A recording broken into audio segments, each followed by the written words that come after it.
Let's do it.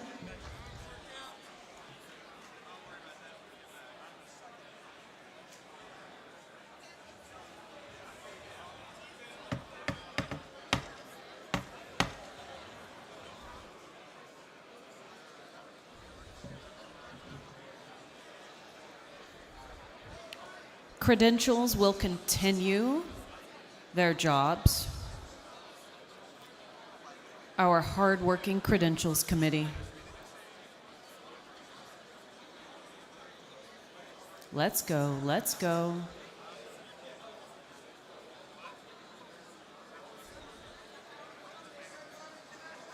The Alabama delegation. Looks like they're all seated and ready for the debate. Props to Alabama. Tennessee, where are you? California, the second half of Tennessee is in their seats. Beautiful. California is somewhat in their seats. I'd love to see it. Tennessee Chair Josiah Baker ushering people to their seats.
Where are my presidential candidates? I'm going to get loud on this thing because you are all still very loud in this room. You are cheerful and boisterous and ready for a debate, but you must find your way to your seats.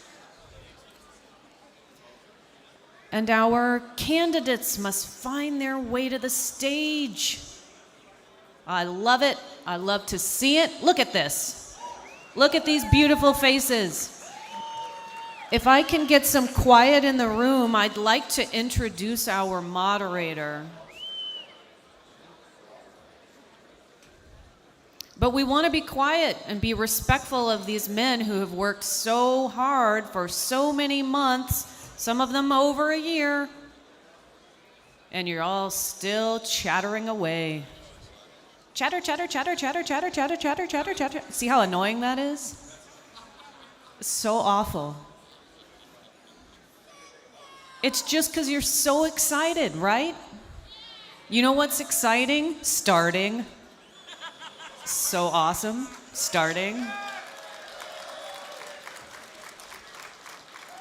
We love to debate and argue. We have the ultimate debate me bro culture. It is amazing.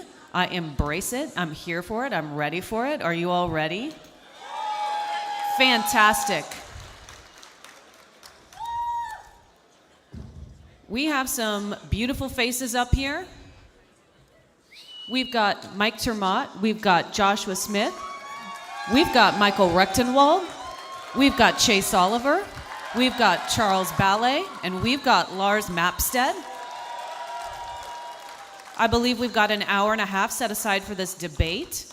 I'm not sure if you all, some of you I know, caught a recent debate between Laura Loomer and Dave Smith on Israel. It was a very hot debate. It was very well moderated by Liam Cosgrove, a reporter from the Gray Zone, and we are very happy and excited to welcome him to moderate our presidential debate. Liam, welcome to the stage. Thank you.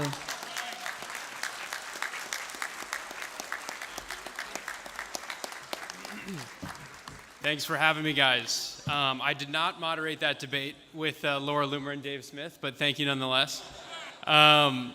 So yeah, I'm happy to be here. I've always been a libertarian, so I love the energy in here. Yeah, let's just get into it. Let's not waste any time. So my first question for you guys tonight, who is your least favorite founding father? Let's start with Michael. Your least favorite founding father.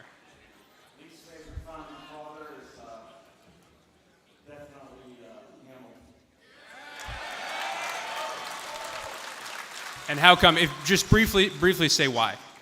Well, he was a central government fanatic. We wanted to institute the central government, the federal government over us, and this abrogated the sovereignty of the states that was supposed to be the constitutional arrangement of the United States. So, big government, centralization, all our enemies. Thank you.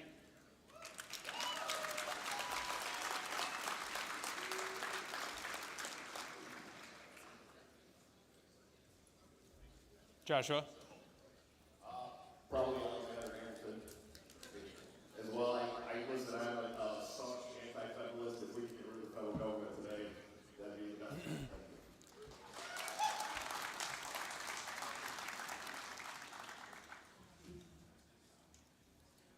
Yeah, let's just keep going down the line this way, and then we'll come to Chase. My turn? Yep. Franklin Roosevelt, who thought he was founding a brand new damn country, and we're not going to stand for it. The idea of imposing on us what he thought was a new deal was completely unacceptable. It changed the United States in a very, very profoundly bad way. We need to reverse that and impose a new relationship between us and government, out of government. We should not be tolerating what someone thinks is a good idea or a good new deal along the way. Okay. That's not a founding father, but if it's all going to be Hamilton if we don't switch it up. So go for anybody. You've already had two people beat on the stage, Alexander Hamilton, but I feel like spreading the wealth around. So I'm going to pick John Adams, our second president, the guy who got the power the second time. And one of the first things he did was pass the Alien and Sedition Act. That made it a crime to criticize your government. Who would be guilty if we had the crime to criticize our government in this hall? I know I would. So you have a free speech in this party, and that's what we're going to stand up for. And anybody who fights against it, they have the libertarians proof right at it. Oddly enough, I would agree with Mike. Hamilton, Federalist Papers. I'm a statesman. I believe in states' rights. I'm more Jeffersonian. I think the federal government has taken a hold of our lives and is far too pervasive in this day and age. And it needs to be brought under some control. You know, we had a balance back in those days where people would argue and say that we need states' rights as opposed to federal rights. And Hamilton was a federal. So I absolutely agree with Mike on this.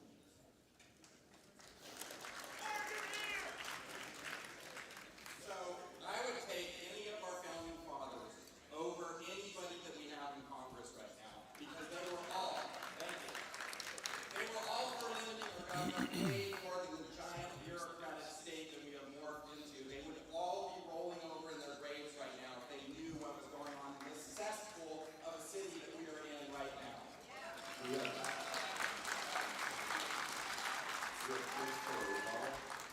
Tom's best is better than something about the father.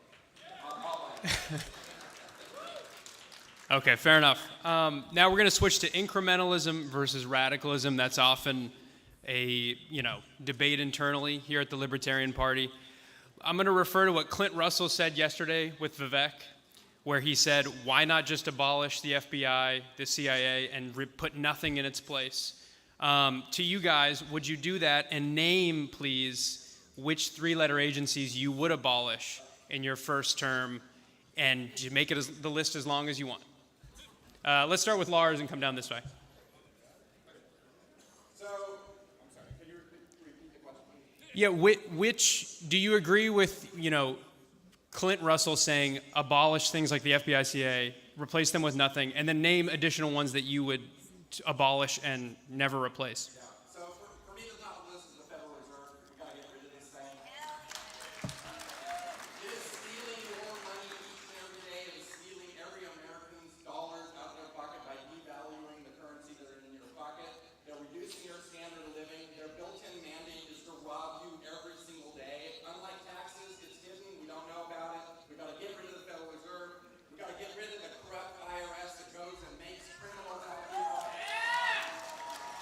Criminals out of people for not filing their paperwork on time. It makes you waste all your time and energy complying. And if you don't comply, they throw you in jail. I'm sick and tired of the government stealing our money and then using it to drop bombs on kids in faraway lands.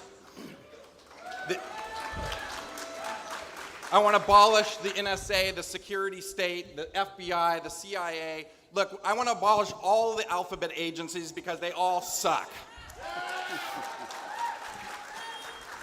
I would love to wave a magic wand and make them all go away, but that's not how it works. And so we have to actually have a plan to get rid of these things. And that is what my campaign is all about, planning to get rid of the state. I want to reduce the state to as close to zero as possible, and if we have no state, I'm totally happy with that as well.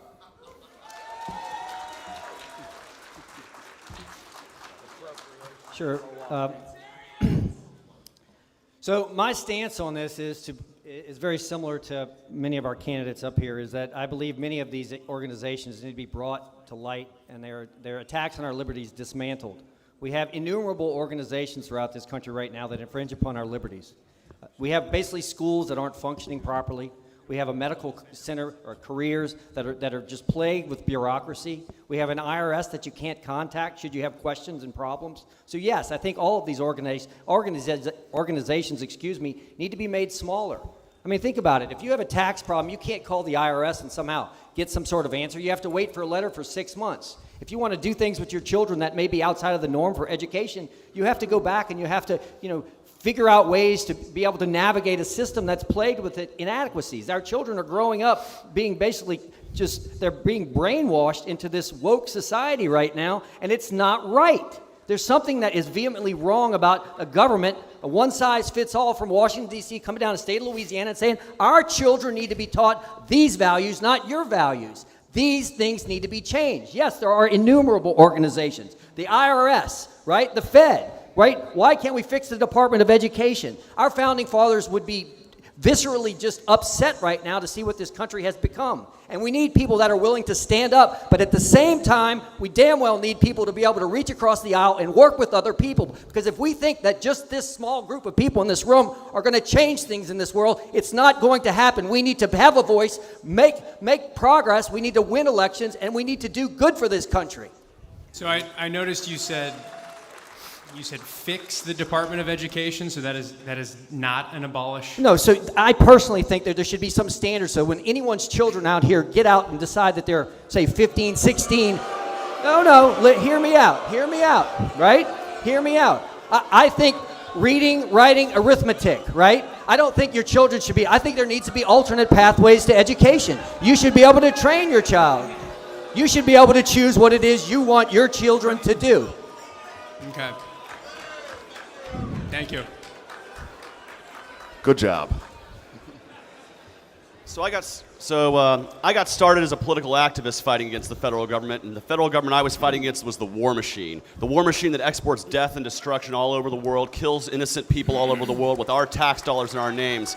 But the truth is the war machine does not just exist overseas. The war machine exists here at home. There are all kinds of federal agencies that ruin your privacy, that attack your inherent rights, and those are the agencies we need to get rid of, starting with the entire DHS department. All together needs to be completely eliminated. The post-9/11 state needs to be dismantled piece by piece, and then we tear down the CIA, the NSA, the FBI, and every other federal agency that has invaded our lives, invaded our privacy, bring our governance back to ourselves. Self-government is the greatest local government, and if you're not committing force, fraud, coercion, theft, your life is your life, not the government's, and get them the hell out of it.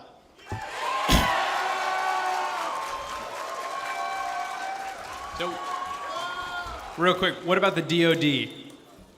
So I believe that we need to have a military to defend ourselves, but it doesn't need to be exporting its death and destruction all over the world. Our military footprint should not be anywhere but in the United States of America to protect us from sovereign invasion. And let me tell you right now, no one would ever do that. Why? Because we also have a well-armed citizen population. If they bring war to our shores, we'll bring it right to them. But nowhere else will we export war and death around the world. Well, I'm so glad that over the course of this campaign, I have moved the Overton window amongst the Libertarian candidates for president towards anti-statism. Please. I was the first to say that the state is a parasite. I want to make clear, I'll premise this by saying, I am running to restore the Libertarian Party to the radical vision of David Nolan, Murray Rothbard, and Harry Brown.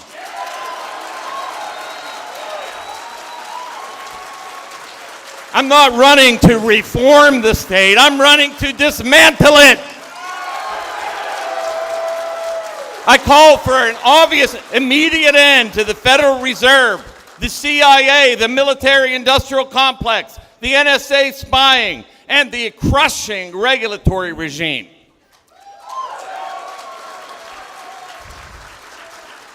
So that is all the alphabet agencies plus. So this is not a campaign about tweaking the central government, riding into Washington as like a white knight to fix things. This is a campaign to dismantle the state. Let's go.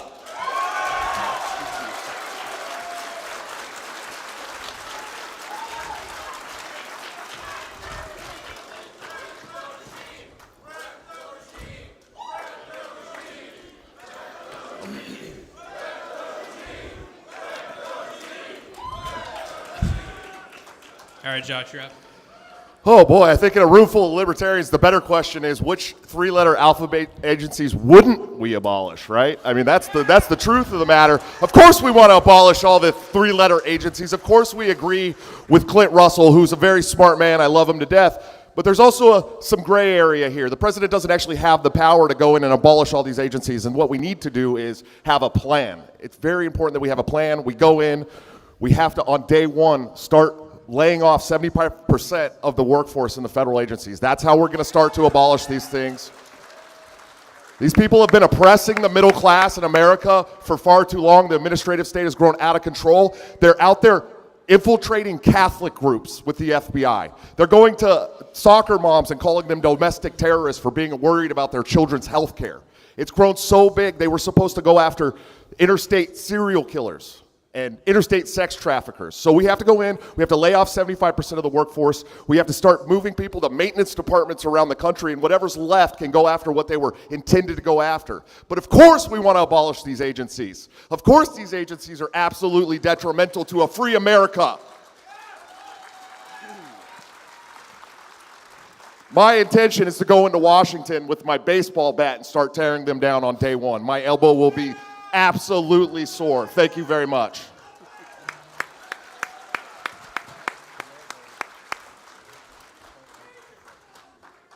My fellow libertarians, there is absolutely no reason you should tolerate an agency. I don't care how many letters it has. If it changes from 3 letters to 2 letters or 4 letters, you're going to put up with that bullshit? I don't think so. Look, we should not be up here talking about how it is that we're going to reform the Department of Education. If you can't figure out how to raise your children, are you really going to look to Washington to help guide you through that process?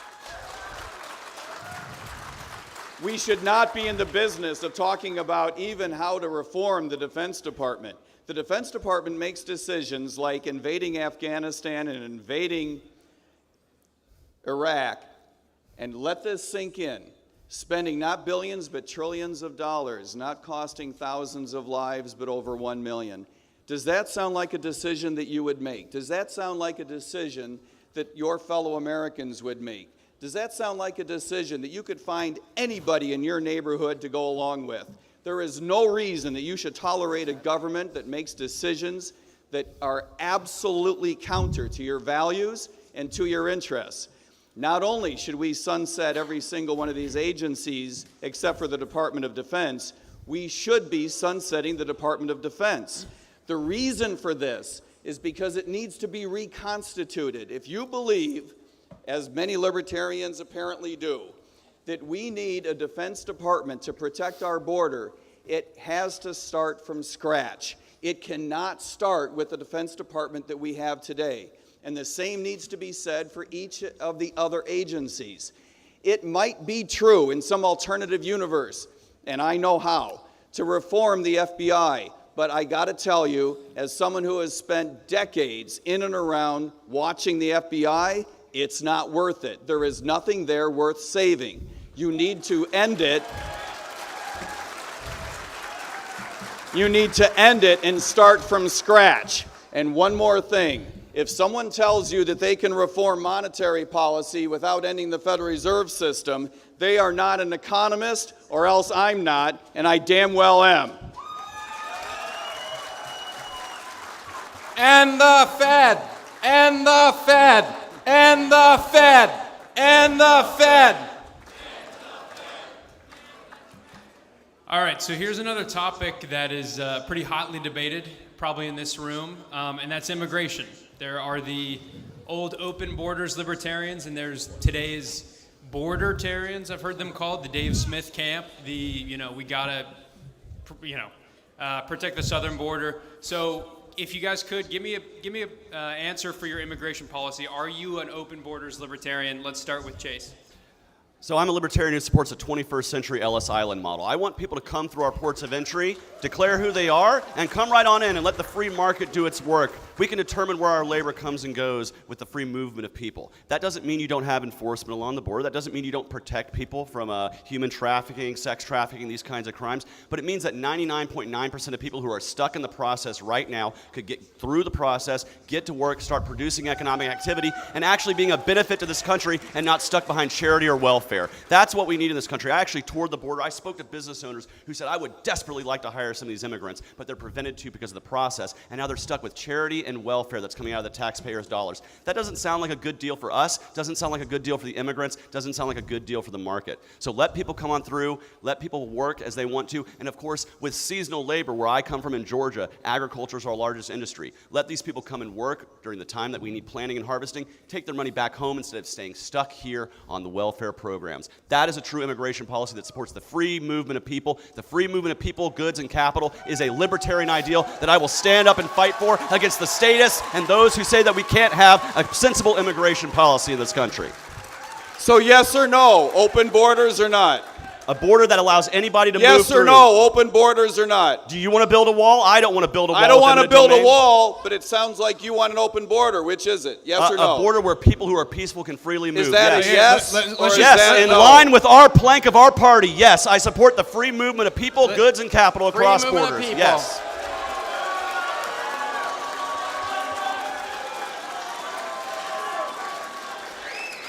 Let's define open borders. So basically, open borders would be someone shows up to the facility, they get an ID, we fingerprint them or whatever, and then they're free to go. Yeah, so long as they're not wanted for a crime that requires us to exercise extradition. If they are, and they feel they're a political prisoner, that's when you apply for asylum. But right now, we have thousands and thousands and thousands of people applying for asylum because it's the only way they know how. If we simplified the process, you wouldn't have this gunk up in the courts, and you would have free movement of labor. Most immigrants in this country are peaceful people. 40% of the people in this country can identify a relative that came through Ellis Island. This country was built by immigrants. We need to facilitate that and to let the free market be free.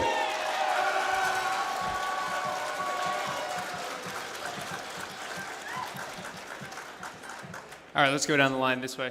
Sure. So I'm a states' right guy, and I think that states should have a right to determine who it is that they want in their states. But where I believe in libertarianism is that, I've treated a lot of persons from across this world, and a lot of persons that came up from Central America, and these are good people, and I agree wholeheartedly. Most of the persons that are coming into this country are not bad individuals. We just happen to have a system right now where social services are just giving out hand over fist products and goods to persons who couldn't get it in their homeland, and they're looking for a better way of life. Right? And we are a party that believes in individual rights and taking care of people and freedoms and personal autonomy. So deny these people the ability to come get a better way of life is completely antithetical to what it is that we all espouse here in this room.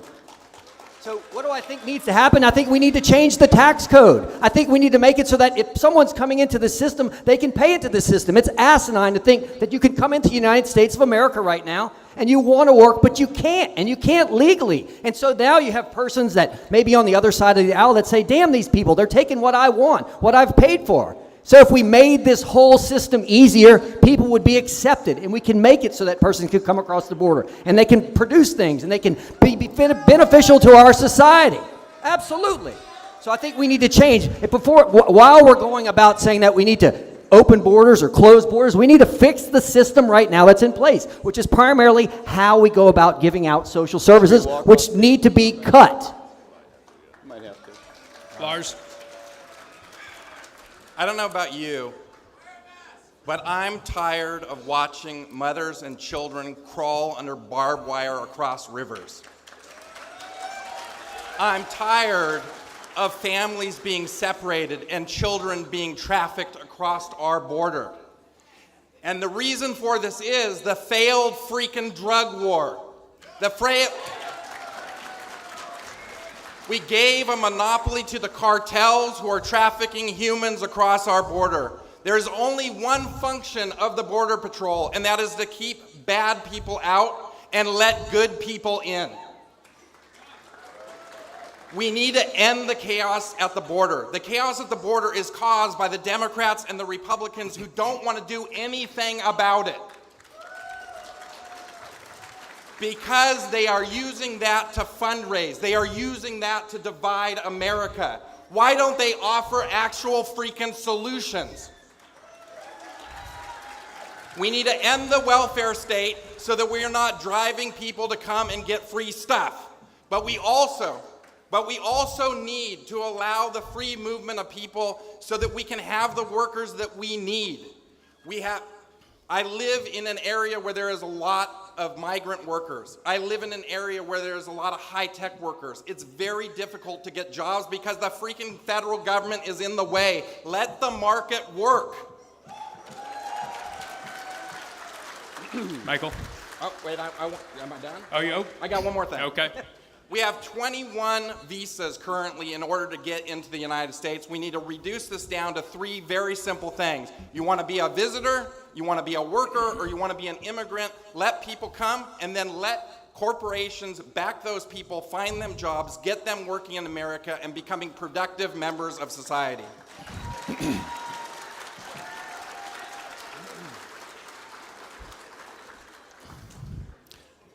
It's no secret that we have a humanitarian crisis regarding immigration. This crisis has been caused by several factors. First of all, the war on drugs.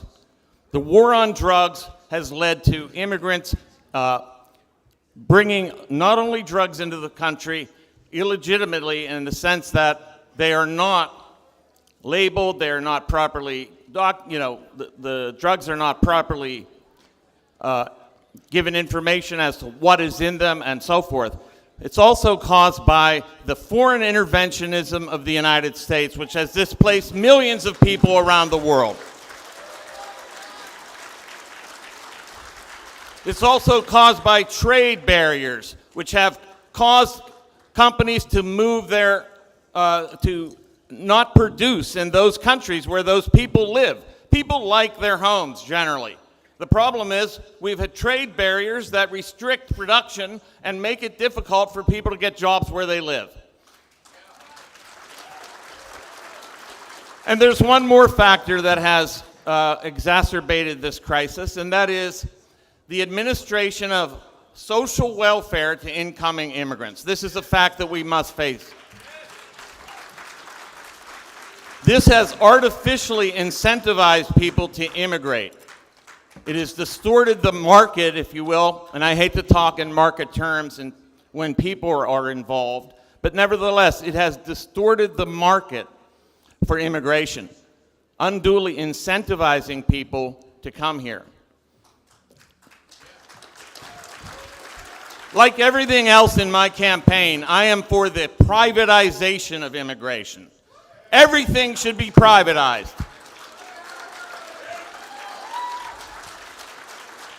So I call for a invitation-based immigration system in which people are invited to come, and then those sponsors, they assume liability for those immigrants. This is not an illiberal plan, because it'll actually bring more immigrants into the country and give them a place to work, a place to live, and so forth.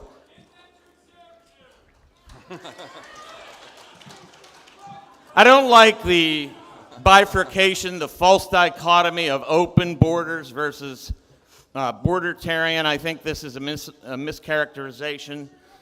Nobody here is calling for shutting people out from the country. What we're saying is, what is the best way to bring it about? What is the best way to administer it? Privatize it. Everything should be privatized, including immigration. Thank you.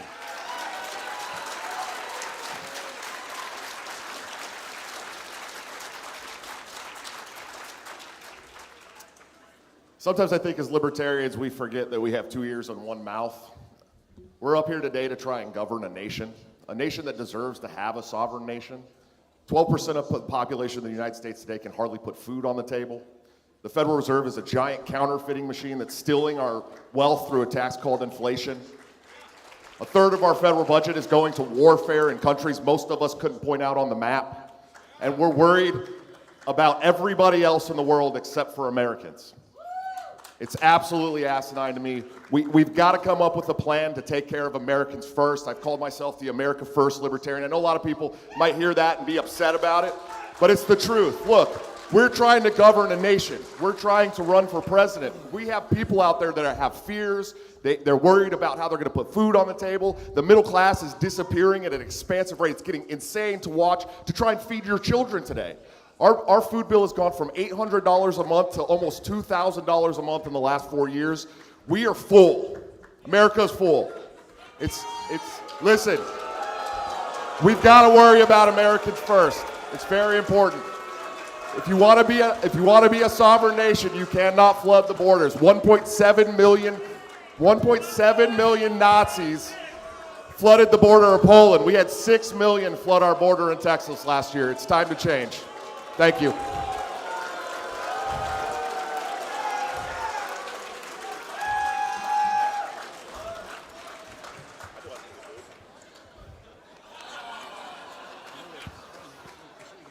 That's some serious bullshit right there.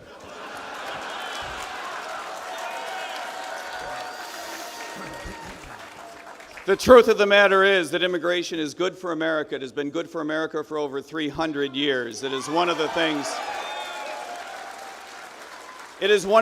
that not only defines America, but distinguishes us from other modern democracies around the world. It makes us stronger economically. It makes us stronger culturally, socially, and it even makes us stronger fiscally, as long as you don't do something stupid like pass out free money as people are coming across the border.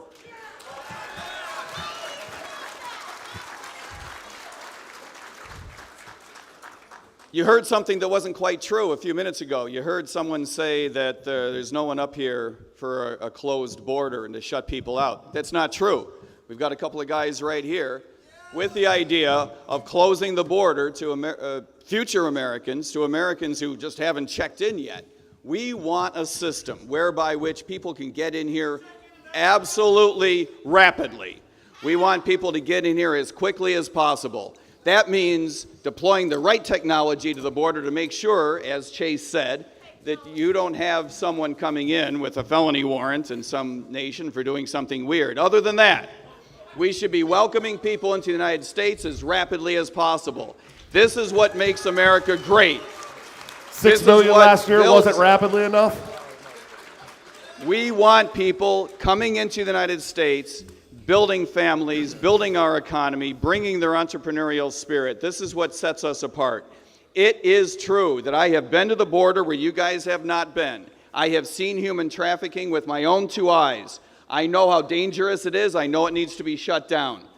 That can be done with modern technology. But this idea of waiting for some American to invite people in order to be inside of the United States, we can't have it. I'm here to invite the entire nation of Cuba into my state. Are you going to have them in your living room too? Okay, thank you. We're going to transition to foreign policy here. I assume everyone on this stage is against most foreign aid, but I want people to make a judgment call here. And so the question is the Israeli government an ally or an adversary to the American people? Not the American government, but to the American people. Let's start with Mike and come down. This mic? Yes. Super. The Israeli government is a sovereign nation that deserves to have an independent foreign policy, and so do we. We can no longer be linked to someone else's good ideas or bad ideas.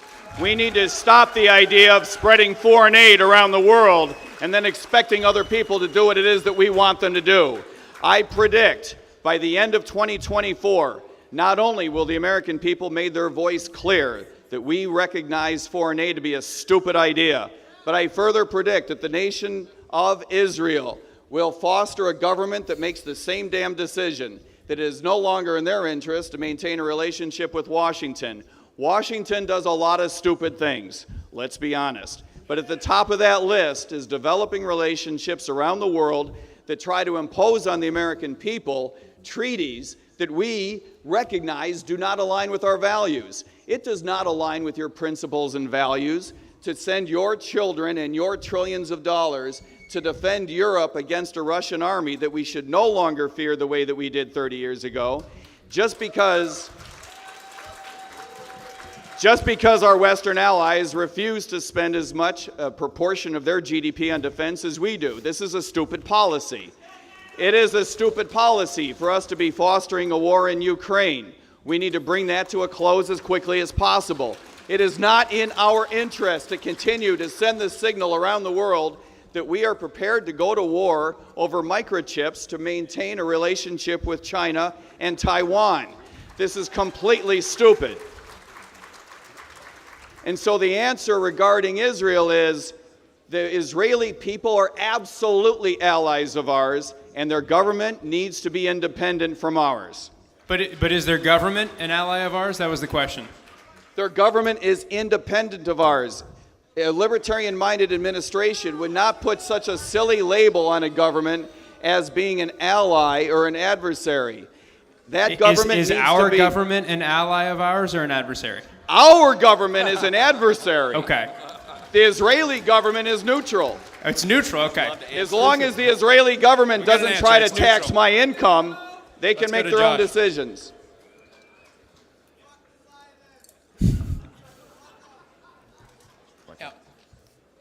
We're talking about the same Israeli government that propped up and funded Hamas so they could get support on the national stage to send our sons and daughters to war. That Israeli government, that's not my ally. I promise you that's not our ally. Look, I'm sick and tired of us sending our sons and daughters to die all over the world in places that most of people could not point out on the map, and always comes back to Israel. This is a tripwire for war with Iran. Is that what we want? While we're pushing our fingers in the chest of Russia and China at the same time, we want to mess with Iran because of Israel, this same country that has propped up the terrorist group that everybody's mad about today. Absolutely no ally of ours. Sick of it. No more. Michael? Yeah, I mean, when this term ally is used with reference to certain nations, in this case Israel, it's always used really by those who have particular objectives, and those are neocon objectives.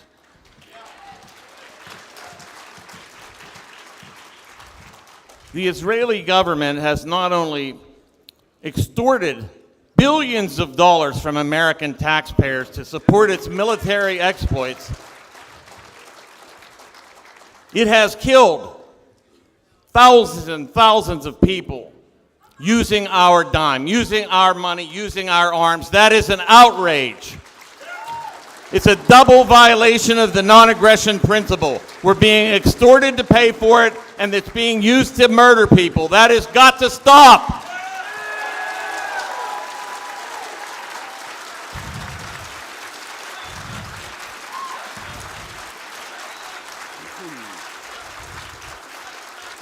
Furthermore, the state of Israel is using its proxies in the United States to control various members of our Congress and Senate. That is something that also has to stop. AIPAC should be declared a foreign agent. We need to have allies around the world, but that is not going to be accomplished through military exploit. We must have allies in free trade, cooperation, and peace. Thank you.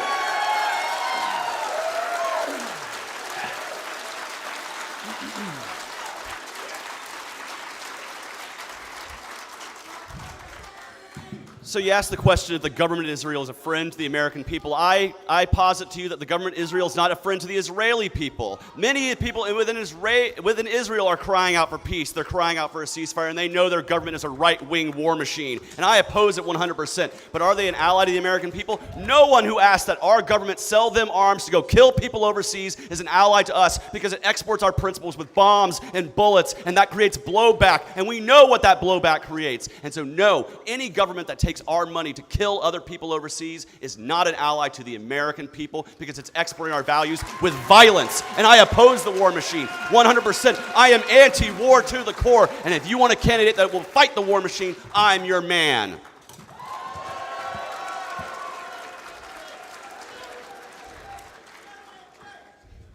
So I don't believe in war. I never have. I've given my entire adult life to helping people. The idea of sending monies off to foreign countries, whether it's Israel, Ukraine, whether it's down to Korea, whether it's somewhere in Africa, if we're talking about Guatemala, this is abhorrent. This is something that none of us in this room should espouse. I mean, we don't like this. Can they be an ally? They can be an ally if we're not daddy warbucks, if we're not sending munitions. If somebody can't be a friend to us because we can't send them munitions and monies, then they weren't a friend to begin with. Now, you also have to remember that this was not created by the United States, right? Post-World War I, all of this was chopped up in World War II by England, and then we suddenly recognized Israel, right? So these are problems that other countries have created, and now the United States people are funding it. And let's not forget, we're $35 trillion in debt. We cannot afford this across the world. We can't take care of our own people on any given day. Tuesday, when I go back to work, I'm going to have some old person that comes into my clinic that can't afford electricity, food, water, medicines, and that is just abhorrent. There's something wrong with this. Let's spin, spin, spin. Let's print money, print money, print money, and somehow the world loves us because we keep giving, giving, giving. It's time to stop this nonsense. There was a good point mentioned earlier. If our federal government is not our ally, how can any other foreign country be our ally?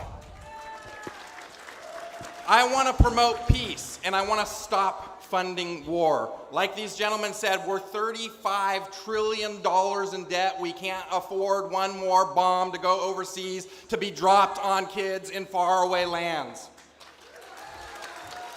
We have to end the war machine. We have to stop the military-industrial complex. It is eating us alive. It is the largest lobby in Washington. It's got to go. I oppose it even if we could afford it. Sorry.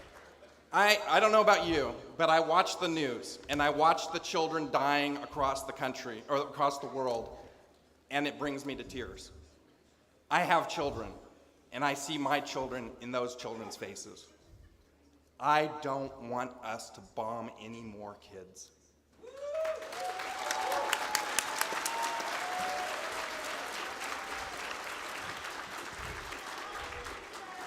Okay, we'll do one more on foreign policy. This is on Ukraine. So just yesterday, the chief of NATO, Jens Stoltenberg, advocated that NATO weapons should be used by Ukraine to strike Russian territory. So we could very soon be in a situation where our weapons are being used against Russian civilians in Russia. What does that mean if you guys are president? How do you end this war? How do you avoid World War III? Let's start with Chase. And like I said, I'm anti-war to the core. That includes everywhere where we export the war machine. That includes Eastern Europe as well as Israel. And the first thing we have to do is remove ourselves from entangling alliances like NATO. That doesn't mean that we abandon everybody. We didn't have a NATO when we fought World War II. We didn't have to have one because when fascism comes to the door and the real war comes to your door, you fight it. But we don't have to say, hey, if a war comes to someone else's door, we need to immediately fight that war. We should not be bound by such a contract. And so, yes, I support removing ourselves from NATO, removing ourselves from the war machine altogether. And if we want to have a response to Ukraine, say anybody who doesn't want to be conscripted to fight on any side of the war should be allowed to come to the United States on an asylum claim, because I oppose conscription. I oppose being forced to go fight in a war if you don't want to. And that should be the only action we take to facilitate peace and respect our international neighbors. Okay. Let's go to Michael. Yeah, a little history of this region and our involvement in it is due. First of all, the United States, with the CIA and Nuland, orchestrated a coup, the maiden coup, to replace the then Russian neutral president with a Russian hostile president. And then it kept exacerbating the tensions by threatening to include Ukraine in NATO. And this NATO has expanded since the end of the Cold War, which makes absolutely no sense. When the threat was diminished, it kept expanding eastward, serving as a provocation. I'm not justifying anything that Russia did, but the United States' involvement has exacerbated this to no end. And now we're on the precipice of a full nuclear war. That's an outrage. We must end all funding and all arms to Ukraine. We must not have American bombs used to kill Russians or anybody else. It is time to withdraw a foreign policy that is not based on foreign interventionism. It's time to advocate peace in our foreign policy. Thank you.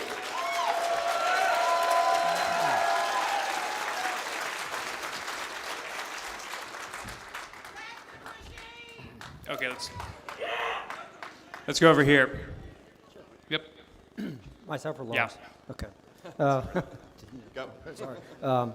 I think we need to tell them, listen, if you guys are going to support invading Russia and using bombs to do so, we're out. Consider us out of NATO. I rarely agree with Mike twice in the same day, but I think he's correct in this regards. We made a promise back in the early 90s at the fall of USSR that we were not going to include Ukraine into the NATO, right? Now, consequent, Russia has invaded. Some of Ukraine are taking back some of the property. But at the same time, post the fall of the USSR, the whole idea of NATO growing doesn't make any sense. The whole fall of the USSR should have made this world safer. Yet somehow we continue to fight and fight and fight. So I think, like all things, businesses, etc., we're free market. There needs to be a start. There needs to be an end. The idea that we have gotten into this promise that we will continue to fund and fund and fund without a seemingly end goal just doesn't make any sense. So we need to do everything we possibly can to take this needle and turn it to peace. We shouldn't be giving bombs to other countries. If someone's going to start throwing bombs into a territory of another sovereign nature, we need to be out of it. Say, listen, this is going to start World War III, and we want no part of it. We love our children. We love our people. We can't afford it. It's not right. It's not morally correct.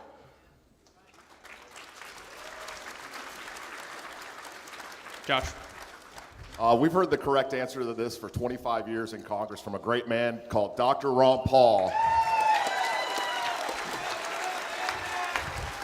When he said, free trade for all, entangling alliances with none. That's the absolute answer to this. We've got to pull out all funding from NATO. We've got to stop sending bombs and exporting death around the world. We've got to have a foreign policy that worries about Americans first. Period. Plain and simple. Thank you. Lars. Okay, thank you. Do you remember, some of you remember, when I was a kid, I had to do duck and cover drills because Russia was going to bomb us. And I had to hide under my desk when I was 6 or 7 years old. And I was terrified of Russian bombs killing all of America and the end of the world. And this fear was driven into me. And I was certain that this was going to happen all the way up to the day that the Berlin Wall fell. And why did the Berlin Wall fall? Did it fall because we had a tank? Did it fall because we had a gun pointed at them? No, it fell because of the free market, because people want to be free.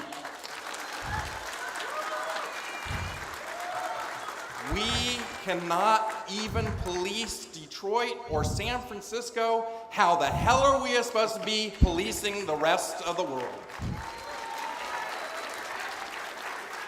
Again, we're $35 trillion in debt. We cannot afford to be spreading military-industrial complex crap around the world. This has got to stop. This has got to stop. We can't afford it anymore. I'm always on the side of less death. We cannot get peace in the world. We cannot be the protectors and projectors of peace in the world if we're tied into every country on earth bombing the crap out of them. We spent 20 years replacing the Taliban with the Taliban. Our government sucks at foreign policy. We need to get the government out of foreign policy and start promoting peace around the world.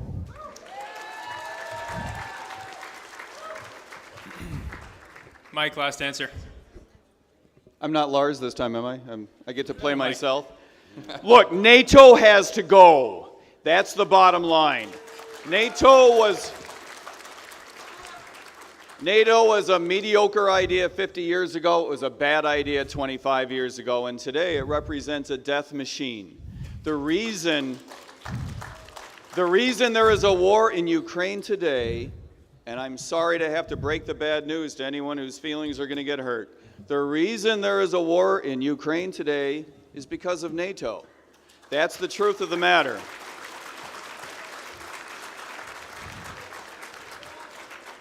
It's not a matter of just the United States pulling out. Absolutely, the United States needs to stop funding NATO, but we need to stop being a member of NATO. If the European alliance decides that they need to stand up to the Russian army in some weird way, notwithstanding what we've all learned about the Russian army over the last couple of years, then they can knock themselves out. They can start spending the money that they believe that they need to fund themselves. But count us out. The reason NATO is such an important question is because this election is not going to be about small ideas. It's not going to be about reform. It's going to be about big ideas. It's going to be about changing the way that our government works, the way that we present ourselves to the world. We need to present to the world a foreign policy that reflects our values, not the values of a war machine. And our values are those of peace and prosperity. Let there be absolutely no mistake. There is no such thing as prosperity in any other fashion than through peace. You have been told by neocons for 50 years that it's all about prosperity because of pushing the idea of war. The idea that we would become more wealthy if we were militarily stronger. And this has been encapsulated by that stupid phrase, peace through strength. And the truth of the matter is that that's just not how it works. Whether your values and ethics align with mine or not, I'm here to break the news to you. Strength comes from peace, not the other way around.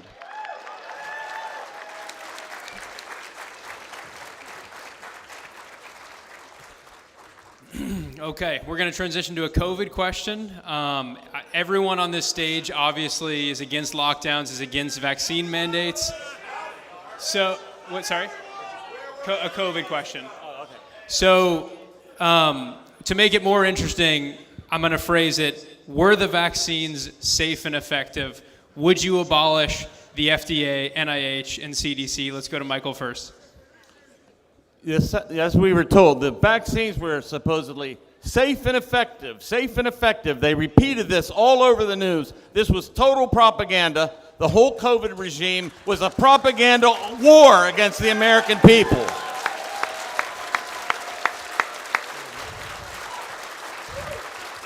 During this crisis and before it, I saw through the propaganda myself. I spoke around the country, detailing and arguing against the COVID totalitarianism under which we suffered. And this was a time of unprecedented propaganda, lies, and chicanery. There was nothing safe about it. There was nothing effective about it, and it was a total disaster. Trump, for rolling it out, is utterly should be condemned and earn our complete enmity. So, no, the COVID vaccines were not safe and effective. They were an utter disaster. And I should say that I saw this in the beginning. I spoke and wrote about it all over the place. You can read it on the Mises Institute site. You can read it on my website. I've been in front of this from the very beginning. If the candidate did not see through the COVID propaganda, or if they enforced COVID mandates, then they do not deserve to be the leader of the Libertarian Party.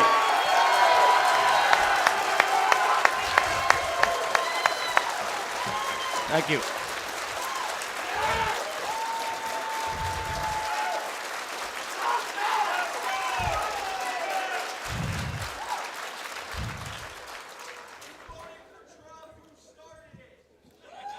And That's true. He did vote for Trump. so, Michael, I'm assuming you would also abolish FDA, CDC, NIH. FDA, all of them. Okay. All together. The entire regulatory regime must go. Okay, we'll go to Chase. So we already had the alphabet agency question. Of course, we want to eliminate these agencies that create horrible, horrible violence and basically export government medicine. And let me tell you right now, I don't trust government medicine. I don't trust the FDA to test safety and efficacy of drugs. I think the private market could actually do that a lot better and actually inform consumers about what they're putting in their body, not through government propaganda, but through transparency and actual science, and not government science. I would absolutely get rid of the NIH, the FDA, the CDC. These are agencies we do not need in our government controlling our lives. We can have independent individuals deciding what they want to do with their body, what medicine they want to take, what doctor they want to visit, and how they run their lives. What we don't need is a government that is so over-intrusive that they tell you you must take a drug to be essential in your life. That is bullshit. I am a grandson of a trucker, and let me tell you right now, there are truckers all over this country that were hailed as heroes until the vaccine came out, and they said, I don't want to take a vaccine, and all of a sudden they became the villain. They brought those goods to they brought the toilet paper you were missing to your Walmart. They really are the heroes, but they were demonized by a government. So no, I will not support the COVID regime. No, I will not support government telling you what to do with your life. The last person you need telling you what to do with your health care is a government agent or a government doctor. Pick your own health care, choose what you want to do with your own bodily autonomy, do whatever the hell you want, and safe and effective. I think everybody, even if you got the vaccine, got freaking COVID, so how effective is that? Okay, Charles. Sure. So my take, I've always said it's your body and it's your choice, and I say that every single day of my life. Yes, it is. Yes, it is. Play it back, please, please. Now, my take on things are a little bit different, perhaps, than many people in this room, but not all people in this room, because I just met a gentleman who was an ER doc who probably had similar circumstances. So I come from South Louisiana. The largest portion of my population that I treat are persons of color. And there are disparities amongst persons based upon race, right? So I saw many of friends and many of persons that I would consider people that I'd like in life that died as a consequence of this, right? So, yeah, I did. I got on stage, and because I've been fighting my whole damn life to try to do well. And guess what? You know what? When I was either too dumb or too stupid. When this came in, I was the guy that was putting airways in people because I chose to be someone to take care of people. And I'm going to stand by that. I don't think the government had any right to come in and tell you to give you a vaccine. Not no, but hell no. I'll say it on TV. Hell no. The government shouldn't do it. In our state, guess what happened? They almost destroyed our culture. We locked people down. We didn't have Mardi Gras. We couldn't have Jazz Fest. We didn't have all the things that makes New Orleans a social society. We didn't see our friends. We would go home at the end of the day, take our damn clothes off and throw them in the washing machine, go take a shower, and then sit down and watch a Zoom call or write a book or do something. And that's something that's wrong. So if you say that I think that somehow we all need to get a jab, the answer is hell no. But to sit up here and argue the efficacy of a vaccine is asinine because not many people on the stage are actually scientists. Yeah, well, don't believe me then. But the bottom line is, I, as a physician, tried to take care of people, and I will go back to my home this coming week, and I will do it. This and when man they was ask, set here by Pfizer. Well, so- guaranteed. okay, yeah, $0 by Guaranteed. He was set Pfizer. here by Pfizer. Right, right. So there you go. So my stance on this is it's your body and it's your choice. I say this every day of my life when I'm taking care of patients. And I believe in taking care of the American people. I've done it for years and years and years, and I have thousands upon thousands upon thousands of patients that will attest to that. Okay, but so as a doctor, in your view, was it safe and effective? We saw, so when the first wave of COVID came down, it actually helped cut down hospitalizations. After that, it became ineffective once the virus rolled through society. Right? I'm dealing with data. Look, I'm not advocating you go take a vaccine. That is entirely not the case. Okay, thank you. Let's go to Josh. Well, I don't know. Does safe mean heart problems for toddlers? Does efficient mean after your 4th booster you can still contract the virus? Listen, I don't only want these agencies abolished, okay? I want these people that ran this scam on us for 4 years, the greatest tyranny of our lifetimes, in jail!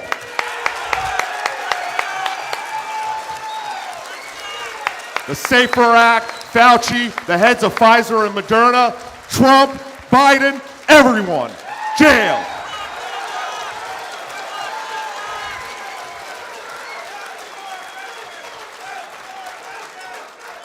Never again. We will never give up our rights again. Not once. Thank you. Good work. Good, Mike. It's 2024. How many years does it take to learn these lessons? And where were you in 2019 and 2020? I have to admit, I'm a little bit offended by someone who says you were taking care of the American people. I'm sorry. I was out there in 2020 actually taking care of American people. I was the one out there battling against Broward County, battling against Palm Beach County, battling against the city that I was employed by, effectively nullifying what it was that the governor wanted us to do. I'm the one that stood up against economic shutdowns. I'm the one that stood up against social shutdowns. I'm the one that was running a congressional campaign. You all know that stupid photograph on my website of me standing there in that ugly ass yellow shirt. The reason it's there is because I'm standing on top of concrete, leading marches, leading chants, leading protests against the shutdowns, against the mandates, against the stupid masking rules. Where were you in 2020? I've got a problem saying that you were helping the American people. I was out there doing the hard work, and I know some of these other guys were too. Bless your damn hearts. We need to learn the lessons right away and be able to apply those to the future. If you believe that you cannot say in 2024 that those vaccines were ineffective, I'm sorry, you either can't read data or you can't read the room. The truth of the matter is, that for huge portions of our population, the side effects killed more people than the vaccine saved.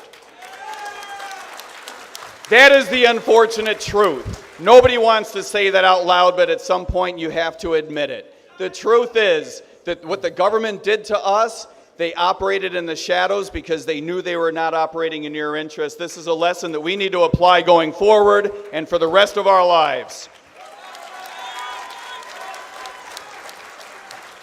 Okay, we'll go to Lars unless Charles, if you want to respond, because he mentioned you. Sure. I mean, I've said it all along, and I say it again, and I'll say it next week and the following week and for the rest of my life. It's your body and it's your choice. As a physician, it's your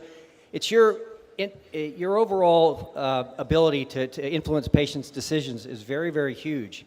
The idea of telling someone exactly what it is you have to do is not my place. Nor definitely is not the government. I think it was complete overreach. I mean, we can't even stop daylight savings time, yet somehow we're going to stop government policies that really affect people's lives. Do I think taking kids out of school, et cetera, were good? Absolutely not. You're going to see harm for years and years and years. These policies were made, I go back to this, I'm a states guy. These policies were made by in this town, right? So you say, hey, look, we're going to put all these kids at home and they can't go off to school, and now they have to wear a mask, and all these kids now aren't socialized. Most families can't go out there and buy themselves a laptop or a tablet or have their child with a desk or have 3 square meals. And so the people in Washington say, you got to stay home. So what do these kids do? They go home. They don't get educated. They're not socialized, and they've lost years and years and years of their life. And there's something that's bad about that. We're not just talking about adults getting a jab. We're talking about a damn society that's been ruined to some effect for a few years, consequent to government decisions that are made here in Washington. It's Michael Rechtenwald is right about this. It's not enough to recognize in 2024. You have to have been there in 2020. You have to have been on the ground in 2020 talking about the fact that the government doesn't have the right to impose these policies. It doesn't matter whether they're right or wrong. 4 years ago, they never had the right to impose them on us in the first place. All right. I watch a lot of business news. I get most of my news through business. I don't watch TV at all. But I was listening about how China had a new virus going around and that they were locking their citizens in their homes and welding the doors shut. And I remember thinking to myself, thank God I live in America where that would never happen. A month later, I live in California. Gavin Newsom is locking everybody down. He's putting barbed wire across the freaking beaches. He's locking people up for watching the sunset. Newsom for jail, too. Newsom for jail, 100%.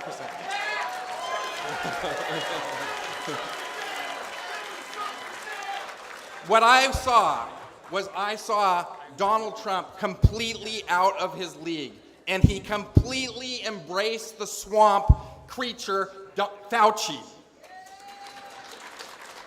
He listened to all the health agencies, and he didn't have a mind of his own. And he turned COVID into a political football, and he was having daily talk shows while Cuomo was on the other side telling you the Democrat side, and they were battling back and forth instead of letting people make informed decisions for themselves.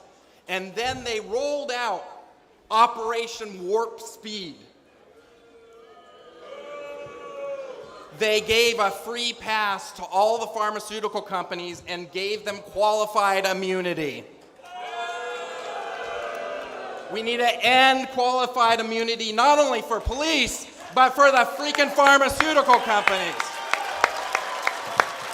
If you do harm to people, you should pay the price.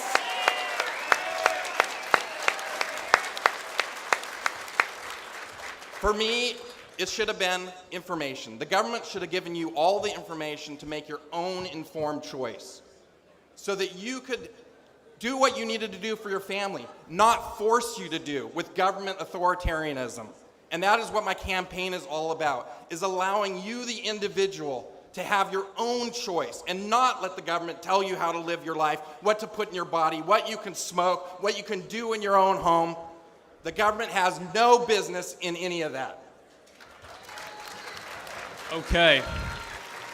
We're going to go to Q&A. This is the last question. Make it quick. We started with your least favorite founding father. Now let's talk about your favorite founding father. Let's start with Mike and come down. Wow. I have to admit, I have a fondness in my heart for any guy who walks away from the idea if he could have had more power. And that's why I revere the idea, no, not Paul Revere. I revere the idea of George Washington having walked away when he could have had a third term, he could have had a fourth term. What a lot of people don't remember about those times that I do is that George Washington was so much the obvious choice, they almost didn't even have an election. That's a weird thing. He was so obvious a choice, he didn't need to run for re-election. He could still be president today. And he walked away for the good of the nation. That's what we need. We need a libertarian-minded administration who will leave you the hell alone.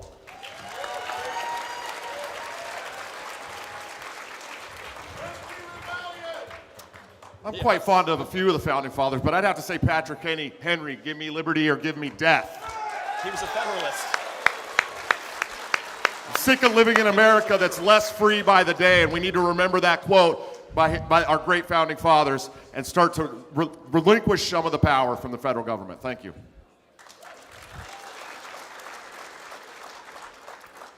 He wasn't exactly a founding father, but he was a major figure in the American Revolution, and that's Thomas Paine.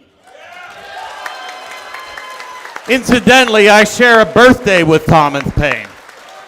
Also, incidentally, I grew up in the same town as Ron Paul, Pittsburgh.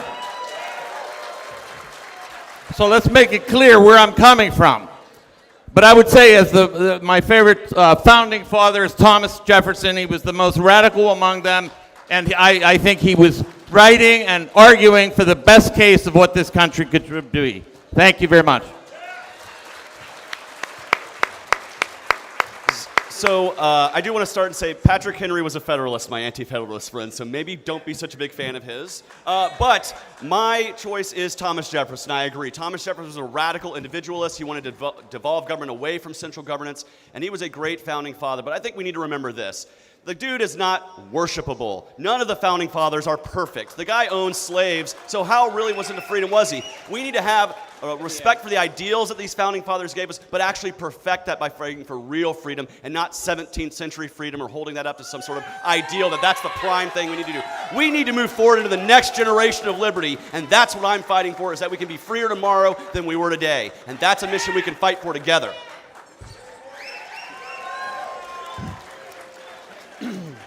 Not to agree with everyone, but I would agree with Thomas Jefferson. This gentleman knew to protect against future tyranny.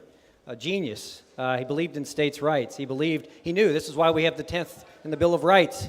He realized that our federal government could grow too large and omnipotent. And he had the foresight to look all the way out to 2024 to say, wait a minute, this is just too big. And it's fascinating to think how genius these individuals were to protect from tyranny. I believe in a smaller government. I believe that things government-wise could be more manageable if they're brought into a smaller level. I've had the good fortune of traveling quite a bit, and it really is nice when you realize that you can go from a country to a country or to a state to a state and meet different people that have different values, and you may not necessarily agree or align with these values, but persons should be able to live as they see fit. This is the whole premise behind libertarianism. It's personal autonomy and the ability of us to make our own bad decisions. And if a state wants to do so, they have the right to do so. So I would agree with him because I am a states' right guy through and through.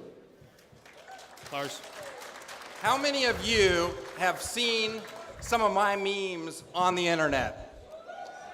Yeah, a lot of people.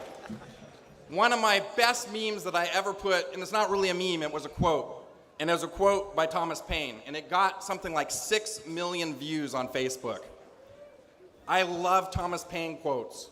I couldn't find the one that got me 6 million views, but this one popped up, and I thought I would share it with you. The duty of a true patriot is to protect his country from his government.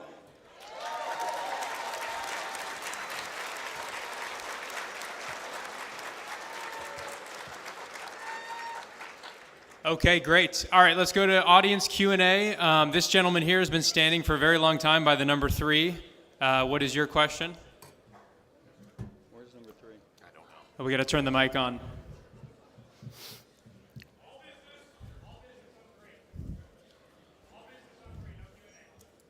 Sorry? It's all business. Oh, okay. Who's here for the Q&A? Is there no Q&A? Oh, maybe there's. Okay, here we have one. Hi there, James Repass, delegate for Virginia. My question for all of you is: everybody evolves over the course of their campaigns. What have you changed the most on over the course of your campaign, if anything at all? Thank you. Want to start with Lars? Okay, yeah. So when I first started running, I knew that the system was sort of rigged, but I thought it was mostly our election system was rigged. And I knew that I couldn't just run on unrigged the election system because that's not super sexy to regular Americans.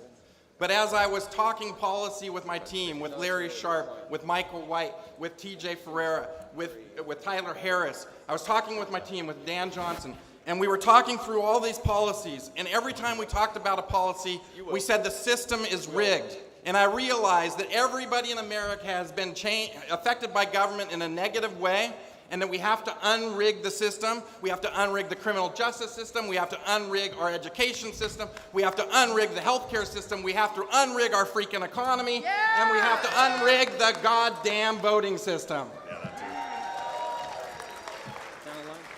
Yeah, Charles. So how have you changed over the course of your campaign? Biggest change? Absolutely. I don't think my political values have. I mean, I got into this race late compared to some. I got into this just because I was viscerally upset of watching the news cycles. I said, you know what, a person can make a change. And so I threw myself into this race. I have a great team. My wife is fantastic, second to none, in my opinion. Yeah, clap for that. She's good. But I think what I've come to realize is most of these processes are entirely unfair. I mean, you know, I thought that prior going into this, but now I've really kind of, I understand it wholeheartedly that, you know, all of us unknowns out there are truly not, you know, not worthy of large press and media, et cetera. And there's something wrong with this. I mean, the whole idea of the First Amendment, you know, you would think the news media would be to protect America, to actually make this place better, to try to bring up issues that we all need to talk about without creating so much rhetoric. They have the power to change the populace. They have the ideas, the rhetoric that we have is asinine. We basically look at two parties, a uniparty now, right? The ideas are, we pit one side against the other, but ultimately policy doesn't change. So I think I've changed drastically in this race and thinking and realizing how unfair the whole system is. So I started running for president right after I ran for U.S. Senate in the state of Georgia and forced the runoff with Raphael Warnock and Herschel Walker. That race taught me a lot of lessons. First off, it taught me how to be a campaign that can fight with limited funds and with an outfunded opponent. With $20,000, I fought against a $250 million machine, and I forced that runoff with 26 cents per vote. So that's one of the values that I took into this campaign. But I took, how can we use limited resources to punch above our weight in a presidential campaign? Well, I'm so happy that I have a professionalized comms and media and messaging team that can get our message out through utilizing 21st century technology that allows us to target our direct voters and bring them out for a fraction of the cost, using geofencing and other technology to be able to direct target ad. We did this in the state of Virginia. We did this after their convention, and I had, within a day, 3 different delegates asking me how the hell did a Chase Oliver for President ad come on their Hulu when they were watching TV that night. And we did it with a fraction of the cost, with a few $100s. So we learned as a campaign how to utilize limited resources and push it out there. And with, you know, and it's not that we have limited resources. We've raised more money than anybody from donors just like yourselves. But we've used every single dollar to the wisest way possible. And as a candidate, that has professionalized my messaging because I have an amazing team behind me that's helping it. When I ran for Senate, it was pretty much a one-guy job with a very limited core group of supporters. And I knocked on 3,000 doors myself. But with the 500 volunteers we already have and growing, we're going to be able to knock on millions of doors as a campaign when we win this nomination and professionalize our messaging. And I look forward to doing this so we can win the next generation for this party, because most of us became libertarians between the age of 18 and 29, and we've identified that as the population that our campaign is going to target, winning the next generation for liberty, just like all of you got into this party when you were between the ages of 18 and 29, most of you. That's what we're going to do for these kids out there. We're going to break them out of the spell of statism. We're going to wake them up, and we're going to bring millions and millions of people into the tent and say, welcome home to liberty. Thank you. So we're running low on time, so let's do the second question to these three. From you. Yeah, absolutely. My name is Aaron Adams. I'm a delegate from Oklahoma and a longtime campaign worker. I've worked every Libertarian POTUS campaign since 2012 for our selected candidates. And I think it's easy for candidates to speak a libertarian message because we're all libertarians, right?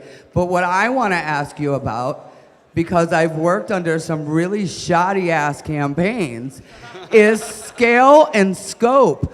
I want to know about your professional staff. I want to know about your professional strategy. I want to know how you're going to reach voters who have never heard the term libertarian. And please don't tell me bottom-up grassroots activism, because we've been spinning our wheels for 50 years on that. So please give me an answer that is valuable. Okay, yeah, we'll start with Michael. Thank you. So I have the greatest name recognition beyond the Libertarian Party. I've had appearances on all the major media, and I have the longest documented record in truth-telling, and I am the only candidate with a strategy to bring liberty to the American people. That's decentralization and nullification.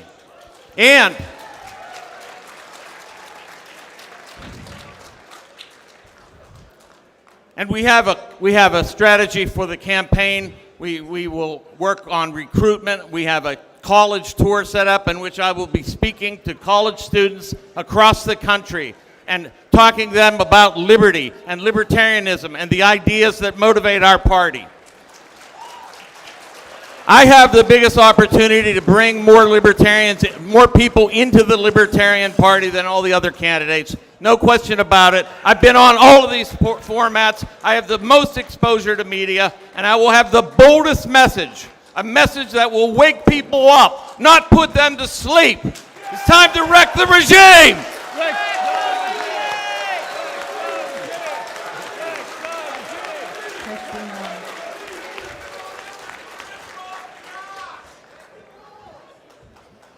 Oh, is it my turn? Yeah. I'm just going to take this time to dote on my staff. I have one of the greatest staffs I've ever worked with on any campaign. Look, when we started this campaign, we didn't know which direction we were going to go. I didn't know if we were going to run it seriously. We did, because of my great staff. Because I have people that work with me every day. I said, what are you good at? They said what they're good at, and they went and did it. It was the most organic thing I've ever seen for a campaign, and it's worked out very well for us. We appreciate you guys. Thank you for all that you've done for us. I could just go on and on and on about them all day. I'm sure you will. But yes, look, this is a media tour, okay? The presidential candidate needs to get out there and get on every single media channel they possibly can, whether it's small, big, mainstream, it doesn't matter. We already have the connections. We're already working on some of the biggest alternative media platforms in the country. Look, Tim Pool gets 2 times the daily viewers that CNN gets every day. Joe Rogan gets 7 times the viewership that CNN gets every day. We don't need the mainstream media anymore. It's done. It's over. You're dying. It's over. We're going to go around and we're going to get on all the alternative media platforms. We're going to tell the Americans there's a better choice. There's a better option. You don't have to pick between Donald Trump and Biden. You have somebody who will start to make the middle class prosperous today. Thank you. Josh got it all right, except I'm not actually going to prattle on for 15 minutes praising his staff. Your staff. Look, you all know that the big differentiating factor in this campaign is our strategy. The reason I got into this is because I knew that I could help push this process in the direction that I wanted it to go. I'm not going to talk to you about the fact that I'm the only guy up here with any professional experience in public service. I'm not going to talk to you about the fact that I'm the only guy up here with any experience in public policy at all. What I'm going to tell you is that each one of these guys, for reasons unique to each of them, is absolutely terrific. And when I go on the road representing you, the Libertarian Party, the weirdos out there who voted for me to be on this stage, and I thank you, I will hear people say, hey, I'm a Democratic politician. Aren't I just like you guys? I'm anti-war. I'll say no. I know peace activists. Peace activists are friends of mine, and you people are no Chase Oliver. And I'm going to meet a Republican out there who says, hey, I'm anti-woke. Aren't I just like a libertarian? And I'll say no. I know a guy who has written some of the best prose in the American canon against wokeism. He is a friend of mine, and you, sir, are no Michael Rechtenwald. I will hear people out there say, hey, I stand up for a new way to conduct our votes and to stand up for voter integrity. I'll say, no, you are not like a libertarian. I know a guy who has written all about the voter Bill of Rights. He is a friend of mine, and you, sir, are no Lars Mapstead. I will meet a guy out there who says, hey, I want to reform our welfare system. Doesn't that make me just like a libertarian? And I'll say no. I know a guy who campaigns on ending our welfare system because it corrupts our culture and it breaks up our families. He is a friend of mine, and you, sir, are no Joshua Smith.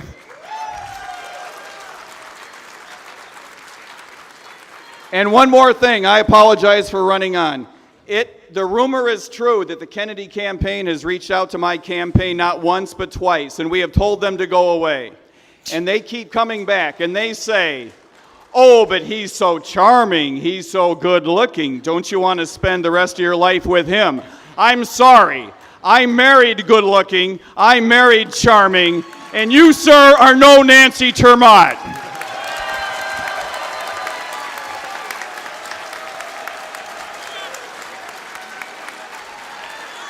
What?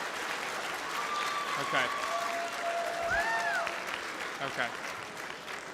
Okay, I'm told we got to wrap soon, but this guy in the Scottish kilt here has a question that he says is very short. Aren't you the guy that chased that dude out of the hallway yesterday? Well, I chased him down. I escorted him out of the hallway. Ah. Very important. All right, so this is a short question with a short answer, but I got a little bit of preface there. So let's say it's Wednesday in November, right? You just won the presidency, right? Whichever one of you is answering.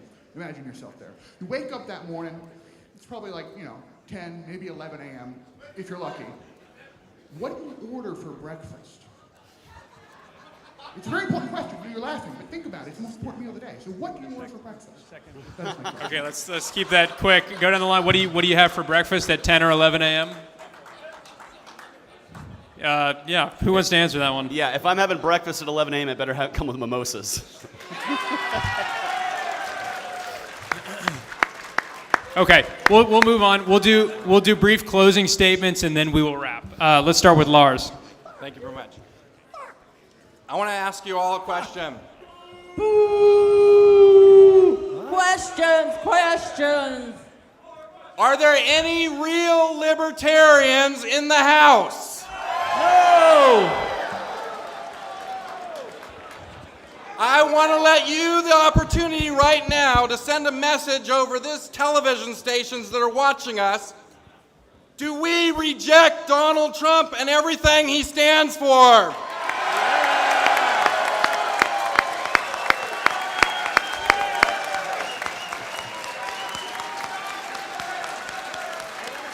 Do we reject Joe Biden and everything he stands for?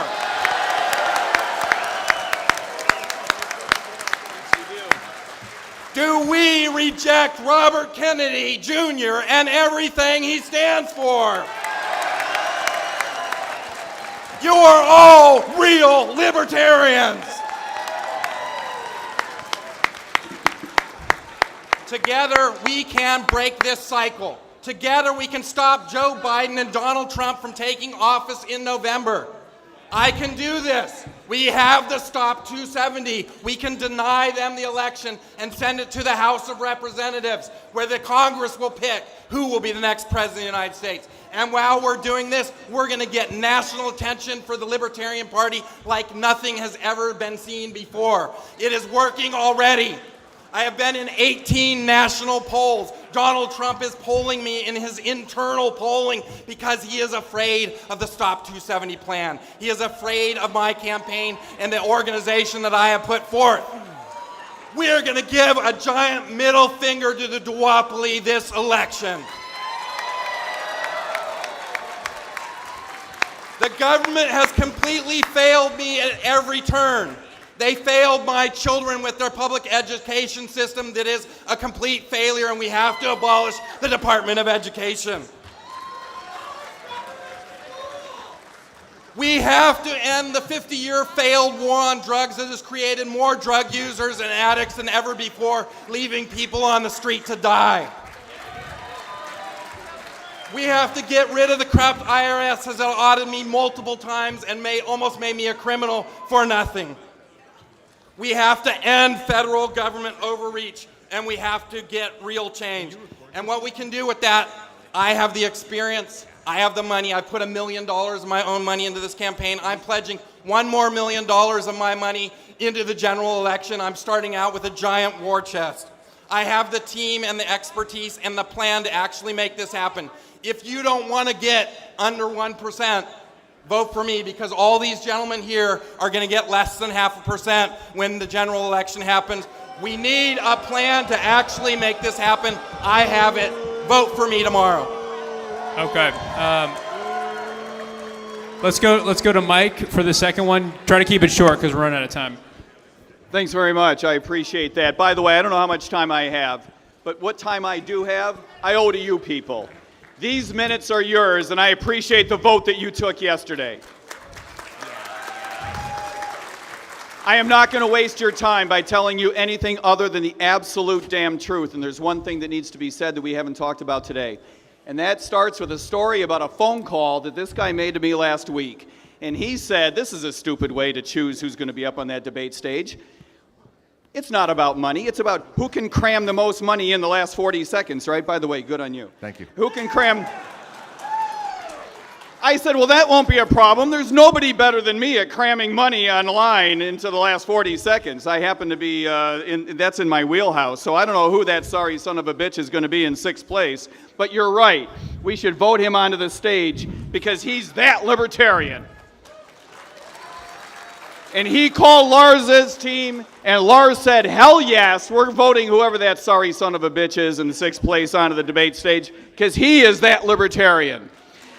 And I spoke to Michael Rechtenwald, and I pitched the same idea, Josh's idea, and Rechtenwald said, hell yes, because Michael is that libertarian.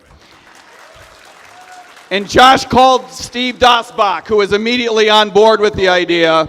He calls you, you agree because you're that libertarian. And the reason I'm up here, and the reason we're going to take this campaign a lot further than 2 congressional districts or 0.5%, by the way. All 50 states, buddy. Is because you people are that libertarian. Question. Okay, Charles, quick one.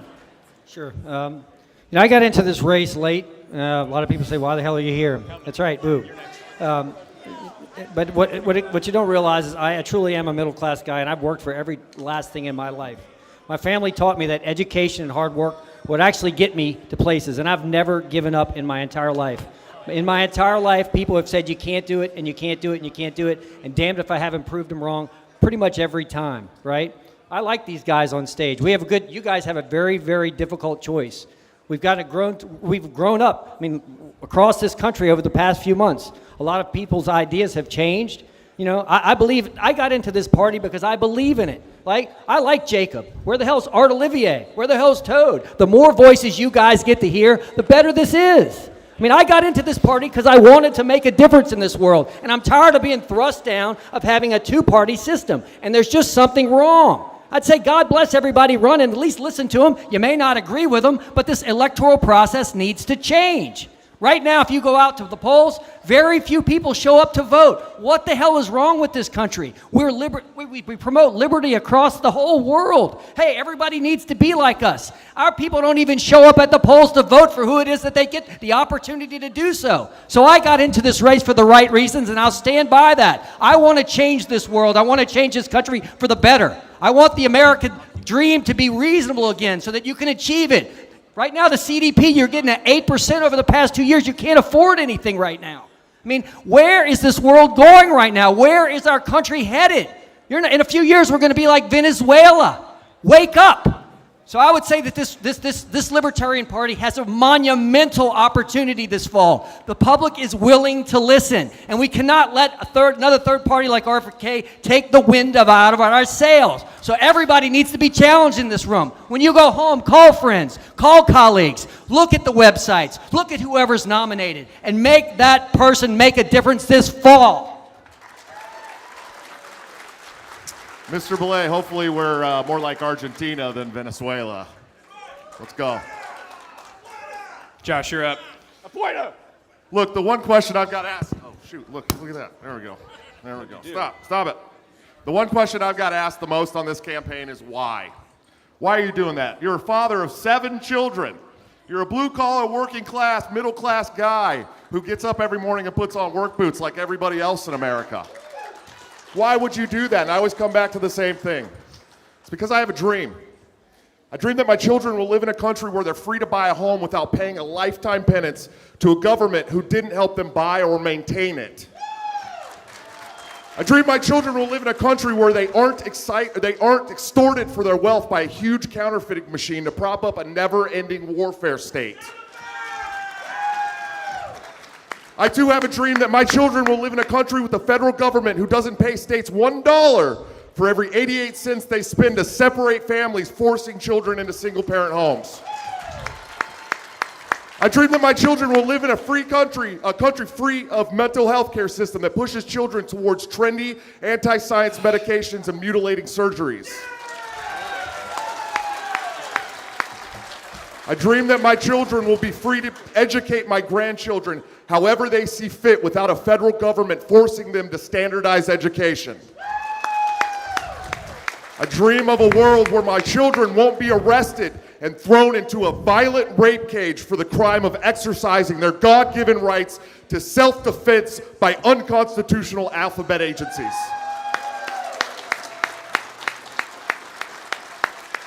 Listen up, this one's very important.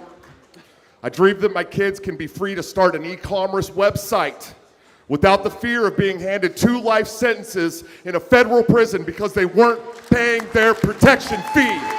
Free Ross!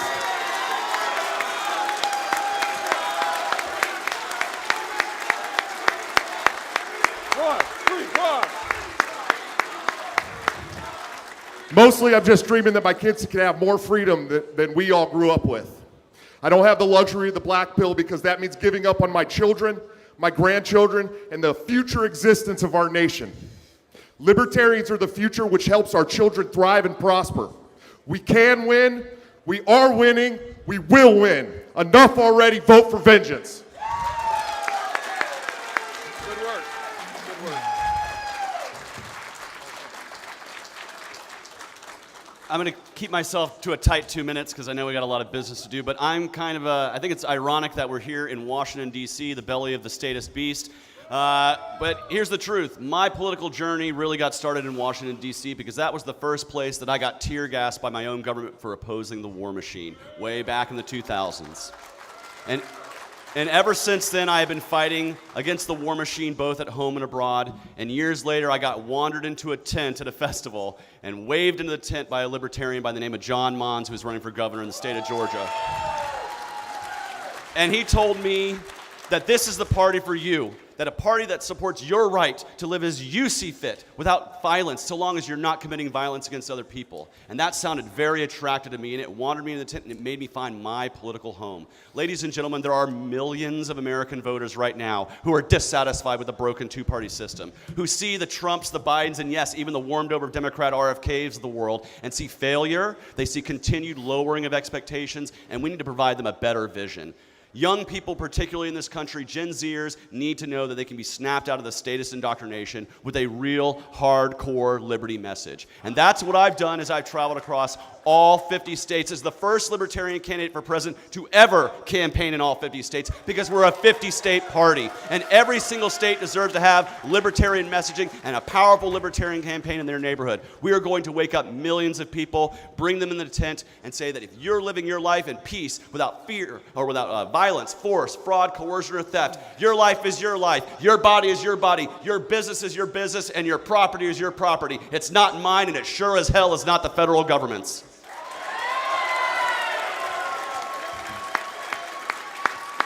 I urge the libertarians in this room to join this campaign, to join the hundreds of volunteers as we travel again across all 50 states to spread a message loud and clear that statism is on the decline, freedom is on the rise, and we will wake this country up and free the world in our lifetime. Thank you very much for having us on this debate. I look forward to meeting all of you individually, and if you have questions, don't hesitate to come up. I'll be out right outside that hallway ready to hear from you. Thank you very much. Okay, Mr. Rechtenwald will give us the final closing statement here. I'm going to make this very brief. I'm calling on all those who demand dangerous liberty over safe tyranny to nominate and run with me. It's time to wreck the regime!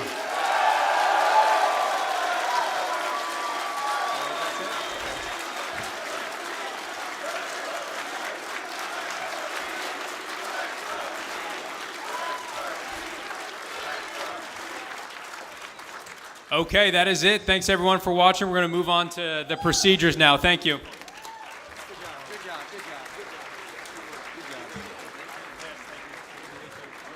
forget the phone.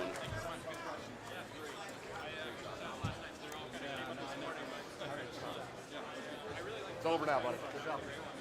Proud you were on the stage, Mike. Mike.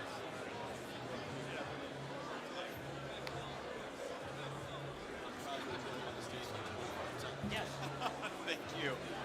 I am proud to be with you. Are we walking off or Ladies and gentlemen, we are going to stand at ease for at least 10 minutes so you can take a bathroom break, so we can move things around on the stage.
So there'll probably be. What's the plan now? I say now, and then you're gonna.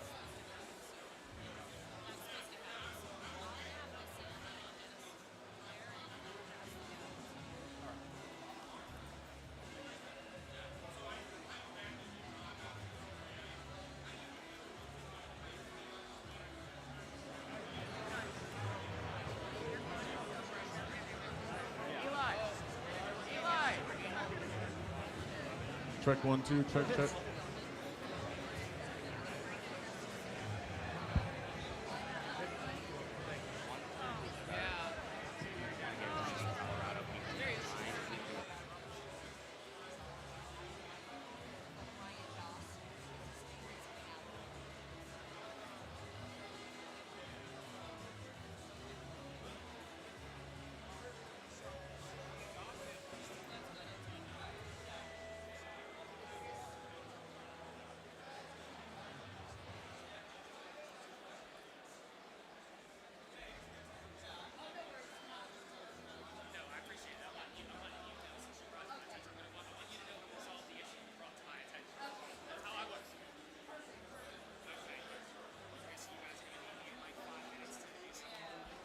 Check, check.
Ladies and gentlemen, someone has been gracious enough to pass out this LNC POTUS nomination straw poll. It's very beautiful, and it is not an official document.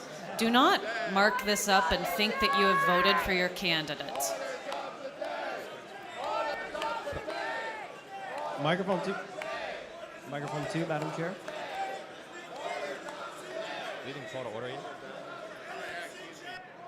Did you even gavel in yet?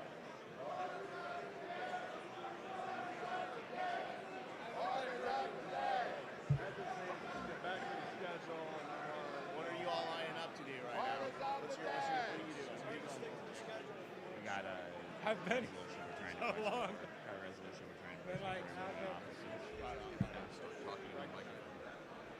You're not at a microphone.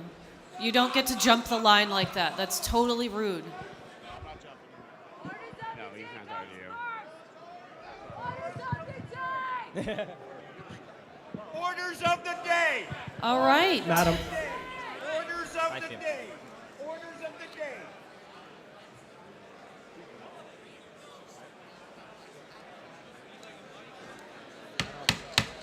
Okay, everyone, please find your seats. Madam Chair, mic 1. Mic 2, Madam Chair, mic 2. Guys, we're coming back to order at 9:59 a.m. We have someone at microphone Madam Chair. 2. Microphone 1, Madam Microphone Chair. 1, I'm so sorry. 2. Microphone 1. Orders of the day. Orders of the day. We're at orders of the day. Madam Chair, I move to suspend the rules and adopt the following resolution.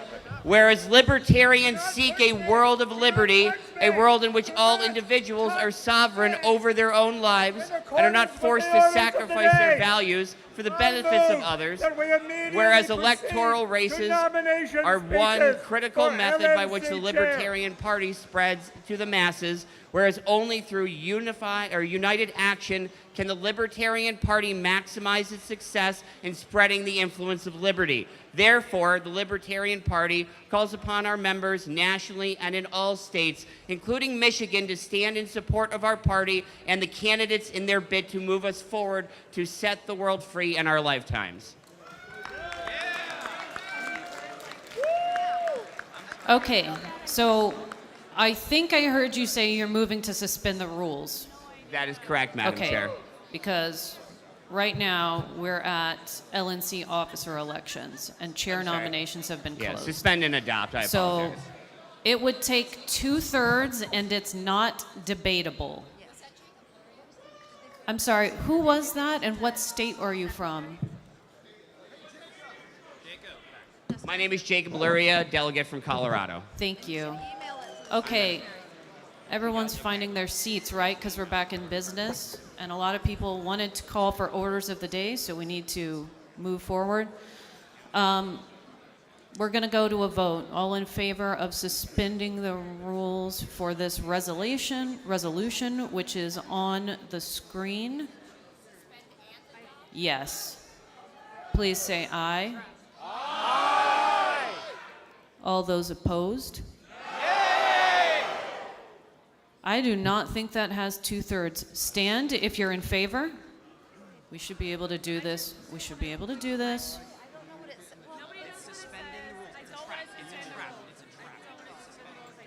Okay, please sit.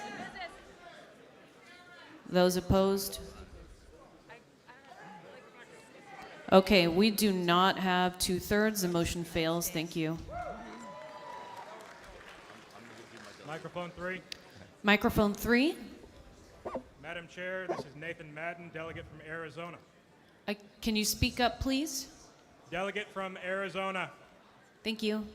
I move to suspend the rules to allow for a chair's debate lasting 45 minutes with the nominated candidates for chair. Okay, there's an objection. And this is to put it to the immediate business. Okay, can you please restate your motion, and then we're going to need to hear if it has a second. There is an objection. Just want to make sure the secretary gets it up. I move to suspend the rules to allow for a 45-minute chair's debate with the nominated chair candidates to be the immediate business. Thank you. Okay, it's been moved and seconded to suspend the rules to include a chair debate. It's non-debatable, and it's gonna take 2/3 to pass it. So we're gonna vote right now on whether or not we're suspending the rules. The regular order of business is that we're going straight to nomination speeches and a vote on chair. If you vote yes, you are moving to suspend the rules to change that. And the first thing we would do before having nominations, nomination speeches and a vote, we would be having a 45-minute debate. Jim Lark has graciously agreed to moderate it. Madam Chair, point of order. In order for us to do all of these votes, we do need to have an updated credentials report so we even know what 2/3 is, Madam Chair. That's correct. Mr. Hlavka, please proceed. Thank you, Madam Chair. So as of the gavel in, we had 931 delegates checked in. That would make quorum 373, a majority, or 50% plus one, 467, 2/3, 621, and 7/8, 815 if we need to go that route, ladies and gentlemen. Thank you.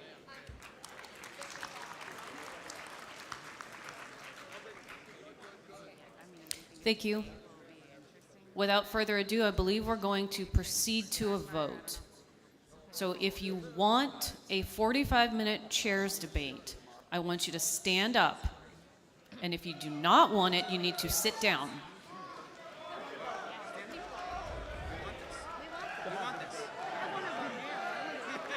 I see a lot of people standing. Some gaps, though. Thank you. Please be seated.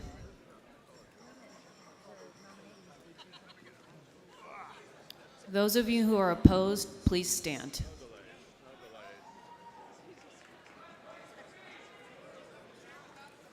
Did I have that right, that 2/3 was 467?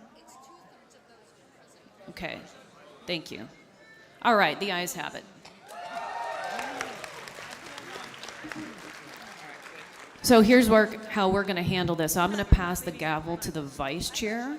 We're going to stand at ease for like 2 minutes or so that we can let the candidates get up here and we can confer with the moderator and get situated and move things around. Our vice chair is going to gavel us in, and then he's going to hang tight over on the side of the stage while this is happening, and then he's going to call us back to order, and then we're going to proceed with business. So stand at ease, but not too easy. Oh, like it's. Well, no, we're still in business. We haven't like. Would you like to take my spot or no? We're going to debate, which is not part of your business really, and then we're going to come back and go to the chair now. Or did doing that make it part of business? I don't know. I mean, let's just go to the. That's all we wanted to do. I just want, yeah. I think the debate would be. Okay. Including myself. I really actually want to, like, I just, Like me in any given race. I want to see But I got 5 shots at it. I want to find out who's prepared. Indeed. Barbara would be number 1. And any libertarians who didn't.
Excuse me, delegates.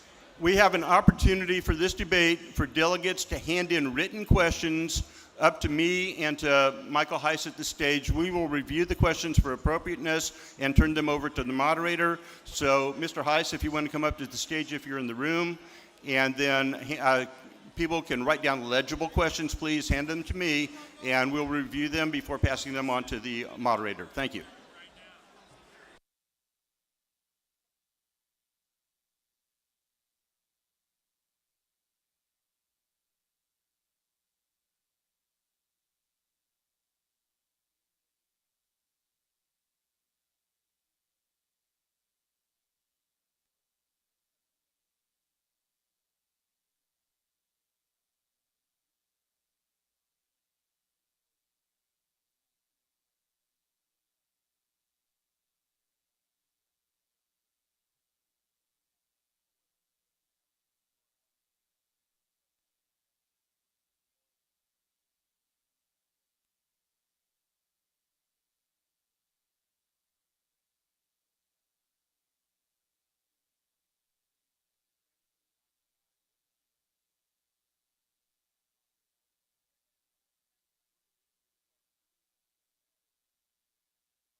Check, check. Check 1, 2. Middle podium, check, check. 1, 2. Hey. Check 1, 2. Check, check. 1, 2. Check, check. 1, 1, 2. 1, 1, 2. Microphone 1. Okay, I'm going to.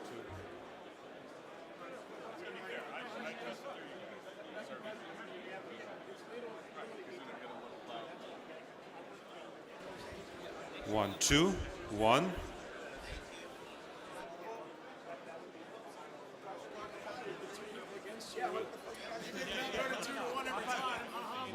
One, two, one, 1, 2. 1, 2, 1, 2. It's like microphone 3. I mean, like, if you go from, it's on. It's on. 1, 2, 1, 2, 1, 2, 1. 1, 2, 1, 2. Microphone check. 1, 2. 1, 2, 1, 2. 1, 2. Microphone. 1, 1, 2. Check. 1, 2, 1, 2. Check. Microphone. You got it? No, I'm Another 2. 1, 2. Microphone check. 1, 2. 1, 2.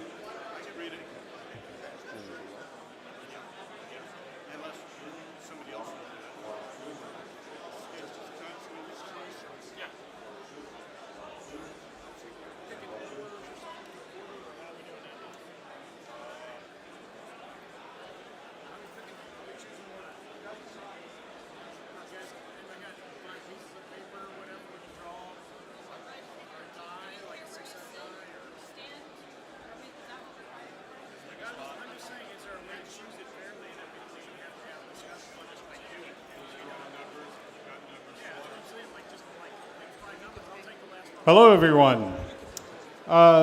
Even though we're not back in session yet, just a point of personal privilege.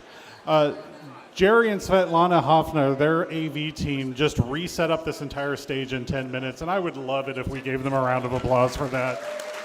You guys are amazing. Thank you very much. We appreciate it.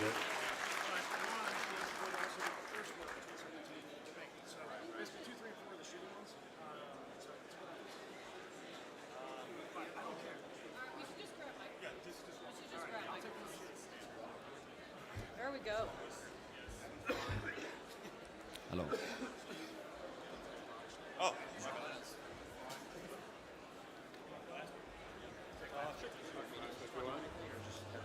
Just have Jim do this.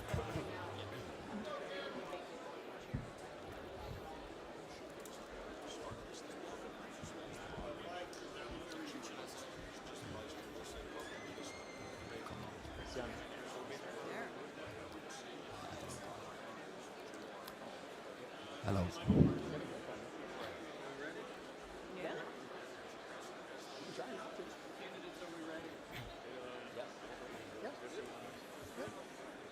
Now I understand.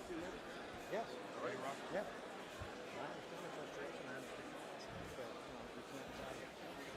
Are these things hot? I think they're hot. Hello, hello, hello. Welcome, everybody, to our LNC chair debate. Our moderator will be Jim Lark, and here he is.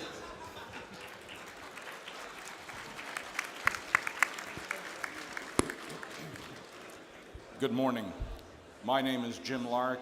I'm a delegate from the state of Virginia. I'm sorry, is that better? So, thank you. Again, my name is Jim Lark. I'm a delegate from Virginia, and I have the honor of moderating this debate among candidates for the position of chair of the LNC. The manner in which we will proceed is each of our candidates will have 2-minute opening speeches. Then there are questions that have been prepared by members of the audience. The questions will be handed to me. Each candidate will have a minute to respond. There will not be any rebuttals. At the end of the questions, we will have closing speeches from each of the candidates. And I believe we are to operate within 45 minutes. So I guess we'll just start in order. Mr. Jose Besada will begin. Hello, everyone. My name is Jorge Besada. I was born in Cuba, deep into communist ideology. I got 3 uncles named after Lenin, Vladimir Ilyich Ulyanov. I left Cuba when I was 7 years old. After some time in France and Spain, I came to the US. I got a degree in computer science from Florida International University. And in one of my first jobs, I got very lucky. My great friend Ted Chiang introduced me to Friedrich Hayek and the Austrian School of Economics. After digging around some more, I stumbled upon the great website by Lou Rockwell, Mises.org. And once you stumble upon the Austrians, I realized that these are the men that explain how the world works. Just like Galileo and Copernicus and Bruno, they showed us that the Earth is not the center of the universe. These men are the men that showed us how the world works and how it evolved, and they are the key to all of the intellectual revolutions that we're seeing. While I was learning about the Austrian school, I stumbled upon George Riesman, who is one of Ludwig von Mises' greatest students, and he wrote the following. As should be increasingly clear, economics is a science which can make possible the construction of a social and political system in which human success is a feature of normal, everyday life everywhere. It is truly the humanitarian science, and only those who have studied it well and who are prepared to implement its teachings deserve to be called friends of mankind. The most important charity which true friends of mankind pursue is to disseminate knowledge of this vital subject as widely and as deeply as they know how, the great George Reisman. So I got involved with the Libertarian Party. I ran for Congress in 2004. I have written various books. I also write for the Louis von Mises Institute. Some of my articles have been published in bluerockwell.com and Zero Hedge. I definitely suggest people read my article, Carl Menger's Overlooked Vital Evolutionary Insights. I write various books. You can get some of them for free at lessmarksmoremises.com. And one final quote, what I want to do with the party, this is what Mises told us to do. If we want to avoid the destruction of Western civilization and the relapse into primitive wretchedness, we must change the mentality of our fellow citizens. We must make them realize what they owe to the much vilified economic freedom, the system of free enterprise and capitalism. The intellectuals and those who call themselves educated must use their superior cognitive faculties and power of reasoning for the refutation of erroneous ideas about social, political, and economic problems, and for dissemination of the correct grasp of the operation of the market economy. They must start by familiarizing themselves with all the issues involved in order to teach those who are blinded by ignorance and emotions. They must learn in order so that they can acquire the ability to enlighten the many. The issues of society's economic organization are every citizen's business. To master them to the best of their ability is a duty of everyone. Thank you. Our next candidate, Ms. McCardle. Thank you. I am your chair, and I work hard for you. The chair has got to be willing to lead by shouldering the most difficult burdens, to practice radical accountability, to be accountable for the shortcomings of myself, the entire board, and to always be available to make difficult decisions and to live with successes or the consequences. You cannot do this job without the heart of a servant. This is not a job for someone who wants to bark at orders and collect titles. This is not a job for someone without any technical skills. This is not a job for someone without any media savvy. You will be under a tremendous amount of pressure, and you will never be able to please everyone, and people will be frequently angry with you, and you must proceed forward and lead the entire party. That's the job. Be aware of it. My job as chair is to eat shit and move things forward. And that may be crass, but it's not wrong, and I accept it. And in spite of how hard it is, I do a damn good job, and I love it. David Nolan, the founder of this party, said the only reason to have a separate Libertarian Party is to be radical and to strike at the root. That is a direct quote. We do not exist to cloister ourselves away from other political candidates or ideas. We're supposed to strike at the root and to challenge the cult of the omnipotent state. And that's what we're doing at this convention. We did it last night, and we're going to do it again tonight. And in spite of all of the drama and the controversies, everything that has been thrown at me, we are stacking wins. Don't let that fall by the wayside. We've got a new CRM. The VP poll last night was done through our new CRM. You can go donate through our new CRM at beta.lp.org. We have a new website that's about to roll out. I got you all you candidates, voter gravity. That's unprecedented. The party's never had it before.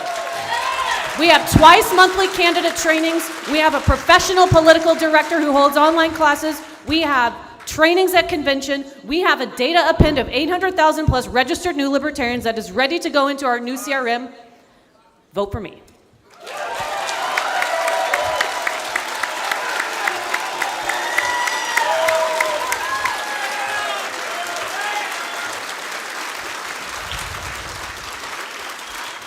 The next candidate, Mr. Rutherford.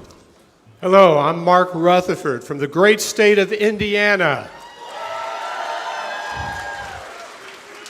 I had served as the chairman of the State of Indiana Libertarian Party for 7 years. I have been appointed to be the chair and chairman of the Indiana Public Defender Commission as a non-Republican by the governors of Indiana. This is an appointed position, an important one. It's one where you meet and you make decisions. And you make decisions on what you're going to do, and then you hire great staffs and have them implement it. And I am proud to say that the Indiana Public Defender Commission is doing its job to get people, good attorneys who are public defenders who can't afford one, and to keep them out of jails when they shouldn't be in jails. That is libertarianism. I'm an attorney in Indianapolis. I practice business law, business litigation. I do all types of work for businesses. I have been a member of many, many different boards. I have been chairman, presidents of boards and committees. I know what it needs to be done to run an organization. I know what it needs to be to run a national organization. And a national organization has to be able to do ballot access. It has to be able to get more members, to get more supporters for it. It has to have fundraising at all times and consistently in order to fuel what we have to do. That is what the National Party has to do. But the most important thing about the National Party is how it supports the states, because the states are the most important thing about this whole organization.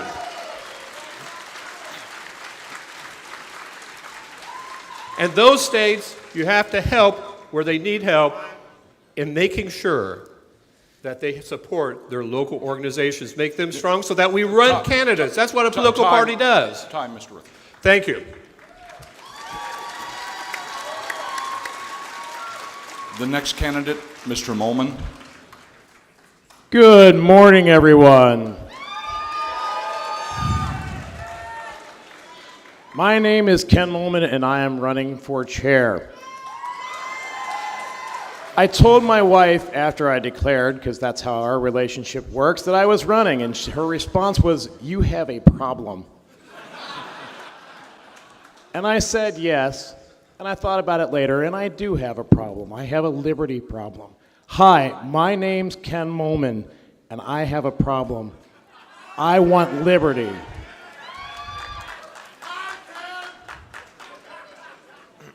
Now, as of 2 weeks ago, I had no titles. As many of you know, I've been trying to get rid of titles, and people are like, "What in the hell are you doing?" Well, I get frustrated sometimes, and it encourages me to do things I wouldn't normally do. And the past week or so, what's really frustrated me is what I see as a lack of understanding that it is members first in this organization. Your voice deserves to be heard. This is your party. We need to empower our members. We need to engage our members, get them more involved, not have committees full of just the same 8 or 10 people, but actually have engagement by all of our members. We are volunteers. There are people that would like to pay everyone to do all the work. I would love that if we had the money. And that, hey, if you want to donate to that, that would be great. By the way, lp.org, you can donate. But party success is tied, given where we are right now, to member success. You are our best salespersons for this organization, and anything we can do to empower you to go out and get more of us is good for all of us. And that's what I want. I want to see... Mr. Molman, time. Yeah. Oh, wow, that was fast. We'll get to the other stuff later. The next candidate, Mr. Nikela. Hello, Libertarians. Welcome to the belly of the beast. It's an honor to join you here today. And for those of you who don't know me, my name is Stephen Nikela, and I'm the one who runs to run the LNC like a Wendy's. A little bit about my background. I'm a businessman, entrepreneur. I oversee 10 Wendy's locations in the Florida Keys, North Carolina, South Virginia. I also brought back my hometown Dairy Queen after Hurricane Irma, as well as the Island Grill in Isla Mirada. I oversee over 250 employees, and I believe that if we're going to do something, we'll be the very best at what we do. In my entrepreneurial career, I've taken the expertise that I've learned from business, and I've moved that into politics. A little bit about my background in libertarianism. I read a book back when I was about 14, 15 years old, you might have heard of it, by G. Edward Griffin, called The Creature from Jekyll Island. That book inspired me to become a libertarian. When I was in high school, I was writing about the Federal Reserve System, I was writing about freedom, I was writing about geopolitics. When I got into FIU, I became a member of Young Americans for Liberty, led my chapter there. Went to Paul Fest in Tampa, discovered Gary Johnson, and said, yes, this is the party for me. Became a registered libertarian. Got involved with the Libertarian Party of the Florida Keys, became a founding member of that affiliate.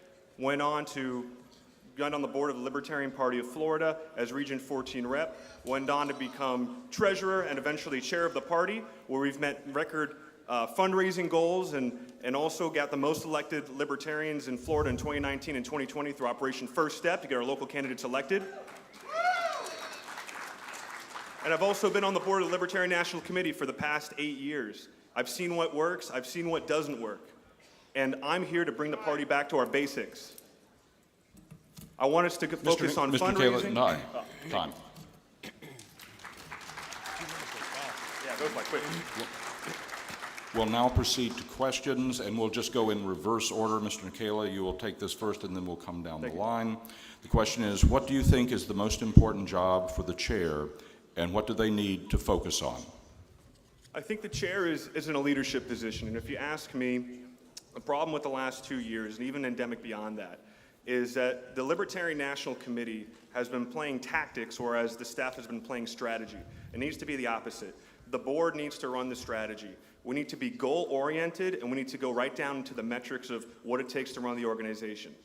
I want us to take us back to fundraising. What are our fundraising goals? What are our key metrics? What are things that we need to work on to boost our membership to bring the party forward? Because right now, in those areas, we're back down.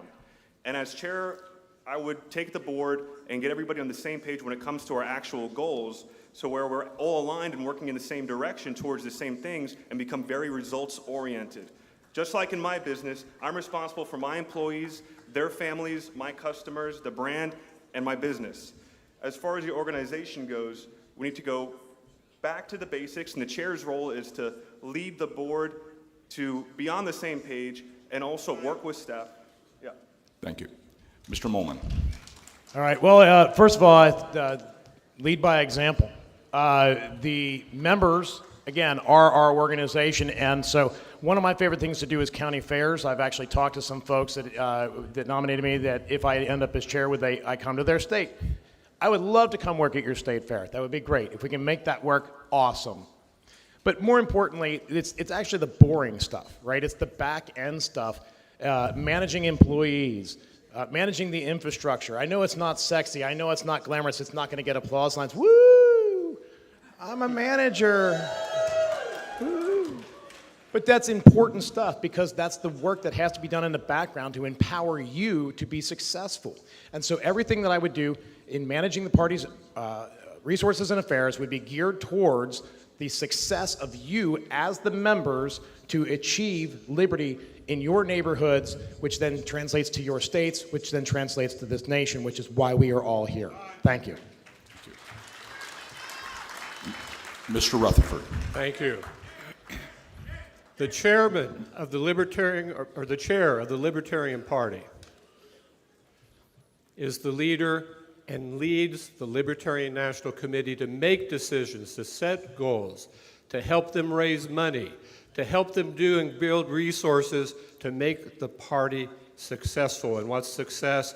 Getting more and more people elected in the nation. And the way you do that is by working to help them support the states, support the counties, the parishes, the townships.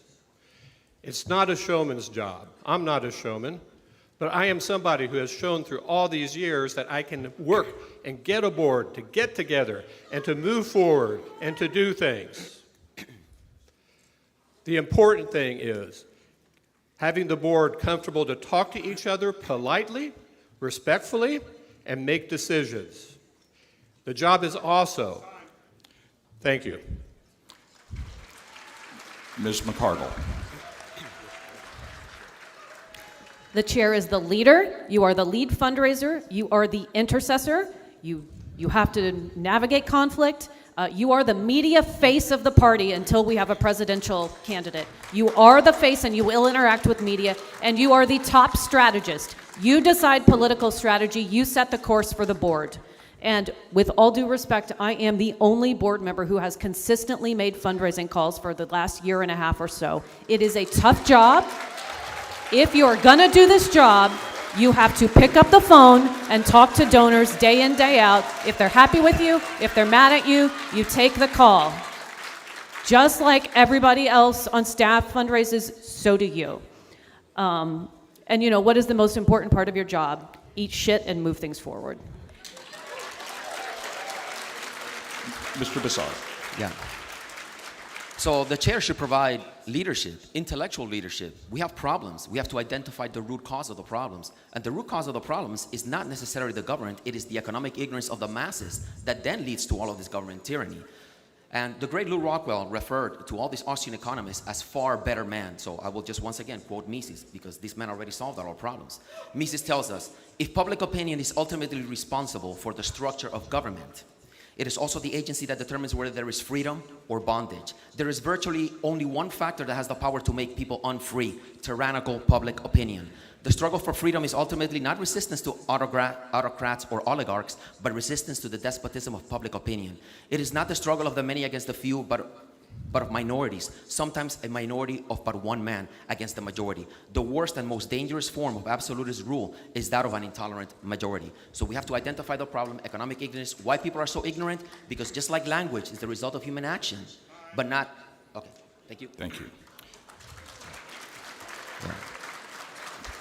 The next question, we're going to jump around a little bit in terms of the order in which the answers come. Question is the Libertarian Party better off than it was 2 years ago? If yes, how so? If not, how can it be improved? We'll start with Mr. Molman. Oh, okay. I think it depends on which metric you use. I think there's no doubt that the data shows that membership is down, donations are down. There are problems in those regards.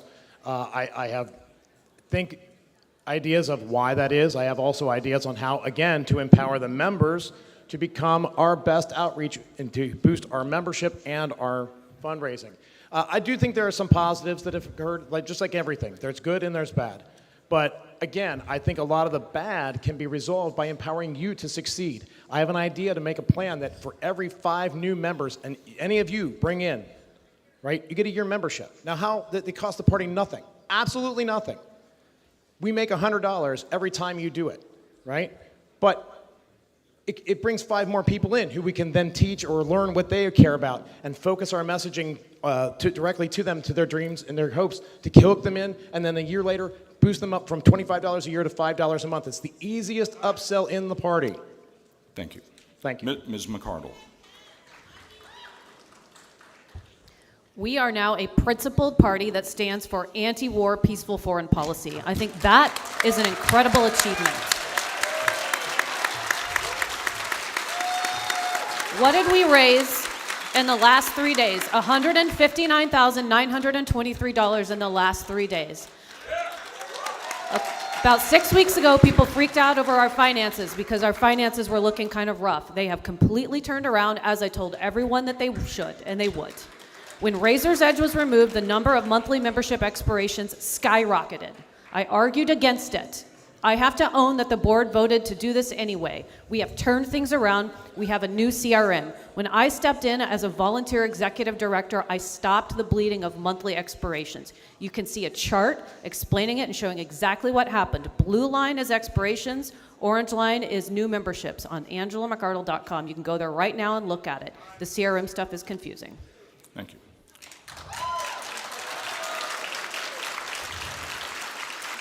Mr. Bisada. Yeah. I think the Libertarian Party is doing way better than it has in the past, and that really, a lot of credit goes to Angela and the guys at the Mises Caucus. I mean, just yesterday, we saw Vivek Ramaswamy trying to show his great creds by talking about Hayek and the Austrians. So I think that comes a lot thanks to what the Mises Caucus has done. They have put Austrian economics, and the guys at Scott Horton at the antiwar.com. Everybody knows what a calamity, American intervention, all of these Zionist wars. We really have to understand the history of that so that we can come to a solution, hopefully without blaming anyone. We have to understand history. Mises also told us that, history only speaks to those who can look at it based on the correct theories, and we have to understand how the market evolved so we can make sense out of the conflicts. And so I think the party is doing way, way better.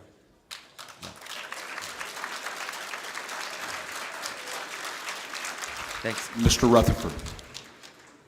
The Libertarian Party has always been anti-war, anti-interventionist. It always has.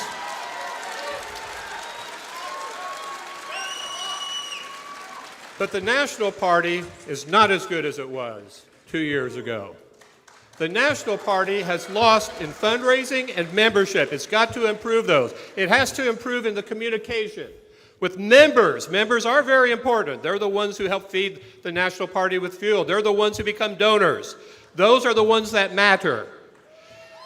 We have state parties that are doing well. Some are improving, some aren't. We've always had that. But the national party needs to be there to support the states so the states can do what they need to do to get candidates elected. And we're getting candidates elected. We're not running as many. We need to run more. Thank you. Mr. Nicola. To gauge the success of the party, we have to ask ourselves, what is the party for? And in my opinion, the party is for three things. Number one is getting candidates elected. That's hard power. Number two is getting our policies put forward. That's soft power. And number three is spreading this beautiful philosophy called libertarianism, and that's social power. So in that regard, I think socially we're doing a good job culturally as a party and as a movement, as a philosophical ism. As far as the LNC goes, one of the first things I'd like to do is Operation Tourniquet, because we need to throw a tourniquet on the limb or the limbs and stop the bleed. Our numbers are down. Right now we have no fundraisers in this party, in the LNC. We need an aggressive fundraising strategy. We need an aggressive membership funnel. There's ways we can do that. We need to hire 3 or 4 solid fundraisers on a commission basis, hire a fundraising director. I spoke to a company recently about data, about getting more our membership fundraising funnel going to affect that end. Thank you. The next question, what do you think is the primary job of a political party? We'll start with Mr. Rutherford. Very easy one. It's to elect candidates, get the candidates who are libertarian appointed. And my goodness, when you get candidates elected, candidates appointed, or they do a good job and get respect in their campaigns, people are educated too. We can do it all, but you do it through the candidates, and that's how you do it. That's what you do, and that's the most important thing a political party can do. Otherwise, you need to be a different organization.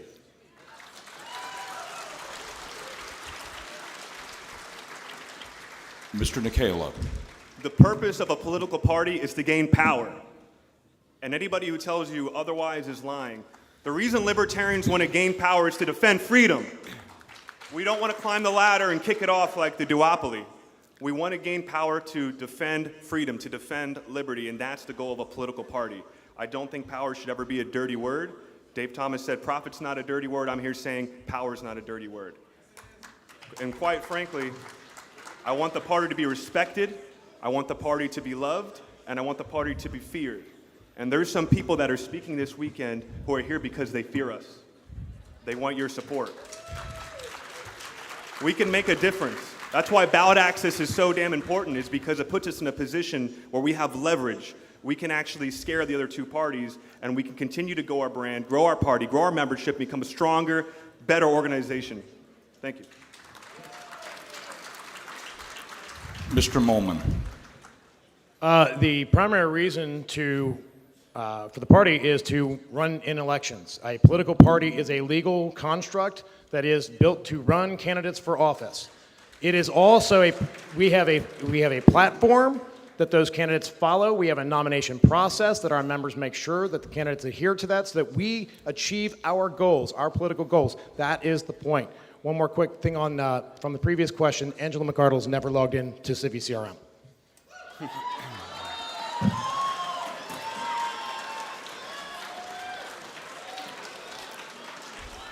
Ms. McArdle.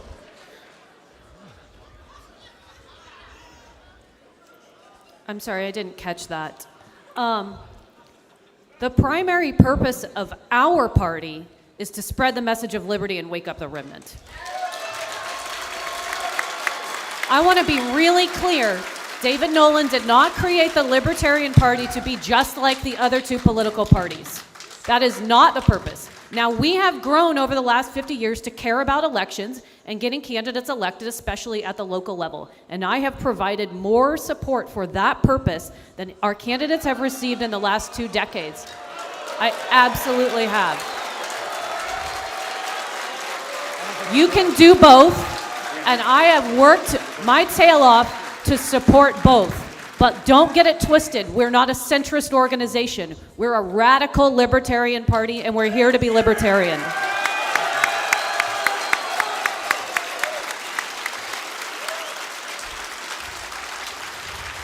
Mr. Basada.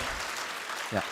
So the purpose of the LP should be to fix the world, and we identified the root cause of the problems. Once again, economic ignorance. So we should become more like FEE or the Mises Institute and make sure that people overcome the economic ignorance that then leads to all the statism. And also, we want to do a good job of spreading the right morality. People should only be criminals if they actually harm someone else or their property, and not if they don't give their money to some massive bureaucracy. Just like in 2008, we had the Ron Paul blimp. If you elect me, we'll have the Mises blimp. And I think that we should also, we call ourselves the party of principle. But for some people, principle might be equality. For me, the principle should be private property. We got some environmentalists who feel like maybe cows should have the same rights as people. So just running around talking about principle and taxation is theft, that is not what educates the masses to overcome the economic ignorance that then leads to all the statism. So I would like to move our character to be more about also overcoming economic ignorance. Just like we're the party of principle, maybe we can become the party of principle and economic education. So that's what the party should be.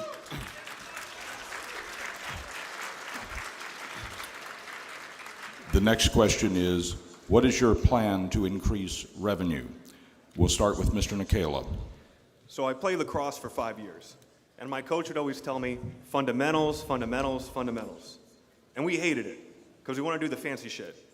But instead, we ran more than the sprinters, but less than the cross-country team. We focused on ground balls, throws, running lots and lots of sprints. And we were one of the best public school teams. We beat all the private schools. We went to county, we went to state. It was awesome because we focused on the fundamentals. Likewise, in the Libertarian National Committee, we got to go back to the basics. We go back to the fundamentals that are really key to the organization in existing. Fundraising, membership, ballot access, affiliate support, and candidate support. Those should be our single-minded goals.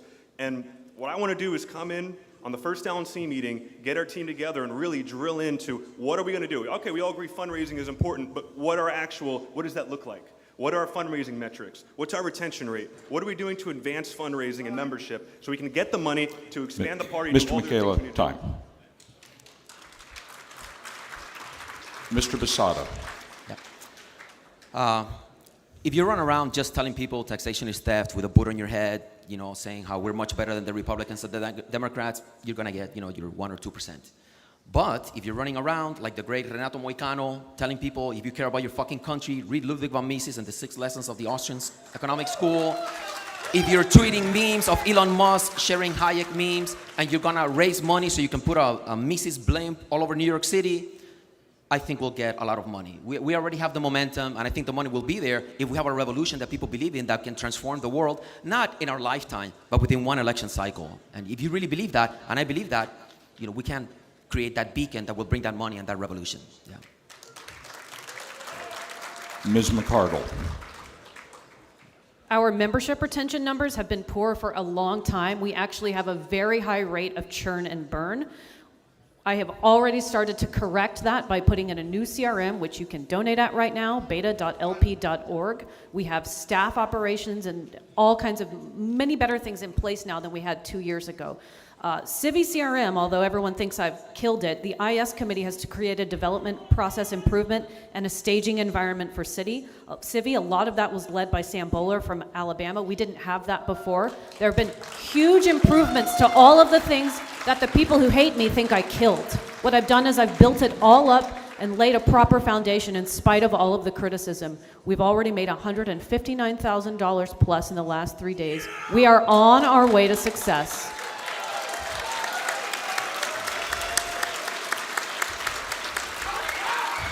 And our presidential candidate, whoever it is going to be a huge part of having an upward swing for us. I am super excited about 2024.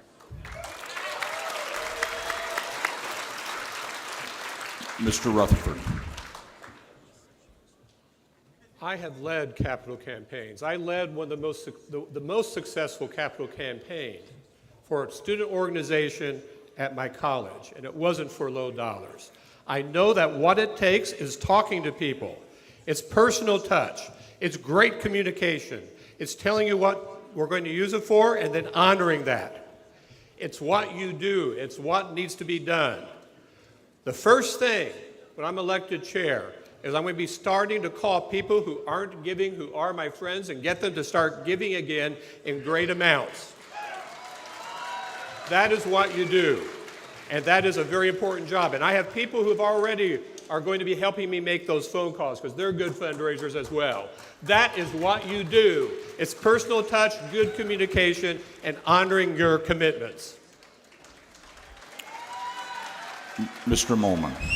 All right. As I mentioned, the 5 new members idea, I really believe it's something we should try. It's something I tried to get the previous LNC to do. They didn't believe in the membership model, which was my frustration, and I would love to see that happen. I agree, we need commission-based fundraisers. If we can pay a high commission for results, because those are in dollars we would not have otherwise had with no money out of pocket, which is the key. We need to celebrate and advertise our wins, specifically talking to the people about issues that they care about. My God, if I get another email blast from National that I couldn't give a damn about, I'm going to unsubscribe. Please stop sending me crap. And Civi had a staging environment. It was built from the very damn beginning. I can give you the internal IP address behind the VPN if you'd like. It's been there all along. I built it.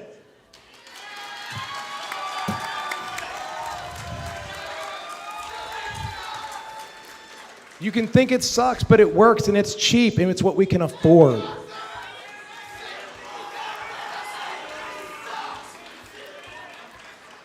In order to stay within our 45-minute period, we'll now go to 2-minute closing statements from each of the candidates. We'll begin, Mr. Pizzata. Mr. Bisa, oh, sorry.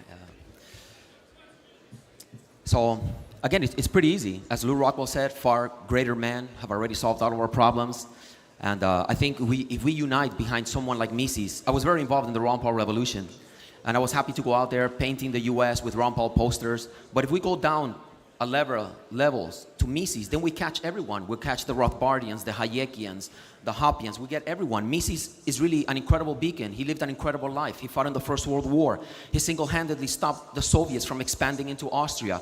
We have an incredible beacon that we can unite. We need to get in touch with the guys in Argentina. We need to learn from them. I mean, how did Ron Paul change all of us? By teaching us economics.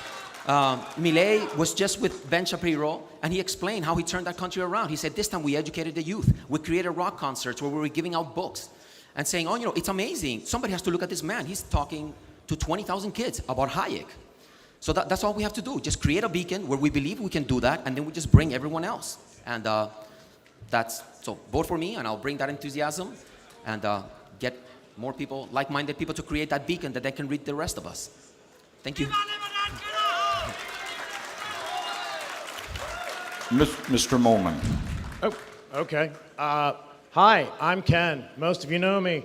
I am running for chair because I believe I can do the job well. The CRM obviously became an issue here, and it always has been.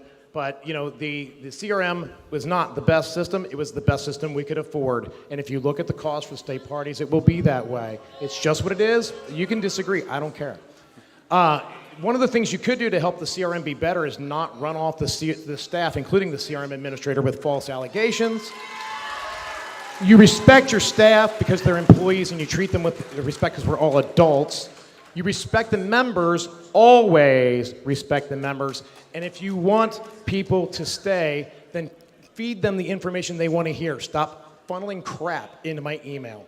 Those are simple changes, but I think it'll make everybody happier, retain better members, and if you guys go out and do the work, 5 new people, 1 year membership in exchange, we can grow infinitely and actually do a better job of growing the party, and it's no expense to the party at all. Commission fundraisers mentioned all that stuff.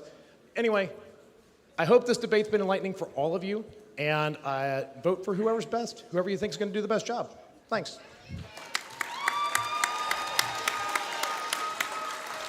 Mr. Rutherford. Thank you. Thank you all for being here. It's very important that you all serve as delegates in other positions. I like all of you, whether we have differences of opinion or not. We all have to work together. We all have to do things. But what we need to do is we all need to be more involved in our communities. Get the community to know what we are, and that we can be trusted and we're credible. We all are. That we run for office. that we get elected to office when we can. And when we don't, we give a good campaign where people go, that person's good, and then you get asked to be in an appointed position to show what you can do. This is what we all need to do. It will make the world a better place. It's what the goal should be of all of us, is to do that in some way. I'm very, very happy to be up here. I'm glad to run for national chair. When elected national chair, I'll take all my experience that I have running organizations, being involved, being a leader.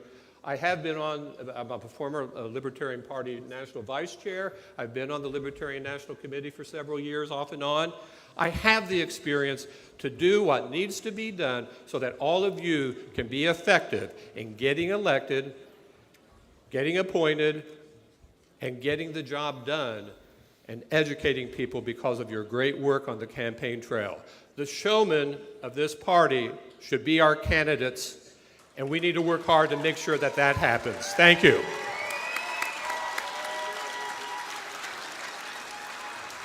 Mr. Nicola.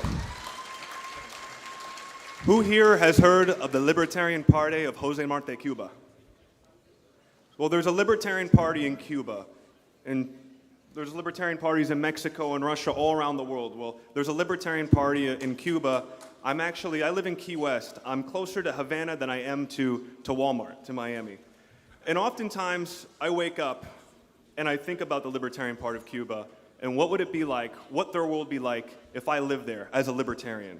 If you don't know anything about the LP Cuba, they're regularly harassed because only the Communist Party can be in Cuba. They're arrested. They're dragged out to other cities by secret police, and they take their shoes and make them walk home.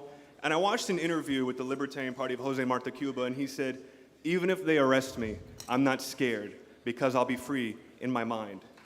And I want to ask you all, how many of you are willing to put it all on the line for liberty? Those are the people I want on my team. It's the fire inside us that unites us as libertarians. And I want to see us come together, destroy the state, put our mission forward, be successful, and take power for freedom. Thank you. Ms. McCardle. We are back to our radical roots. We were outstanding on opposing the war in Ukraine and the Israeli war in Gaza. No U.S. support for it, no tax dollars, peaceful foreign policy, front and center in national media. And for the first time in a long time, we did something that I think would make our radical founders proud. Thank you for everyone who has helped me get the party there. It's all of your hard work that has made this possible. And thank you for electing me in a first term. We are recognizing our potential and coming into our power right now.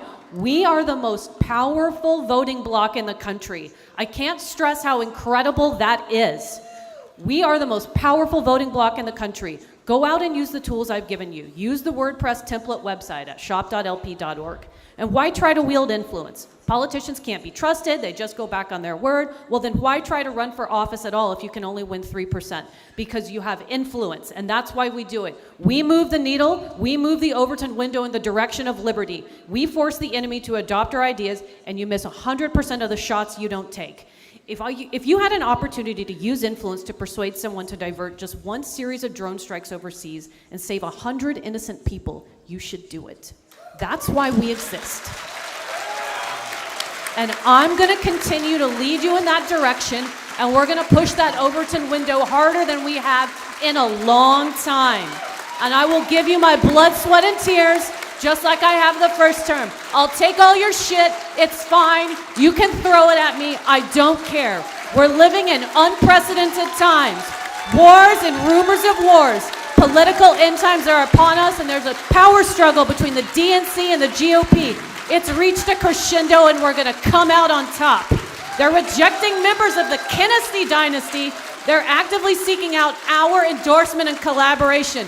We're at the top. Their end is near, and our future is now. Please re-elect me for chair. Thank you.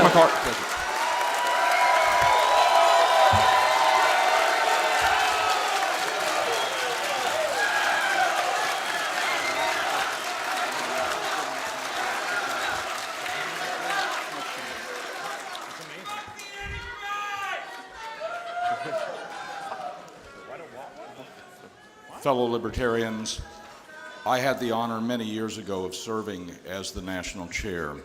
I have some idea of how much time and effort, how much blood, sweat, and tears goes into that position. Please join me in thanking these people for standing up, for being willing to do the work of the party.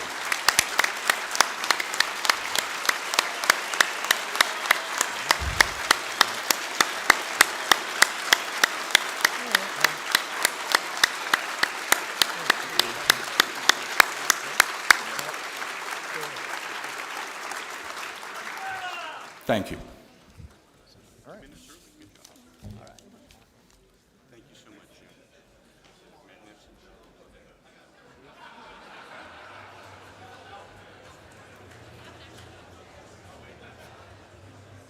Pull to Joe Biden.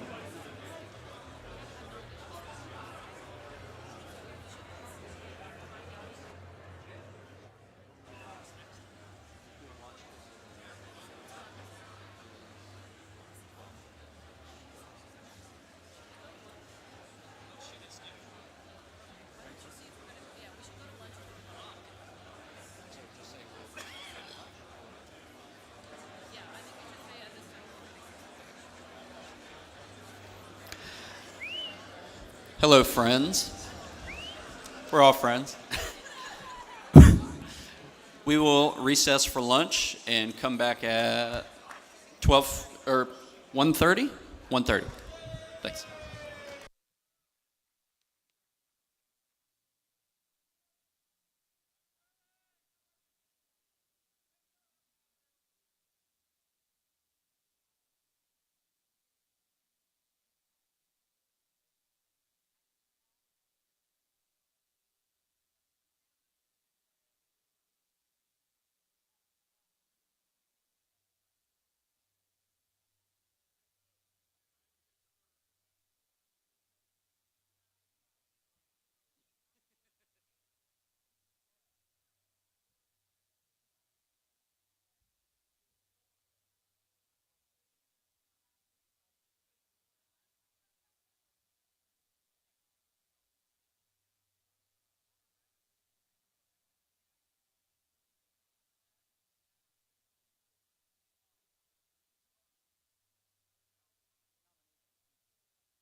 Okay.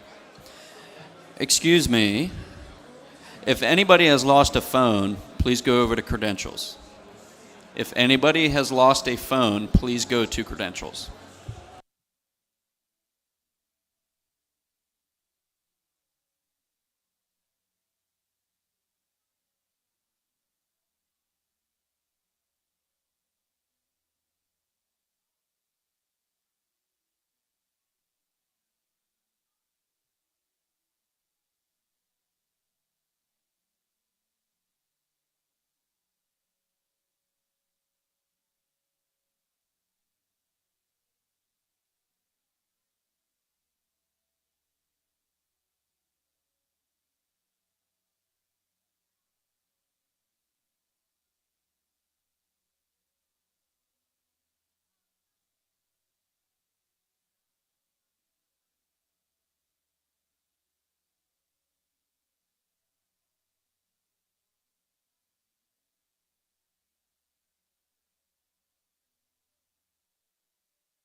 All right, welcome back, everybody. We'll give it a couple more minutes as people start rolling in.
Everyone, please begin to find your seats. We're going to come to order very soon.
presidential candidates, are any of you using videos in your nomination speeches? If so, please get those videos to AV. TJ Ferreira will assist you. And let's get ready to come to order, please. Let's get ready to come to order.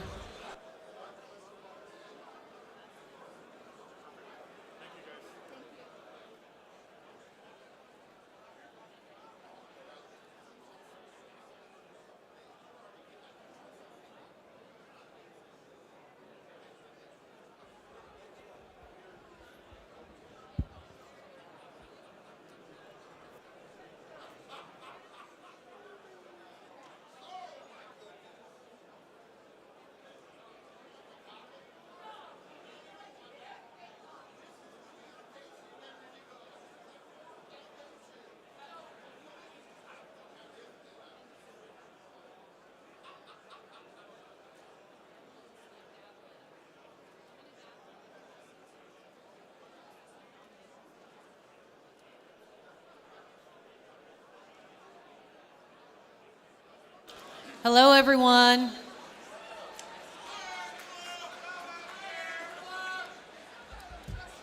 Guys, we're gaveling in. It's 1:36 p.m. Now I'm going to pass the gavel over to our Vice Chair, Andrew Watkins. Please behave for him.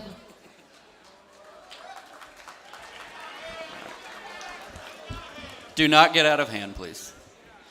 All right.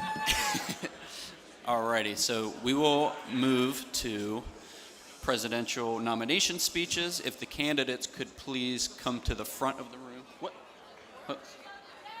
Oh, I'm sorry. Chair. Nominations were closed. Yes.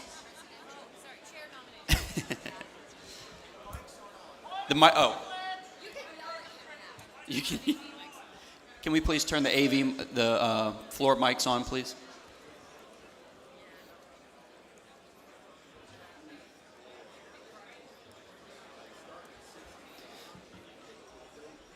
Still nothing. Microphone Check, 3. Check, check. Microphone 3. 3. Can we? Hello. Mr. Vice Chair. Hold on. Let's check and make sure all the mics are working. I got it. So mic 1 is working. Is mic 2 working? Mr. Vice Chair. Hold on 1 second, please. Testing 2. 2? Okay. Is microphone 3 working? Mr. Vice Chair, microphone 3. Microphone 3. Is microphone 4 working? Check, check. Sweet. Mr. Chair, I have a motion to suspend the rules. Orders of the day. All right. Mr. Vice Microphone 1, we need your name. Mike 2, I have a motion to suspend This is the rules. Paul Bracco. I'm a delegate from Virginia. Okay. I move to amend the agenda and insert the presidential nomination immediately following the election of LNC chair. Orders All of right. the day. Did everybody hear the motion? The motion is to suspend the rules. No, I did not say suspend the rules. Could you please repeat your motion? I move to amend the agenda and insert the presidential nomination immediately following the election of LNC chair. All right. That's a suspension of the rules. It's been moved and seconded. Point of order, Mr. Chairman. This is in order, Point of but it order. takes a 2/3 vote, and I believe that it is not debatable. Point of parliamentary inquiry. This is not debatable. Point of parliamentary inquiry, Mr. Chair. State the mic, please. Mic 1. Okay, this is debatable. Apologies. This is Paul Bracco again. Is this something that would pass with a majority of the entire delegation? This is a 2/3.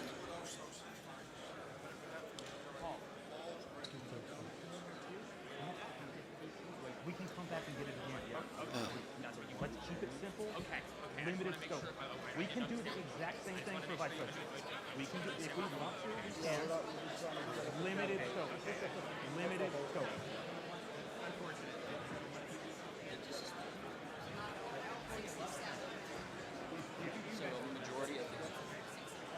Point of order, Mr. Chairman. It would have to be a 2/3 vote or 467 votes. Point of order. Thank you, Mr. Vice Chair. Point of order at microphone 2. Point of order. Mr. Chairman, if the current item of business, which is the election of LNC, can we have order, Mr. Chairman? All right, well, there is a motion on the floor right now. Can we have order, please, so I can make this point of order?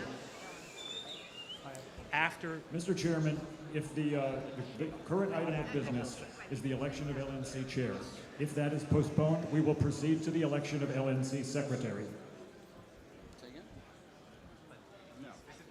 It's difficult to hear you. I'll try again. My point of order is that the current item of business is LNC chair election. And if that item is postponed, the next item of business will be LNC secretary election. It would be vice chair. Whatever is next on the agenda, if this motion were to pass, and this is not a point of order, but if the motion, just so everybody understands, the motion was to move up the presidential election. Is that correct, Mr. Bracco? Yes. Okay. That is and correct. that would take place, if this were to pass, that would take place after the election for chair. Microphone 3, point of personal privilege. Microphone 3.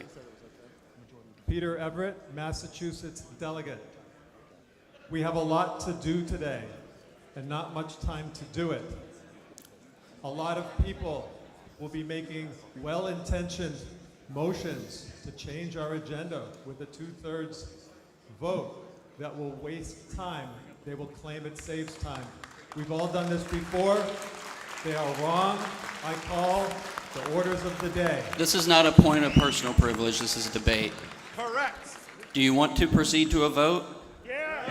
Point of order on mic 4, Mr. Chair. Microphone 4. John Phillips, delegate from Illinois. Just for clarification, you said this is a 2/3 vote.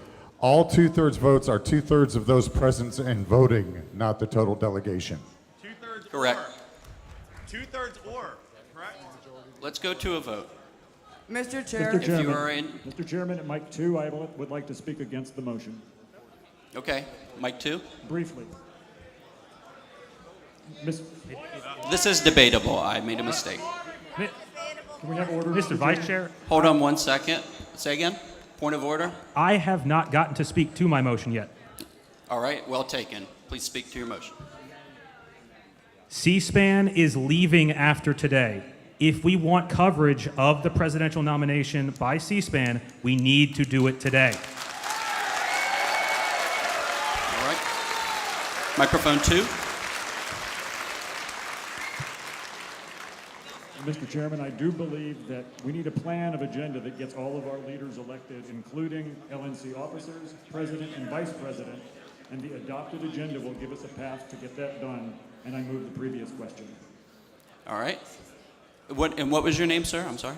Sorry, Arthur DiBianca from Texas. Mr. Chair, point of personal privilege, microphone 3. The question has been called. If you are in favor of amending the agenda, please stand. Point of order, Mr. Chair. Point of order. Mike 3. We're voting. Point of order, Mr. Point Chairman. point of parliamentary procedure. I will not be entertaining points of order what during this is vote. the vote threshold? Because that was brushed past, and if this is requiring a certain number for a majority, this will need to be a counted vote. It's either or, is my understanding. So what was the ruling? Is it 2/3 or is it a majority Everyone, of all please. delegates? That has One not been second. answered. We can't vote until we know the threshold. Everybody Everybody quiet down, please. Everybody quiet down.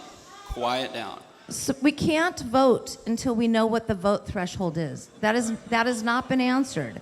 Is it 2/3 of those in the room, or is it a majority of all delegates? That was what it the is way either. that was the way the motion was made by the maker. And before we vote, we need to know what the threshold is. You can't have a vote This is without us dilatory. knowing what the threshold is. Mr. Chair, point of personal privilege, mic 3. We need to. Can everybody show each other some fucking courtesy and be quiet so we can hear people talk? It looks like everybody's ready to go to a vote. So What is the vote threshold? We cannot it is vote two-thirds- without. It is Thank you. two-thirds or a majority of the entire body. Then it would need to be a counted vote. It does not have to be a counted vote. Yes. All All right. So I see the standing votes. If you are not in favor of the agenda being amended, or the amendment to the agenda, please have a seat. All the noes, please rise.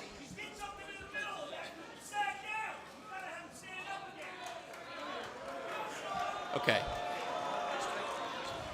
Okay. All in favor, please stand. Of the amendment. Let's get this through. Let's get it through. Let's go! Okay, please see it. All those opposed, please rise. That looks like two-thirds to me.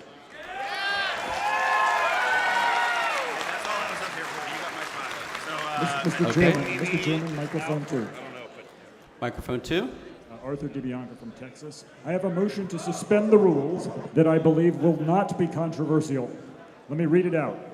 I move to suspend the rules to provide, during each round of voting for LNC chair, that in addition to the last place candidate, any other candidates who get less than 5% will also be eliminated, and that candidates who withdraw or are eliminated will be permitted to address the convention for 2 minutes. Okay. I believe this is a standard. Could you please submit that to the secretary?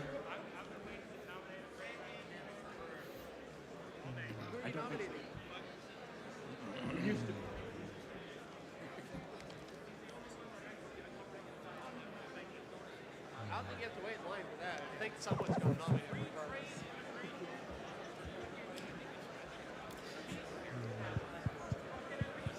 And I would like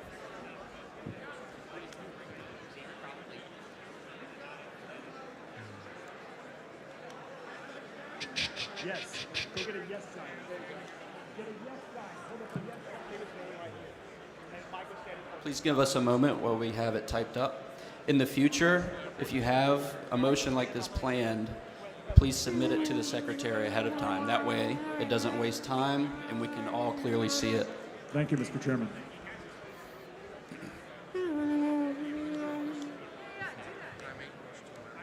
What's the note?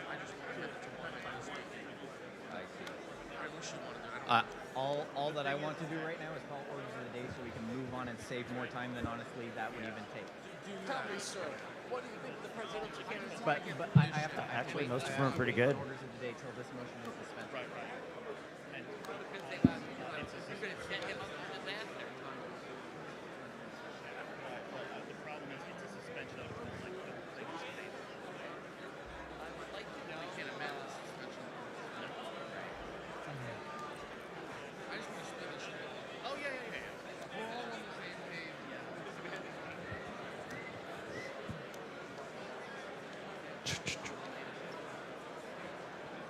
Honestly, excuse me, sir, what do you think of the convention so far? I think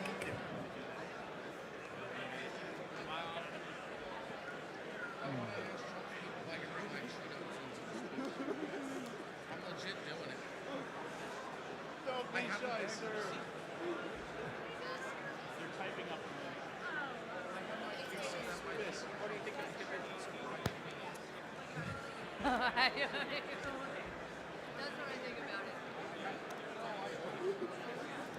Alrighty, can we have the screen switch back to the secretary's screen, please?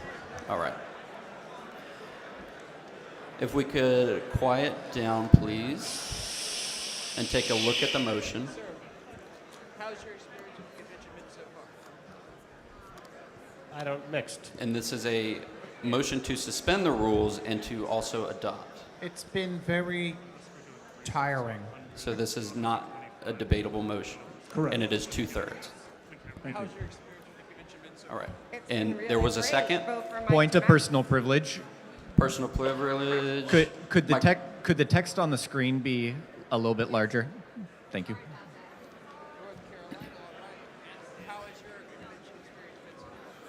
Very good. Very good. Been a shit show. Okay. Fantastic. It's fine. It's going pretty much as normal for these things. Okay. Does everybody understand the motion? Please quiet. Mr. Chair, point of personal privilege. Mic 4. Mic 4? This side of the room on your left cannot hear out of the speakers. I'm sorry, I can't hear you. This side of the room on your left cannot hear out of the speakers. Oh, ton of fun. Okay. Ton of fun. Oh yeah. Always fun out here. You know, you're getting into it. So, you know, the arguments and the fight. That's all part of the experience. Take it in stride. Or, I'm sorry. Suspend. If we could try to fix the left side of the room.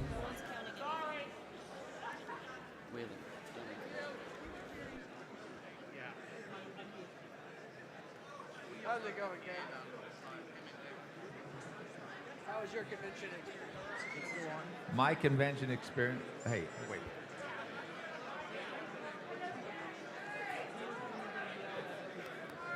I was like, maybe.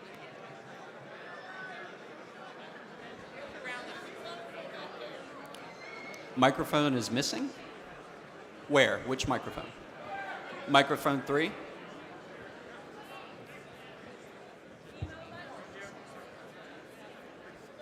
Okay.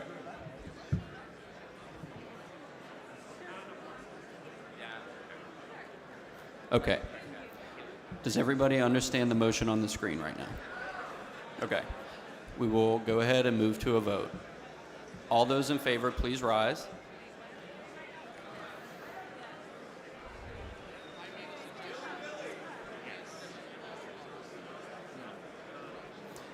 Okay, you can have a seat.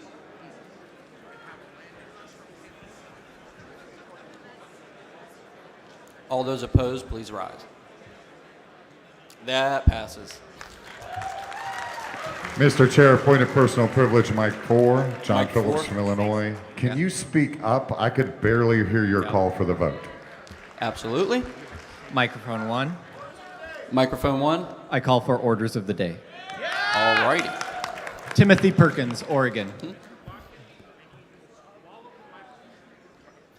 All right. Are the candidates for LNC chair around? And if so, please come up to the front.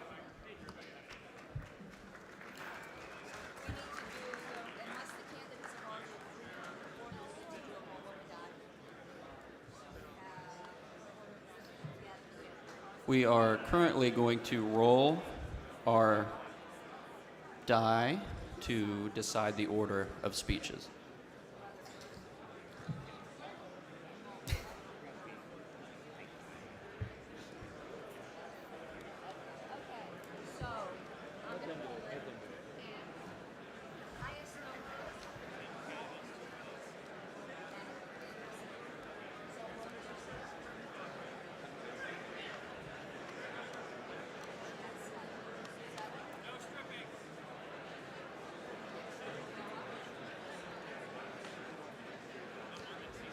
Dan Lewis, microphone 4. Dan Lewis of Illinois. I would like to motion to move the speeches, to lower the speeches to 5 minutes.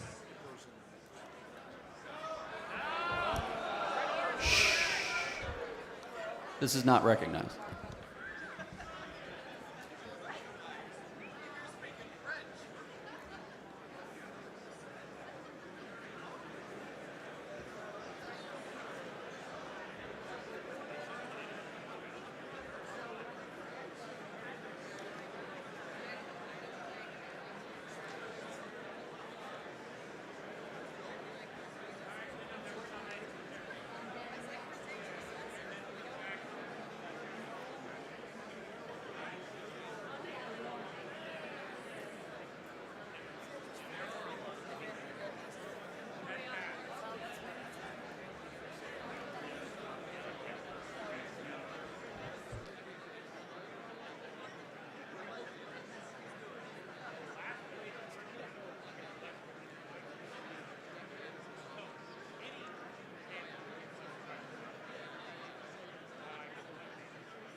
That's quitters talk, Ken.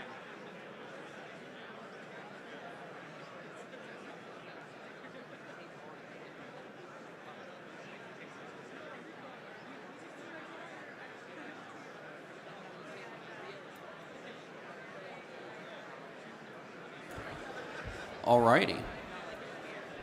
So, here's the order in which the candidate. Hello? All right. I don't like the sound of my voice over a microphone. Never fun.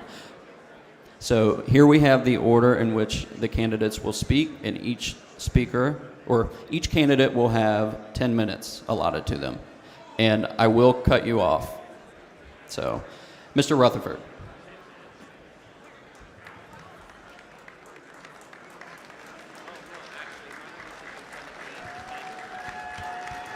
Libertations. That is how libertarians in Indiana greet each other. Just go ask a Hoosier, they'll explain it to you. My name's Evan McMahon. I'm the state chair of the Libertarian Party of Indiana, and I am proud to stand here to endorse and nominate Mr. Mark Rutherford for chair. Mark Rutherford, 15 years ago, heard me on the radio advocating for a candidate for Congress. He spent the next year stalking me everywhere I went, trying to convince me to give up a very well-paying job as a political strategist to come make absolutely zero money working for libertarians. But he said, you'll feel better in the morning if that's what you do. Now, I know that Mark Rutherford is not the most engaging, charismatic person that you've ever met. He's got about as much charisma as dry white toast and cottage cheese for breakfast. Sorry, Mark, it's true. But what Mark Rutherford is he is a builder. He is the guy who goes out and recruits the quality talent to go out and be the energetic person, to go find the thing that needs to be done for the party. He laid the infrastructure for Indiana 2 decades ago. So today, Indiana went from rank 13th in membership to 7th in membership in just 1 year.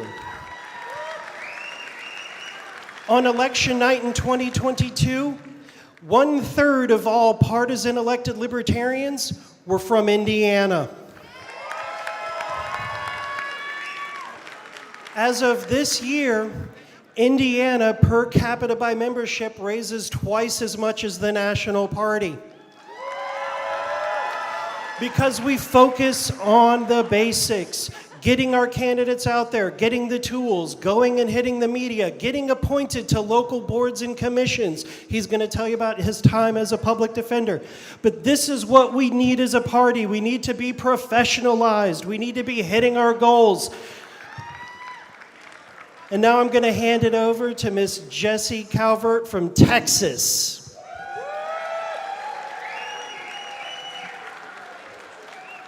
Hi, everyone. I'm Jessie Coward. I'm the vice chair of the Libertarian Party of Texas, where the stars are big and bright.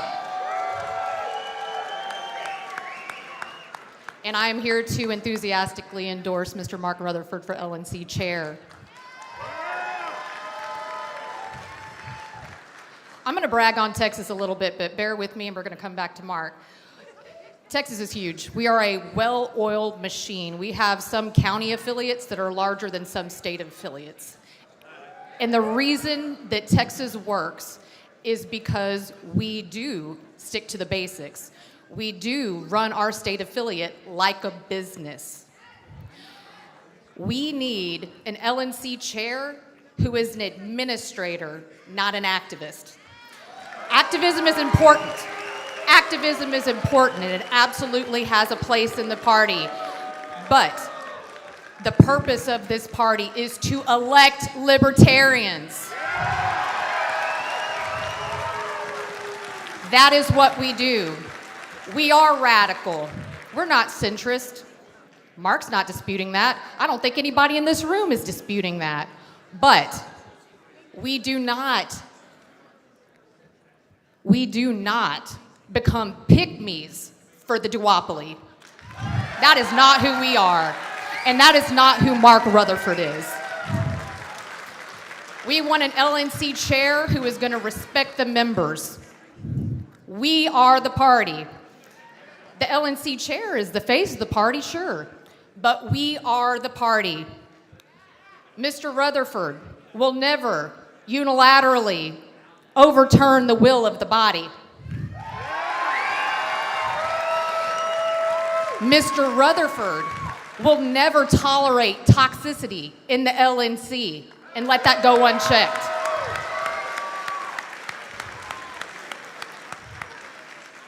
He is the man that we need at the helm. And I thank you very much for your consideration to vote for Mr. Rutherford. Good afternoon, Libertarians. How you guys doing today? My name is Boomer Shannon. Many of you guys know me. I'm an activist. I'm a campaign manager. I've had a lot of great successes in this party over the years. Campaign management is tough. It's a hard job. You've got to manage your opponents. You've got to manage volunteers, fundraising, infrastructure, all these things. It's a very difficult job. I've been on the ground fighting for liberty every day for the last 20 years, and I'm so proud to stand before you today to nominate Mark Rutherford for chair.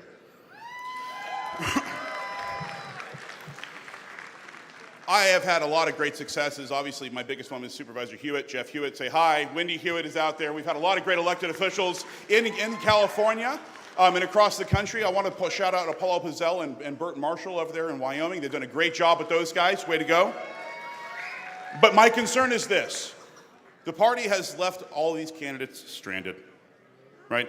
They pulled funding for the Frontier Project and all the other political successes that we've had and all of our down-ticket candidates. I've called the party and asked them for money. I called the party. I called caucuses. I called individual donors. And you know what? I didn't get a call back. Right? I don't mean to be braggadocious, but I'm a premier activist, and I want to see things fixed. This is why I'm supporting Mark for chair. I can only handle one failure at a time.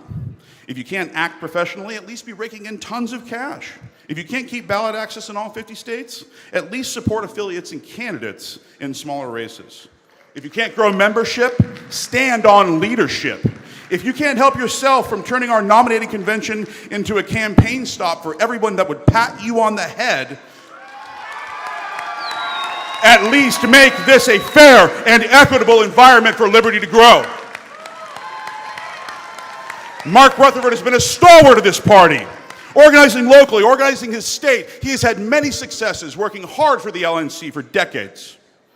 He already has relationships with donors that have fled, with volunteers that have fled, with members that have fled, and under his leadership, I expect a new day of the LP. Ladies and gentlemen, your next chair, Mark Rutherford.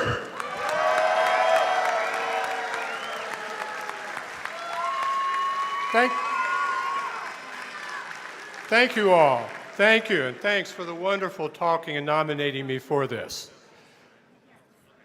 It's a time for the Libertarian Party to become a major party, and you have to do that by getting the things organized, the professionalism, the staff.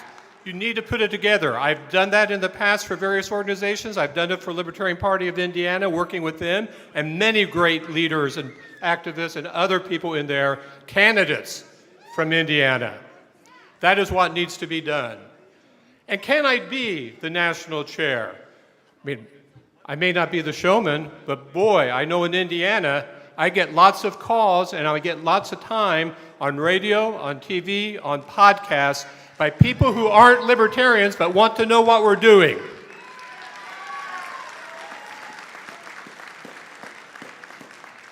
So I'm ready for the national circuit. I'm ready for national publicity and television to start interviewing me. In fact, I've been doing some already based on this. And here, it's time to get the party to be where it needs to be, a major party, well-organized, professional, and doing what needs to be done. I accept the nomination for chair of the Libertarian Party. Thank you.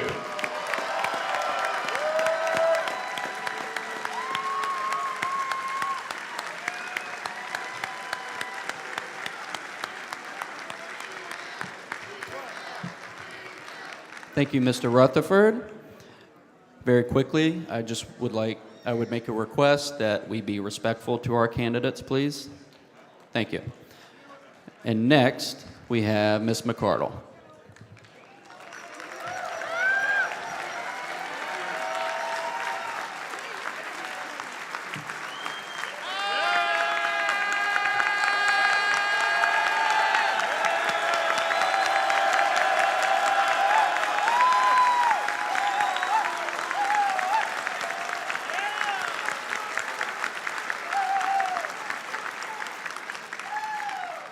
I'm Scott Horton. I'm from Texas.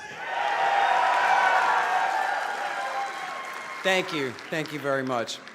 2 years ago in Reno, I gave a speech nominating Angela McArdle to be the new chair of the National Libertarian Party. It was the right call then, and I hope the delegates here this weekend will continue to support her in her efforts. Now, I know that everything has not been perfect, but the new strategic direction of the party is a major improvement and must be maintained. Now, recently at the Texas convention, a friend told me that there was a rumor going around that I had crudely dismissed anyone in the LP outside of our group. But as I told him, that's simply not true. I have always said that even the Mises Caucus's use of the phrase takeover was at least a double-edged sword, if not counterproductive. What really happened, and what we hope continues, is that the American Libertarian movement is joining the party to turn it into what it could and should be, the most powerful force for peace and liberty in the United States.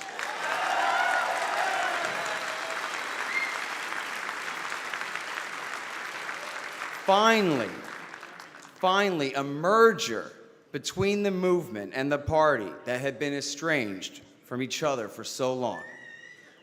Now, our opponents said that we were right-wingers and we'd scare away the left. Then we did a big peace rally in Washington with the great Ron Paul headlining.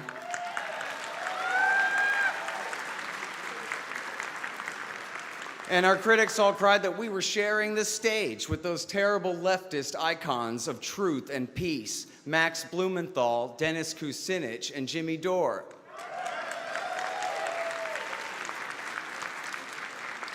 The Mises Caucus is, and the Libertarian Party under Angela McArdle's leadership is, the continuation of the great Ron Paul revolution of 2008 and 2012.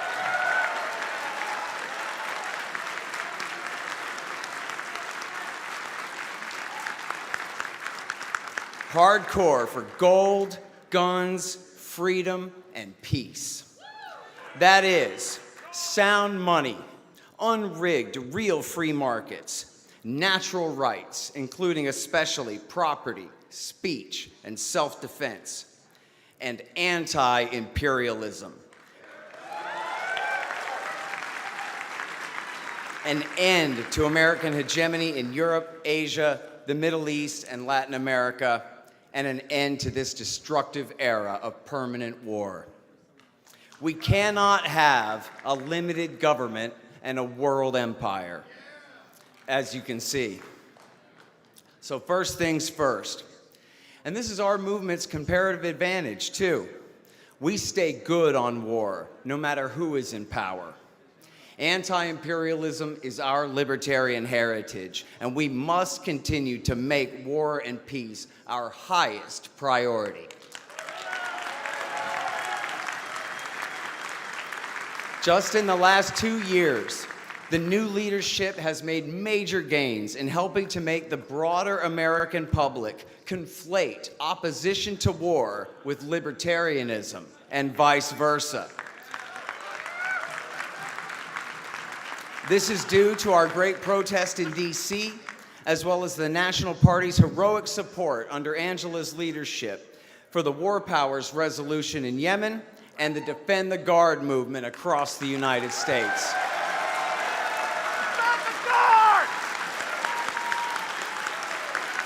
And thank you all for that, too.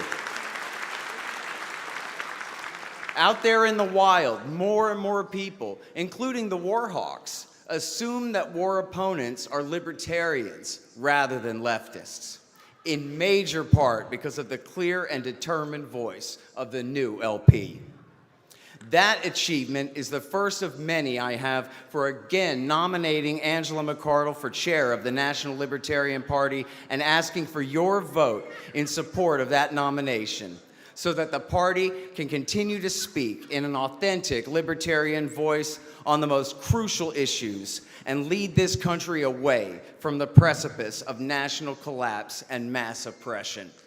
Thank you.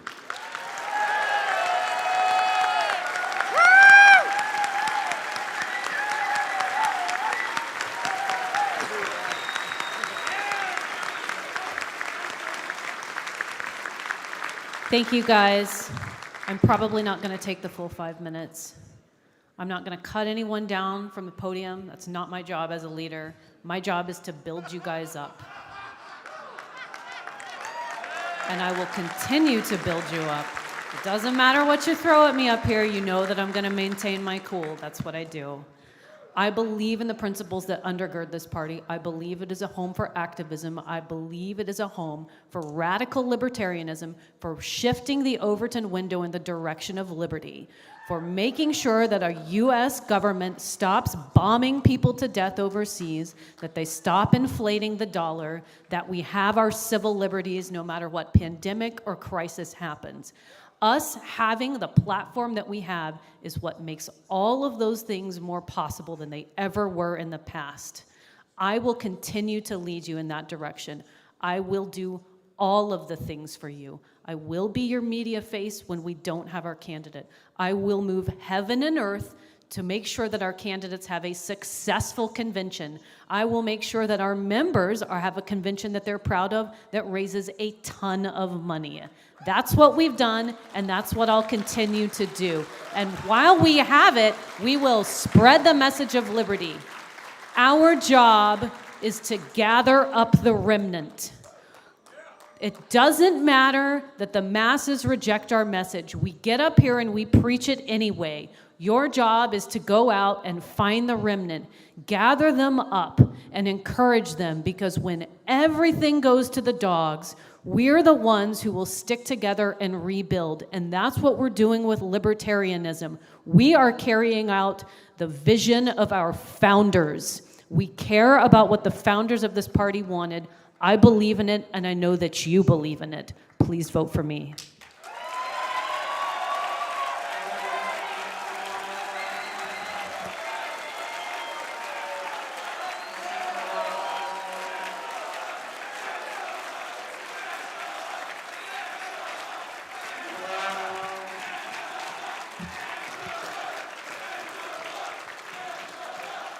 Thank you, Ms. McCardle. Was that a trumpet? What was that? Let's not do that. Mr. Basada.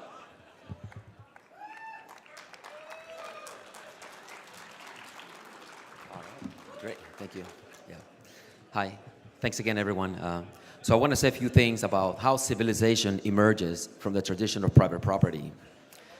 Free people are motivated to discover the best information with which to increase the rate at which they transform or reorder matter that they exclusively control, their private property, to create wealth. Most of us transform our bodies in a manner that maximizes the value of the wealth in terms of labor, services, or products that we produce, and then trade with companies, employers, or the public. From our freedom to use or transform our private property emerges the freedom to trade it with anyone in the entire planet, which inadvertently transforms mankind into a global supercomputer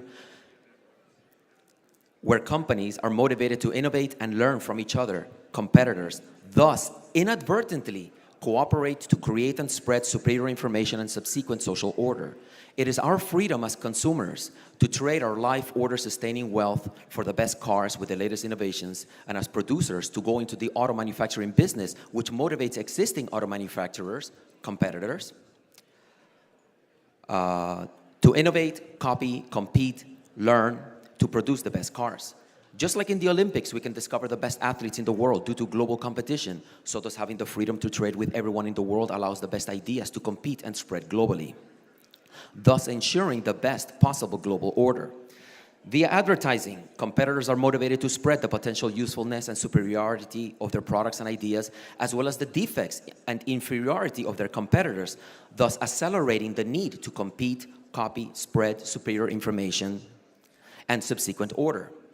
As cost-cutting ideas emerge and inevitably spread via competition, leading relative prices to continuously fall, now profitable ideas easily arise and once again spread via economic competition in an endless cycle of knowledge generation and innovation.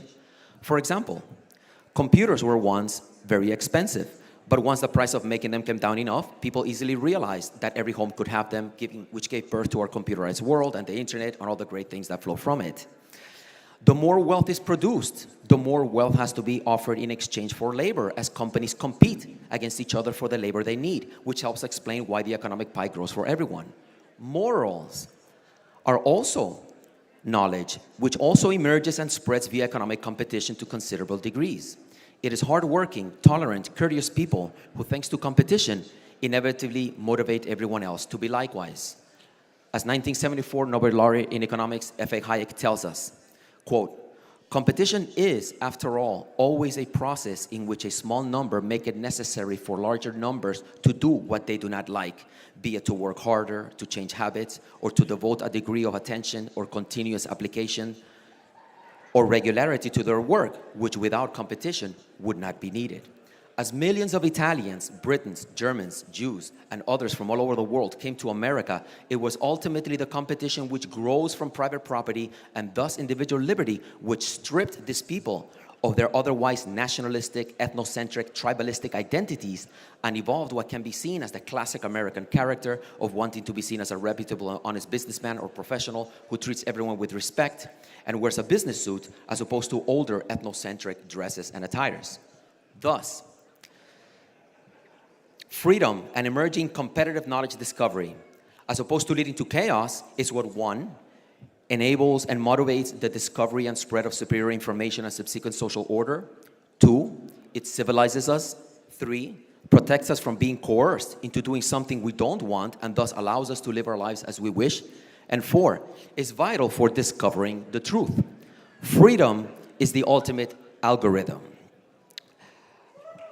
Next, sorry, I'm a little slow here. Zionism is likely to be an intellectual error. Okay, sometimes lots of very bright people with very good intentions make mistakes. That is the history of communism. A bunch of ideologues, it made sense to a lot of people. They looked at the complexity of the world and they fell for it. I was born into communism. My family members weren't evil. The idea that fellow Homo sapiens who identify as Jews have to abandon the thousands of humble synagogues spread throughout the Western world because somehow they cannot live with the other Homo sapiens to create themselves a country in a place where there were relatively few of them and the people in the area were adamantly opposed to the idea was an intellectual error. Okay? Now, anti-Semitism is an error, is a mistake. We overcome mistakes by doing the best that we can to understand the underlying fallacies and then overcoming the error. We do not create an error to overcome another error. So, again, a few more relevant quotes. Whether somebody blows himself up to kill innocent civilians, whether someone grows up to be a Hitler or a Ludwig von Mises, it is obvious that it all comes down to the ideas and circumstances that cause this person to grow up the way they do. So just labeling people terrorists or anti-Semites or this or that is absurd. We have to focus on the ideas. Thus, Ludwig von Mises. It is ideas that group men into fighting factions, that press the weapons into their hands, and that determine against whom and for whom the weapons shall be used. It is they alone, not arms, that, in the last analysis, turn the scales. So we have to focus on the ideas. Mises, again, history speaks only to those who know how to interpret it on the ground of the correct theories. We know how the Marxists have all their silly theories about class exploitation and all this nonsense. Well, unfortunately, the Zionists also came up with all their theories about how somehow you just can't live along with other people and how there's always going to be hate towards Jews, and they create their own myths. Well, those are myths. Just like socialism, they have to be overcome. And thank you. Mises, one more time. We have to look at the past without blame. We have to sympathize with how people make mistakes. Again, my family members in Cuba, they weren't evil. They just make mistakes. Mises once again tells us, neither as judges allotting praise and blame, nor as avengers seeking out the guilty should we face the past. We seek truth, not guilt. We want to know how things came about to understand them, not to issue condemnations.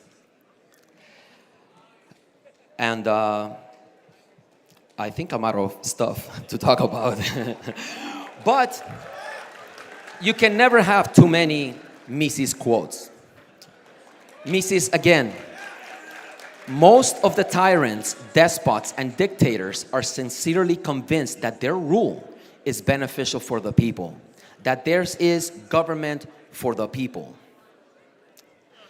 And Hayek, two of my favorites. Once again, people make mistakes. Theodor Herzl, with the best of intentions, made a mistake. Hayek tells us, it is necessary to realize that the sources of many of the most harmful agents in this world are often not evil men, but high-minded idealists, and that in particular the foundations of totalitarian barbarism have been laid by honorable and well-meaning scholars who never recognized the offspring they produced. Hayek, again, most people are still unwilling to face the most alarming lesson of modern history, that the greatest crimes of our time have been committed by governments that had the enthusiastic support of millions of people who were guided by moral impulses. It is simply not true that Hitler or Mussolini, Lenin or Stalin appealed only to the worst instincts of their people. They also appealed to some of the feelings which also dominate contemporary democracies. And sadly, we see that right now in Gaza and Israel. You know? Hayek, one more time.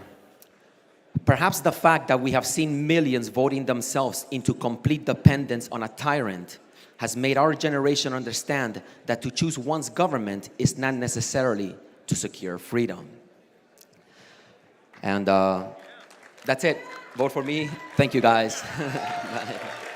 Thank you.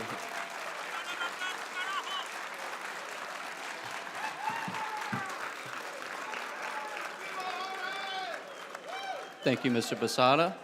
Next, we have Dave Thomas, the founder of Wendy's.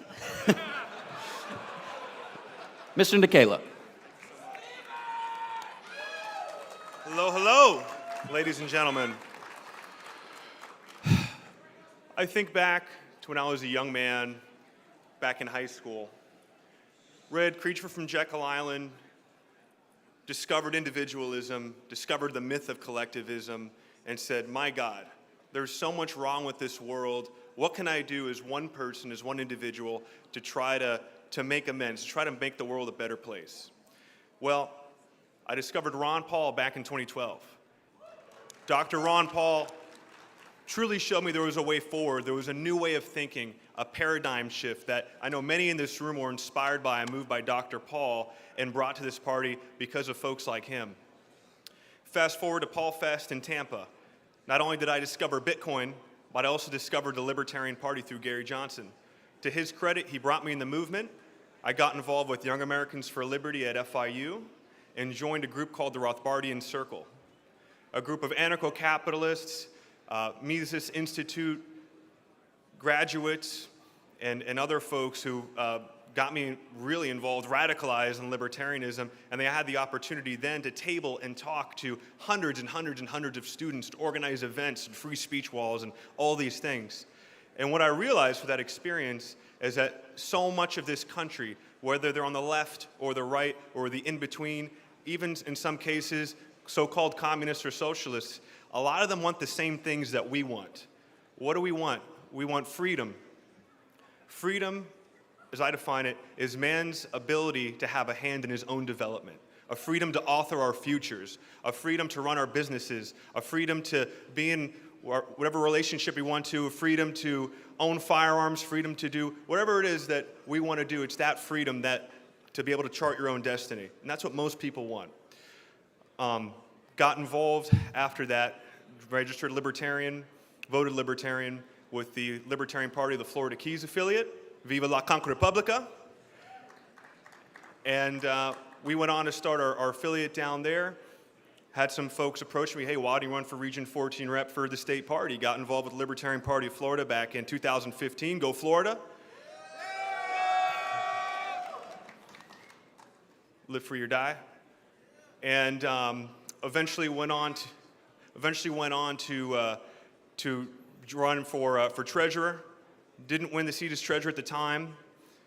At one point, treasurer stepped down. I stepped up, got us out of a very tough situation in Tallahassee. Had some stuff dropped unanimously.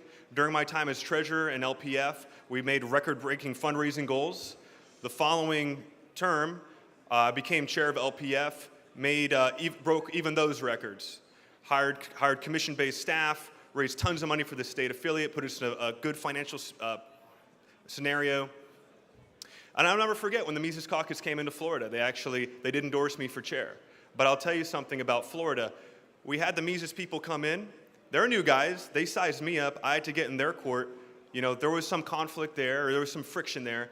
But at the end of the day, Florida is a beautiful example of what can happen when you have old guard, new guard, radicals, prags, all coming together for the same goal to accomplish the same things. And that's what we need in this party. What I believe happens in politics is that when there's no unifying, overarching goal, individuals tend to, and this is sociology, this is my interpretation, they tend to look at their own self-interest, form factions, and then we have the infighting and the inter-party fights that we've known to have over the last few years. I want to go back a little bit to Florida too, on some other stuff. I set goals, quarterly goals, with all the committee members, with all the committee chairs. We were on meetings once a month. All of our committees would get on a call. We'd have constant communication. Hey, communications, what's going on with fundraising? Oh, actually, we need help with this. What can I do to help your committee? Oh, you know, we're actually doing this thing. And it created fertile ground for new ideas to grow. Florida's a well-oiled machine. And what I think was most successful about my time leading Florida those 4 years was communication and goal setting being key. Communication is everything. It's everything in business, it's everything in politics, it's everything in leadership. I've been on the board for the LNC for the past 8 years now. I've seen what works, I've seen what doesn't work, I've seen what moves our party forward. What a lot of people don't understand about the LNC, it's really a bifurcated organization. You have the LNC on one hand and you have staff on the other hand. And oftentimes, staff are the ones putting in the work 40, 50 hours a week, putting in the real work, the engine to move the party forward, and we don't always see that. A lot of the times we see what happens on the LNC list, we see the grandstanding, we see the debates, but so much of what goes on in our organization is what's happening behind the scenes. I get that. And what I would encourage us to do is start looking at the LNC not just as the LNC, the board, but really what can we do to grow the organization as a nonprofit political organization? Because the reality is we're only making about $1.6 to $2 million per year as a political organization. That's small in politics. To get to where we need to go, we need to be a 10, 20, $100 million a year organization. If we want to accomplish what we want to accomplish. In my professional life, as you guys know, I want to run the LNC like a Wendy's. But it's not just running an organization, it's the operations that make a business grow. You've probably been to good Wendy's, you've probably been to bad Wendy's. You can taste the difference. And really that's what it comes down to. I have pride in my organization and my stores. We're top 15%. Wendy's actually recently came out to us and said, hey, we'll build you 5 stores and hand you the keys. You don't get there unless you're good at what you do. I run a $30 million a year enterprise. From administration to operations to working with my management, my staff, corporate, the brand, my customers. I know what it takes to get an organization going, running, and successful. And I want to take that experience, the same experience I brought to Florida, and bring it to the LNC as chair. You might ask, why am I doing this? Why do I want to run for chair? Well, I went to confession at a church one day and the priest said, you have to run for LNC chair. No, I'm just kidding. I'm doing this because I've been in this movement, I've been in this party for the last 10 years, and this is something very near and dear to my heart.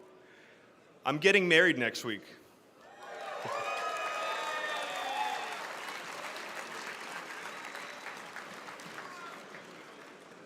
But to be honest, I married the Libertarian Party 10 years ago. And my vows to you are, I want to be a servant of this organization. I want to watch the organization grow and succeed and be successful. I want to be here through the thick and thin, no matter what happens, no matter who's in charge, no matter who the delegates are. You are all amazing, great, fantastic people. And I guarantee you, when we put our differences aside, I would share any FEMA camp with the least of you. I truly believe there's so much more that unites us than separates us. And I'll tell you a story. When we reopened our local Dairy Queen in Tavernier, I used to go there when I was a kid. Hurricane Irma shut it down, and I actually came in, reopened it because why not? It's a local icon. Reopened the restaurant, and my sister came up to me and said, hey, there's my friend here. He was about 15 years old. He wants to meet you. I told him, you're the chairman of the Libertarian Party of Florida. I said, hey, it's nice to meet you. Well, thanks for coming aboard. He goes, you're a libertarian? I said, yeah. He goes, I'm a libertarian, and my friends are libertarian too. And this kid's 14, 15 years old. He went to the same high school that I went to. And I'll tell you one thing. When I was in high school, I had never heard the word libertarian. Here's a kid, 14, 15 years old. Not only is he a libertarian, but his friends are libertarian. We're growing as a movement. And if you ask me, the largest growing political bloc in America is third party, NPA. We need to get out there. We need to start doing search and rescue on these folks. Get them into our fold. And here's my plan. All right, number one, fundraising. We need to raise money. 3 or 4 commission-based fundraisers. Eventually, I want to pull in a full-time fundraiser, start building back out the fundraising department of our organization. We got to make money to spend money, baby. That includes, a part of that is getting membership up. We need to be very, very, very focused on growth. We need to have a growth-oriented mindset. We get our numbers up, we crank them up, then we can also fundraise off those folks and then do all the great stuff that we want to be able to do as an organization. Ballot access. We need to fund ballot access. We need 50 state plus DC and Guam ballot access. Remember when the socialists came into our party a few years ago and tried to take it over? We wouldn't let them. But the reason they are interested in the Libertarian Party and so many others are interested in the Libertarian Party is because of the value of our ballot access. And if I'm being honest with you, the reason why RFK, Trump, and Vivek all decided to come here is because they know we have 50 state ballot access. And that scares the shit out of them. And we need to continue to leverage that and build that, not only just to run the presidential candidate, but also for our people on the ground. Next up is affiliate support. I only got 5 seconds left, but 1 second. Well, I want to thank you. Impotentes defender libertatem non passant. Those without power cannot defend freedom. Thank you all. You're the best.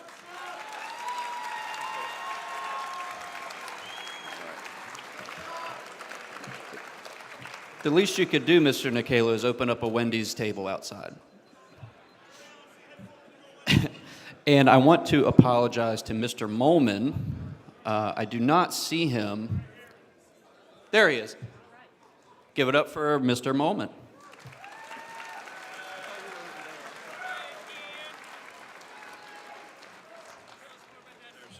Oh, thanks for the timer. That's awesome.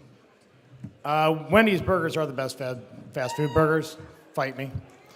4 years ago, in a crazy convention during a crazy time, I stood on the stage in front of the delegates and said, there are no shortcuts to liberty. We need to do this, and we need to do this right. And that is still true today. We still need to do this, and we still need to do it right, and there are no shortcuts. Doing it right is also admitting when you're wrong. And during the debate, I said that Mrs. McArdle had not logged into CiviCRM, and I was wrong. She has logged in 10 times total, since the first time being August 23rd of 2023. My apologies. So, now on my real speech. Let's see, yes. In 2020, I brought up a conga line of endorsers across the party and all that kind of stuff. And I decided this time I wanted to have an opportunity to actually speak with you rather than just give some tag, bumper sticker, slogan things, because when you only have 30 seconds, you can't really say a lot. Most of you know that I've been involved in the party, active for 18 years. I've served in multiple roles, national, regional, state, and local. I've been a candidate. I've been a campaign manager multiple times for multiple campaigns in multiple states. I've run multiple ballot access drives. I started on the LNC. My wife still is questioning why I'm trying to do this again. It's because I believe we need to move the organization forward. Now, I'm going to tell you, believe it or not, the abridged version of how I got here, and I say believe it or not when you start hearing the story. I was pressured by family into voting for Bob Dole in 1996. Immediately submitting the ballot, I regretted that. And I decided I would never do that again. I would never be pressured into voting for the lesser of two evils. And I didn't let people tell me what to think. I started a 2-year journey of self-exploration and philosophical rectification. And I figured out my core philosophy and then rectified all my other beliefs around it. And at the end of that journey, all I knew is that I wasn't a Democrat and I wasn't a Republican. And at a bar over drinks with a friend in 1998, he said, "Hey, you sound like a libertarian." I said, "What the hell's a libertarian?" And he said, "Check out lp.org. I did. I liked what I saw. I signed up for more information. Harry Brown came to Louisville, Kentucky in 1999 as part of his 2000 campaign, and I was hooked. All the money in my wallet got plucked up by Michael Cloud. It happened. I voted for Harry in 2000, and he lost. He got, 0.2 or something like that percent? And I was devastated, and I swore off politics, said, screw it, this isn't worth it. I went back to sleep politically. I did vote for Bednarik in 2004. And in 2005, June of 2005, the Supreme Court decided the terrible Kelo decision, the decision that a city can take your house and sell it to a private developer for $1 because it increases the tax base. I could not believe. It is literally it made me very angry. And then it just so happened that a few months later, my father got a random invitation sent to a random batch of Republicans in Kentucky to hear this guy named Ron Paul, whose name I knew, to speak in Bowling Green, Kentucky. I wonder why I was going to Bowling Green. If those don't know, Rand lives there. To speak about eminent domain. And I said, "Hey, Dad, are you interested in this?" And he said, "No." I said, "You mind if I take this?" He said, "No." So I went. I was inspired that night. I won the auction for the signed flags, in fact. So in February of 2006, the state chair of my party reached out to me for the first time. Keep in mind, I'd signed up in 98, became a member in National in 99. It's in 2006. Institutional problems. And asked, "Hey, who wants to run for Congress? Come to Louisville on this day." So I went. And there were 2 of us there. And the other guy was better looking, was quicker on his feet, just a generally better charismatic, more opposing presence. And so he became the candidate, I became the campaign manager. Amazing candidate, awesome. But the state party literally had no resources to provide us. We asked for a voter list, didn't have it. We asked for a member list, didn't have it. Asked for a donor list, didn't have it. How the hell are you supposed to run a campaign? And so that's when I decided that I believed in the philosophy. If I wanted to see it happen, we had to fix the organization so it would work. That we had these things for good candidates when they stepped up to be able to win, or at least make a better showing. So, on a budget of $750 versus $2 million from the Democrats and Republicans, we got 4.9% in that race, in a 3-way race. And that is still, to this day, unfortunately, the record for a congressional race in Kentucky in a 3-way race. I hope that we will beat that someday, and I hope that day is soon. But we could have done better had we had the resources. We were looking for, when are the county fairs? Who are the people who have ever donated to the party in the district? Who is a contact? Anything. Now, what's interesting is we lost that race, but we won. Because in that race, the winning congressman, if you all remember back to 2006, the Republicans got slaughtered, beat down. They were all like, "Stay the course. We got to stay in Iraq and see it through. Stay the course." And my guy gave a great answer on KET, was basically summed up was, get the troops home as fast as possible. Let's get out of there. Get out, right? Get out of the wars. So the next morning, after the election, the Republicans took a beating, but our district is so red, he survives. He gets on radio, and he basically took the words that I wrote for the campaign candidate and said, the morning after, that we needed to get out of Iraq as soon as possible. We got a sitting congressman who voted and was campaigning on staying in Iraq to say, hey, maybe we need to get out of Iraq as soon as possible. That is a positive change. We shifted the political thought of an entire congressional district with that campaign. And that's how, even when we lose, we still win, because we're moving the needle forward. And guess what? So that guy retired a few years later. Do you know who the congressman that now sits in that seat is? Thomas Massey. So even when we lose, we can win. And that's why I want the party to act as a party over an advocacy group. It's not that advocacy is bad. We need more of it. But political parties are specifically vehicles built to help candidates run for office with the idea that they would be elected to office. Advocacy is best done through 501c3 organizations where you can donate funds tax-free. You get a tax deduction for advocacy then. I give to 2 of them and I run another 501c3. It's awesome to be able to like, hey, you get to write this off your taxes. It's a lot easier to raise money for those campaigns. So back to my quick story here in 2007, I made it my mission to make the state party work. And I wanted to build a machine that would support our candidates. And I learned a lesson that many of you, if you haven't learned yet, you will learn very soon. This stuff is hard.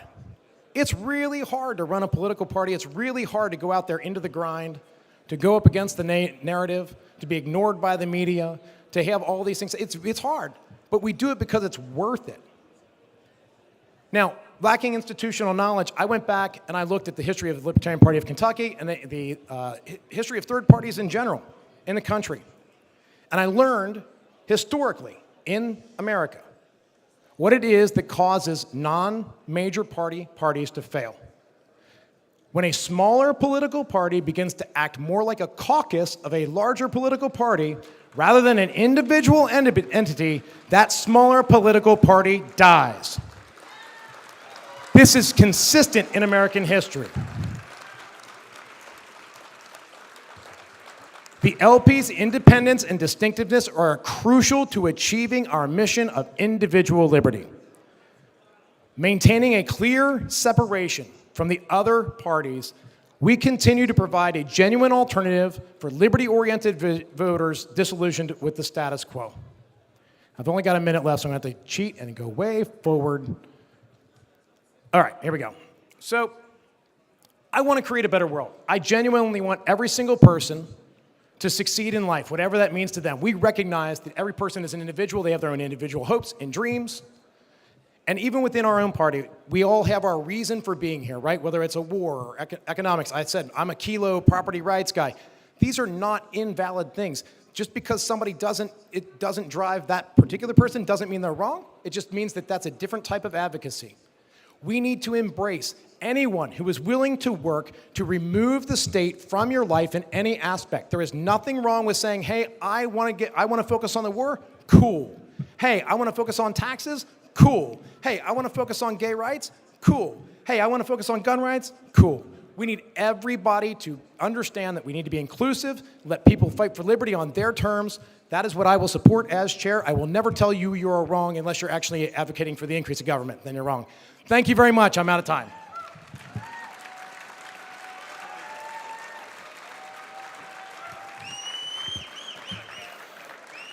Thank you, Mr. Molman. We will now have our secretary come up to explain the balloting process. Hey, hello, everyone. All the delegation chairs, which I know attended all of the trainings and watched the videos, but what you need to do, only your delegation chairs, need to go up the line of the first steps over there where you see the guy with the tie-dye frantically waving, who's been working really hard, and please thank the entire teller team. They are fantastic. So if you go up the first step, they will give your state your packet. I'm going to explain a little bit this first round. You will be pros after a couple rounds. Hopefully it won't be a couple rounds on this one, but by the end of this convention, you'll be pros. You'll have a manila envelope that on the front will have a delegation chair tally sheet. Inside that envelope will be a number of index cards that is the maximum number of delegates that your state was allocated. Though that may not be, you may have less people. I don't know that. Please make sure no alternates are voting, but you won't have enough cards for that anyway if you filled your delegation. So the delegation chair will then pass out the index cards to each delegate. And I have some instructions on the screen. On your index card, please put the title of the race, this is chair round 1, and the name of your state in case somehow it gets separated. Do not sign your ballot unless your state bylaws require it. There is only one state that requires that as far as I know. It's the best state, Colorado, quite obviously. Oh, come on. Birthplace of the Libertarian Party, you got to give it up to us. So in this race, which is a vote for only one ballot, only write one nominated candidate. They are listed up there, or you can write NOTA, which is none of the above.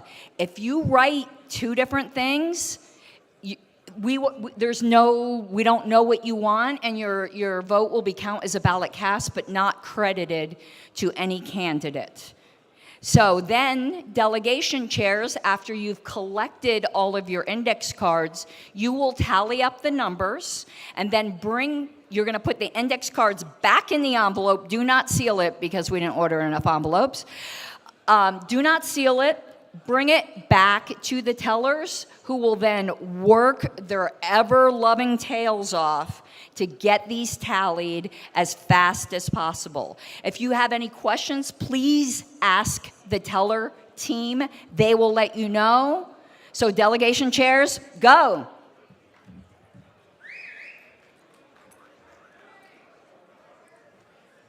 Thank you, and I believe we have a microphone 3. Is it on? Can we turn microphone 3 on, please, very quickly? Mic 1. Test. Okay. Say something? No good. Just making sure this one works. Check, check. Hello, hello. Billy, There come we to go. 4. Thank you. Billy, come to 4. Yeah. Billy Pierce, delegate from Texas. Request for information and point of personal privilege. Sir, not everyone on this floor is a credentialed delegate. We've got folks walking around that are members of the public, an elected Republican senator or representative. We got a lot of folks here who are not delegates. I request that the vice chair clear the floor of non-delegates. Yeah, if you do not have a button that says delegate, you should not be down here on the floor. You should be up in the, what are we calling that? The mezzanine, whatever that is. So please clear the floor. The gallery, thank you. Mr. Chair, point of personal something. I just want to ask that we give folks a little extra time to come and go, since the Secret Service has blocked the escalators and there is only one elevator that runs to this floor. I would ask that we give our delegates an opportunity to move back and forth and actually freely participate in our process, please. Okay, can I ask you to clarify your specific request? It was hard for me to hear it. The elevators are going to be blocked? Yes, I'm just asking on our breaks, on places where we're taking 10 minutes or we have a certain amount of time to do things, if we could give an extra 3 minutes or 4 minutes so that people can come and go, because that method, the escalators of transportation, is not functional for us because of Secret Service. Okay, gotcha. Was that a motion? I think it was just a point of personal privilege. Mr. Vice Chairman, microphone.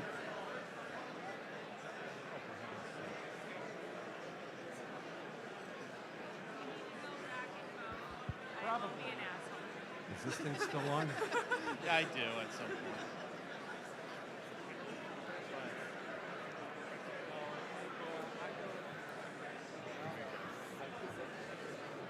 Mr. Chair, John Phillips, mic 4. I'm sorry, we're going to need to stand at ease. If you have any questions about the ballot process, please direct them to your delegation chairs.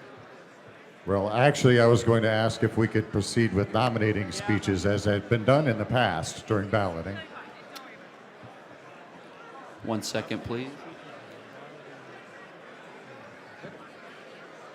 Could you please repeat that? If everybody could quiet down a little bit, please. Mr. Phillips, could you please repeat that? Yes, sir. I would request that while we are tallying votes, that we proceed with nominating speeches as we have done in the past.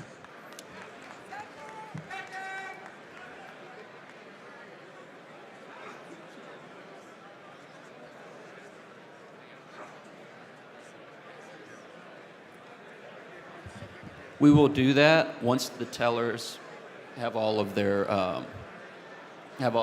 sorry, 1 second.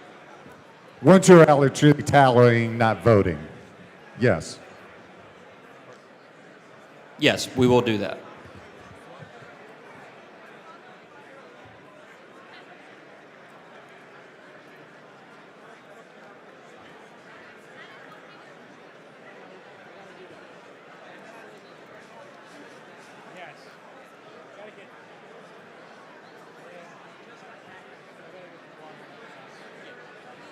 Point of order. Microphone 3. Did you have an interrupting motion? Well, I do. Good. I'd like to thank Ms. Bilyeu for bringing this to my Point attention. of order. Microphone 3. What Ms. Bilyeu had asked is if the delegation chairs have more index cards because you did not fill your delegation, please put a big X through those cards and put them back in your envelopes. Thank you. Point of order. Microphone 3. Microphone 3. Mr. Russell Brooksbank, I know how to do it. Mr. Russell Brooksbank, Indiana. I just heard someone make a motion to do the nominating speeches in between voting. Does that needs to be voted on by the body? That's an adjustment to the agenda. I believe we will be doing that anyway. Say again? I believe that was what we were going to do anyway. So I don't think that I we don't need a think motion. that was part of the agenda, sir. I think that needs to be voted on. Okay, let me take a look very quick. Hi. I'm guarding this line, okay? Are you making a motion? Really, all I'm willing to do is just call orders of the day. Yeah, we're all distracted. Okay. May I make a motion? What's it? Are you off the mic or am I at the mic? Arguably, I'm at the mic? Okay. Point of information, microphone 1.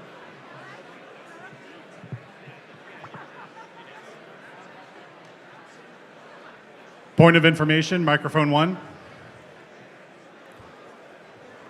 Give me 1 second, please. Just for you.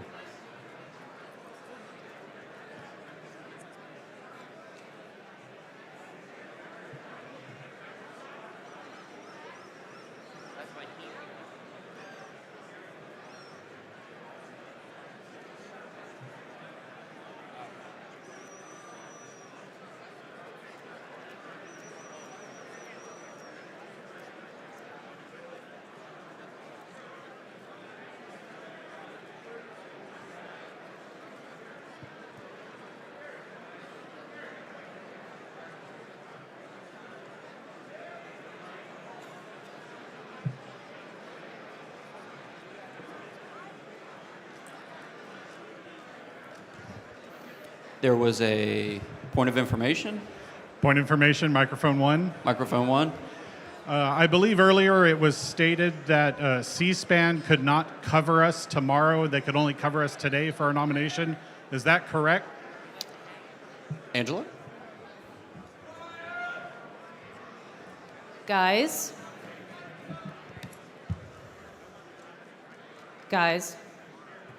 this is important. Guys, order. Listen. There was a major miscommunication with C-SPAN, and they're gone. So here's what you're going to think about, and you're welcome to fight it out at the microphone. Do you want to elect your president now without C-SPAN while we scramble to get media back in the room so that you can have a press conference right after Donald Trump's talk is over and get all the media attention in the whole wide world, or do you want to do it Sunday morning? It's up to you. Request for information, microphone 3.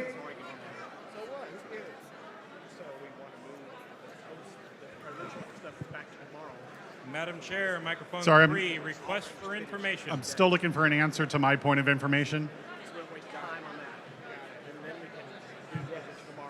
Thank you. Microphone 3, request for information.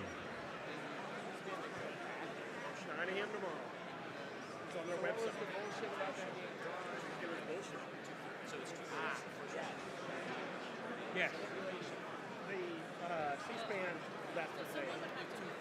Madam Chair, microphone 3, request for information. Mr. Vice Chair, I'm still looking for an answer to my point of information. Request for information, microphone 3. What was your question? My question is who was responsible? Please quiet down. Who was responsible for the miscommunication with C-SPAN? Mr. Ferreira? Yeah, so I'm looking for clarification as to if C-SPAN can cover us today or tomorrow. I believe Angela just answered the question, and that they are not here. I believe she answered that they cannot cover us today, but can they cover us tomorrow? My question was, who is responsible for the miscommunication with C-SPAN? It is Point of personal dilatory, privilege. but Can I we will please tell quiet you it down in here? that my communications with them are that they would be here today and not tomorrow. And I spent over a month organizing this. And something happened at the last minute where now they're not here, and I'm not going to blame anyone because I think it was an honest mistake. But those of you who sat in state chairs meetings with me know this. Thank you for the answer. So, Mr. Vice Chair, I have a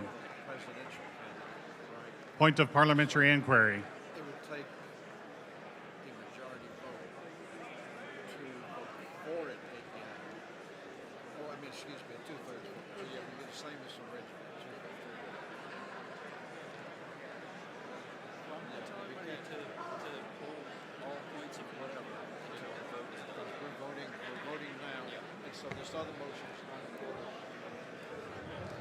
Okay.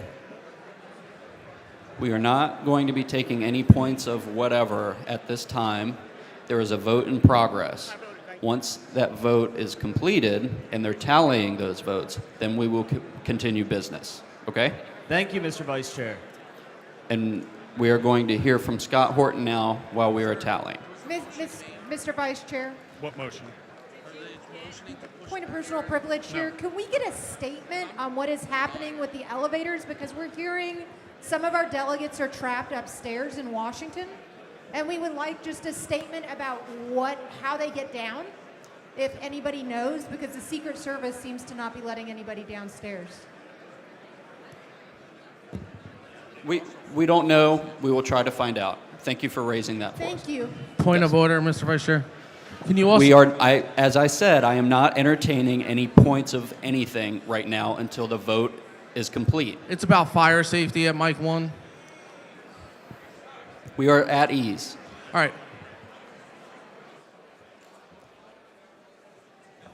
Please welcome Scott Horton.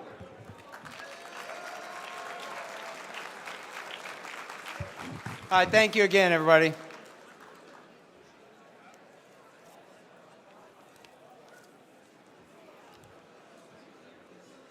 I shaved my ears for this? Well, no, first of all, I want to talk about how great all of the presidential candidates were on War and Peace today, huh? Let's hear it for them all. That was just fantastic. Now, regarding Donald Trump's appearance here later today, I think it was Aretha Franklin who said, "Who's zooming who?" Well, the answer, I hope, is us, him. At first, I thought it was a bad idea to invite Trump to the convention for many of the same reasons I've heard from people here. But I changed my mind. No one can make a better case against the former president than me. Though I admit laughing my head off at the humiliation of his enemies, I've always opposed Trump and have chapters in 2 of my books about what a bad president he was. And I could talk for the rest of this speech about how bad he probably will be if reelected. I just might. But he really may be reelected and be the president again for another 4 years. So instead of simply protesting, we should do everything we can to take this opportunity to try to influence the man's thinking. Now, of course, we can't win Trump's loyalty, but we can reinforce ideas that are obviously already in his head, such as 1, he needs the liberty movement, and 2, we are not with him. If the movement supports the LP instead of the GOP in November, that could be Trump's margin of defeat, and he knows it. After all, he came to us. I wonder if we party members all really understand the leverage that we already have. Did you know that in the last couple of years, the Republicans spent millions of dollars in court to try to kick us off the ballot in Texas? Why? It's because they sense our potential power as a party more than we do. Now, admittedly, it would be difficult for the Libertarian Party to replace the Republicans as America's second party and achieve 51% of the vote 50% of the time. Winning is the most important thing, and we absolutely are and should be running to win. But even when we're behind in the votes, we can still extort Republicans. And Democrats too in some cases. Even if we only have 5% of the vote, the margin of victory or defeat for their candidates in most cases. We are never here to serve the Republicans, but we should make them kowtow to us. When they step out of line, we should attack them from a constitutionalist and free market stance and call them liberals and rhinos and undermine their base mercilessly and help them lose. But when they behave on our most crucial issues, we must then make good on our promises to stay out of their way. On a one candidate, one race at a time basis, of course. They should fear us, but they should also know that we can be reasonable if they can. Because this is not about us. It's about the country that we live in, its present and its future. These are the cards we've been dealt and have to play. Now, Trump is afraid that our candidate will win his margin of defeat. So he is here today to try to convince us that we would be better off with him. Now, he might think that he can just flatter us, but we have to let him know that will not work. We have huge concerns about Trump's past record and his current platform. We want Trump to feel our pressure, not just this weekend, but for the rest of the summer and campaign season, and if he wins, for the next 4 years. We must be appeased. It's probably impossible, but it's still important to make him try. Otherwise, who else does he have to please? The end timesers? The Israel lobby? Lockheed and Boeing? Pfizer? TV news anchors? Making him consider that pleasing them angers us is absolutely worth a shot. And we libertarians, we already have our own Libertarian Party and an alternative candidate to support. Somewhere else to go. Somewhere we already are. Something other pressure groups do not have. Now, no one here is talking about the LP endorsing Trump. That is not anywhere near on the table. Trump is just here asking the membership to vote for him in November, basically. And of course, no matter what he says, we will have our own nominee and are running him to win to the best of our ability.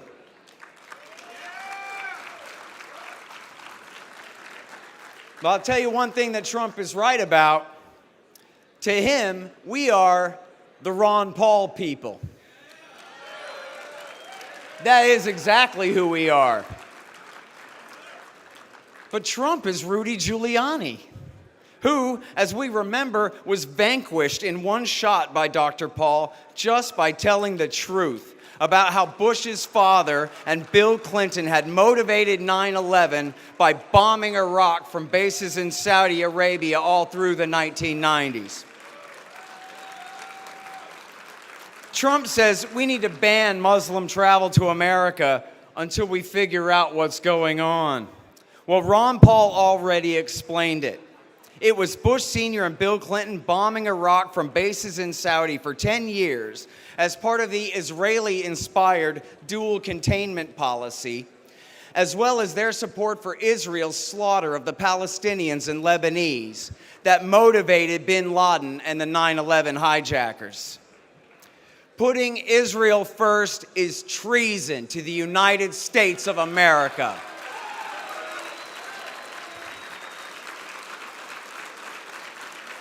Blaming radical Islam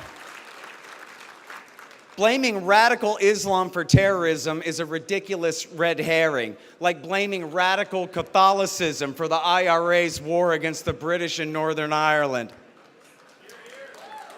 Hilariously, Trump recently accused Prime Minister Benjamin Netanyahu's #1 co-conspirator, Joe Biden, of abandoning Israel for temporarily holding up delivery of 2,000-pound bombs they've been using to kill tens of thousands of women and children with.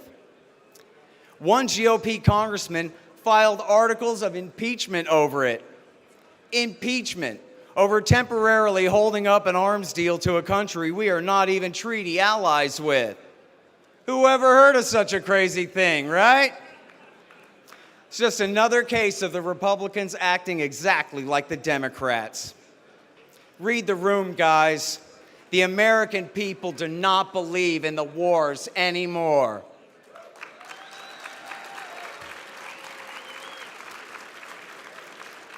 In August 1982, President Ronald Reagan wrote in his diary about calling Israeli Prime Minister Menachem Begin regarding his bombing of civilians in Lebanon. Quote, met with the news the Israelis delivered the most devastating bomb and artillery attack on West Beirut lasting 14 hours. I called PM Begin immediately. I was angry. I told him it had to stop or our entire future relationship was endangered. I used the word Holocaust deliberately and said the symbol of his war was becoming the picture of a 7-month-old baby with its arms blown off. 20 minutes later, he called to tell me he'd ordered an end to the barrage and plead for our continued friendship. End quote. President Biden apparently has far less courage when it comes to standing up for American interests than President Reagan. Senator Biden actually advised Begin to be even more ruthless back then, just as he's encouraging and abetting Netanyahu's merciless canned hunt in Gaza now. And all Trump can do is attack Biden for not being bloodthirsty enough? What a disgrace. Speaking of which, October 7th and its aftermath was the direct result of Trump and Benjamin Netanyahu's godson, Jared Kushner, and billionaire mega donor Sheldon Adelson's Middle East policy. The Netanyahu doctrine, including the so-called deal of the century and Abraham Accords, were the payoff to Hamas and the sellout of the Palestinian people that made last fall's attack inevitable.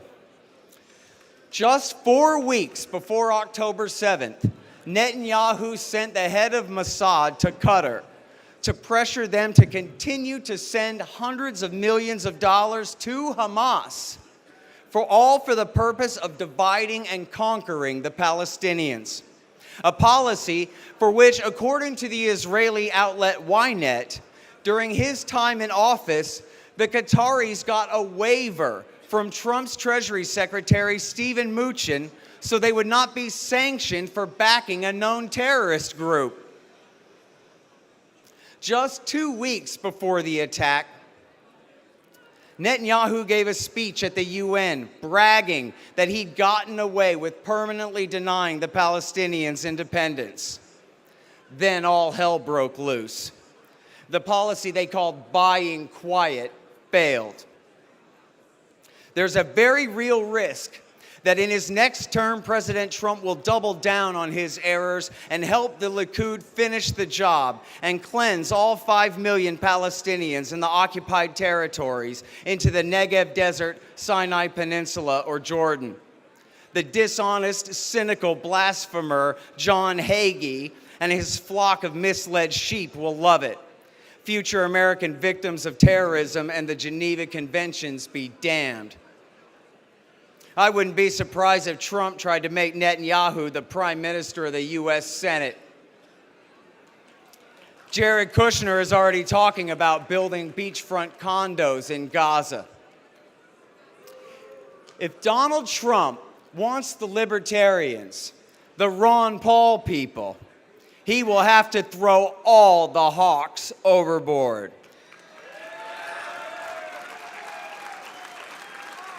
And that means neocon, nationalist, liberal globalist, and Likud. We are anti-imperialists. We oppose foreign interventionism and the national security state root and branch.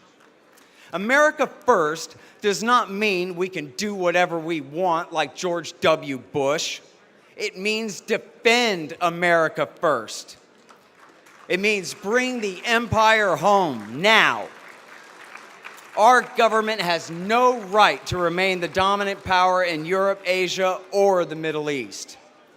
Global intervention threatens our interests and rather than protecting them. And the people of this country simply cannot afford to rule the world anyway. 8 years ago, the CIA and FBI framed Donald Trump for treason with Russia. You know that, right? None of Russiagate was true. The secret police made it all up. 1, to try to prevent him from becoming the president. 2, as an excuse to try to overthrow him using the 25th Amendment. And 3, finally, after that didn't work, as the FBI told CNN, to rein him in so that he could not live up to his electoral mandate and forge a permanent peace with Russia. Obviously, this worked beyond the war party's greatest hopes. Instead of implementing Minsk II, Trump continued Obama's policy of ignoring the peace deal and selling Ukraine weapons for 4 straight years before handing the government over to Biden, who simply pressed the gas in the same direction the policy was still headed from when he had left the vice presidency 4 years before, and leading to the current war. Trump even tore up the Intermediate Nuclear Forces and Open Skies treaties and threatened to leave New START, the last U.S.-Russia treaty limiting overall stockpiles of nuclear weapons and ICBMs. Just a few weeks ago, it was Trump's suggestion of a fake guaranteed loan for $60 billion worth of weapons for Ukraine at war with Russia that finally broke Congress's resistance and got the appropriation passed. TV says that Trump's vendetta against his enemies in the permanent government threatens democracy, since they figure the dishonorable perjurers at the FBI and Justice Department and bloody-handed regime changers at CIA somehow represent American self-government. But does anyone other than MSNBC anchors really believe that if reelected, Trump is going to clean house at any of these agencies or departments? We all know he's just going to put a war hawk friend like Mike Pompeo in charge and trust him again. Bet you dimes to dollars, dollars to dimes. You know, it was Secretary of State Hillary Rodham Clinton who inaugurated America's pivot to China in an article in Foreign Policy magazine in 2011. That's what the TPP trade deal was all about, freezing China out. Trump opposed it because he thought it wasn't protectionist enough. Trump had just ratcheted Hillary and Obama's China policy up a couple of notches. But notice that Biden has not backed off. He's been more Trump than Trump in the Pacific, giving an explicit war guarantee to Taiwan and stationing more and more naval and air forces in the region. And he's kept all of Trump's tariffs and even increased them. In the case of Russia and China, Trump's policy was just as bad, the same, as Obama's and Biden's.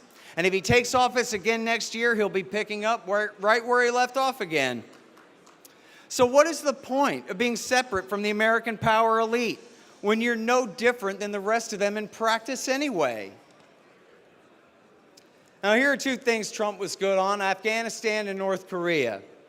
He signed a deal to end the Afghan war, thank goodness, after escalating it for 3 of his 4 years first, though. And Trump unfortunately let John Bolton ruin his talks with North Korea, which could have led to a real peace deal and massive reduction in the threat of war. That could potentially be his most important achievement right out of the gate if he were to be reelected. As Annie Jacobson's new book, Nuclear War, shows, a deal to finally make peace in Korea is of the highest importance. Now, the Libertarian Party voted on our top 10 issues we demand former President Trump address here today. Nowhere on the list are any of the dumb scandals the Democrats keep manufacturing. Instead, they are important things. For a few, Trump encouraged and refused to halt the Fauci lockdowns of 2020. As he put it, a cure far worse than the disease.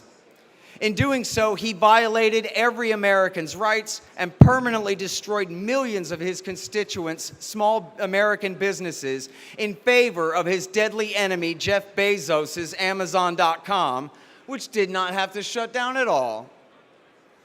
Trump's CARES Act is 1/2 of the reason for the current inflation crisis. He shattered every Obama spending record and always wants the Fed to lower rates to fuel inflationary bubbles. With his approval, the Justice Department indicted the heroic journalist Julian Assange of WikiLeaks.org for espionage in direct contravention of the First Amendment and leading to Assange's torturous detention in solitary confinement in a British dungeon while facing life in prison here in the United States. Trump is currently demanding, quote, full indemnification for all American police for crimes they commit against citizens. It's like he's taking Thomas Jefferson's list of complaints against King George out of the Declaration of Independence and using it as his platform. On Yemen, Trump continued Obama's policy of backing Saudi, UAE, and al-Qaeda, bombing the Shiite Houthis for 4 years straight, killing hundreds of thousands of innocent people. He made Raytheon check cashers happy doing so, as his trade director Pete Navarro boasted to the New York Times. But he lost the war anyway. Trump ordered troops out of Syria and then backed down 3 separate times in 2017, 18, and 20. not to mention falling for 2 separate sarin hoaxes at Kanshikun and Duma and bombing the Assad government over them. Americans have been killed in Syria in the time since, again, as revenge for what the Israelis are doing to the Palestinians. And regardless of the overwrought hyperbole of the Democrats and their unfair persecution of the January 6th rioters, it was a serious loser move for Trump to try to continue to dispute the last election after the Electoral College had already voted and asked people to show up there that day at all. Trump put his own supporters in jail as much as Merrick Garland did. What could Trump say to make us believe that he's learned the error of his ways, that he will prioritize peace and turn into the Ron Paul that we all know he's not? Personally, I'll be voting Libertarian in November.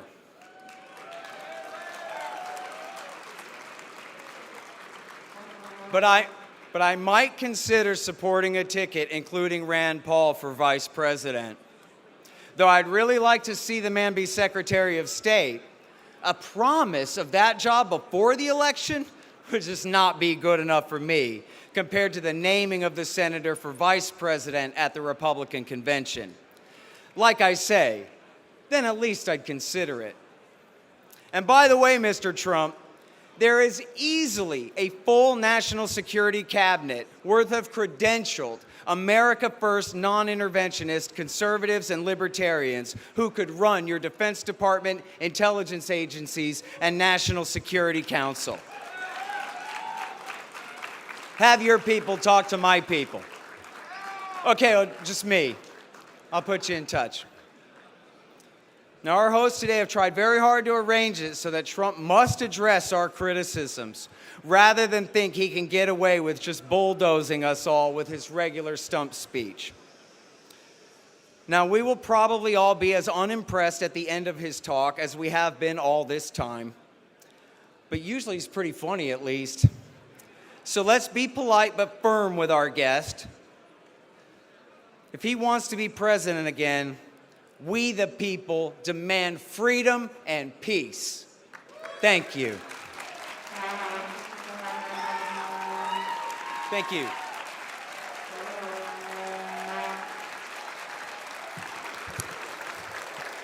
Thank you, Mr. Horton. Amazing as always. All right. So I believe all of the envelopes are at the tellers. Is that correct? Okay. If we could put the secretary's screen back up, that would be amazing.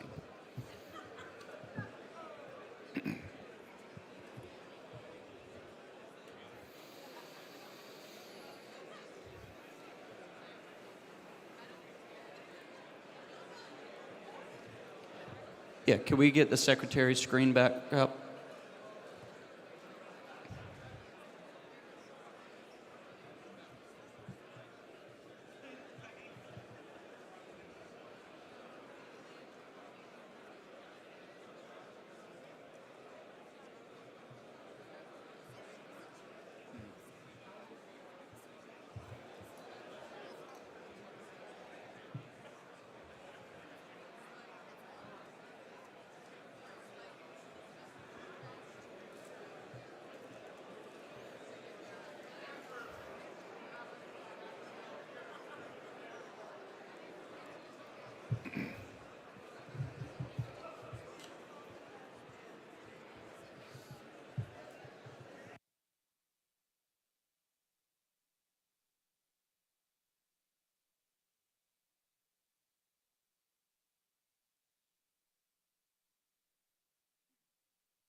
Please stand by. We are having some technical difficulties.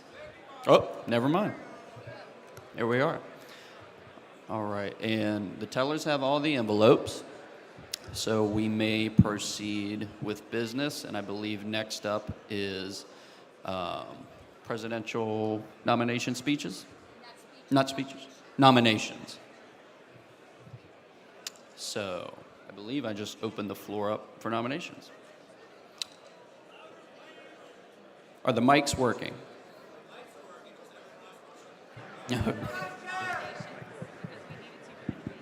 If everybody could please quiet Microphone down. 1, point of parliamentary inquiry. Microphone 1. Yes. So given the fact that there was bad information given to the body before a vote was taken, I believe the way to reconsider that would be a motion to reconsider from someone who voted. Is that correct? Voted in the winning way. Is that correct? Right. So my understanding is that you would move to reconsider something previously adopted, and that motion. This would be a two-step process. The first motion would be a motion to reconsider, and that would be a majority.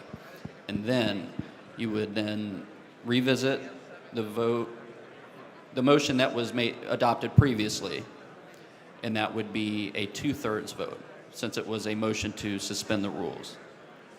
And then you would then vote that motion down. Does that make sense? Almost, I think. So, okay. If you previously voted yes to adopt that or to adopt that motion, you would then swap your vote and vote it down, because it would be Okay. like you would, if you wanted to sustain it, you would vote yes. Okay. So now we have a weird nuance here. I wanted to vote no. I was running to the microphone in order to vote no. Me standing at that time, I was counted as voting yes. How you were counted is what counts. Well, then I would like to make a motion to reconsider. Okay, it's been moved to reconsider, and I assume I know which motion this was, but could you please? This was the motion to move the POTUS nominations to now. During the debate of that motion, it was said that C-SPAN could cover us today, not tomorrow. C-SPAN was never here today. They could not cover us today. They have always intended to cover us tomorrow. They can be here tomorrow. And so that vote was made off of false pretenses that I was trying to correct when the vote was being made. Okay. I believe there is some conflicting information. The chair seems to have more information than I do. If she would like to.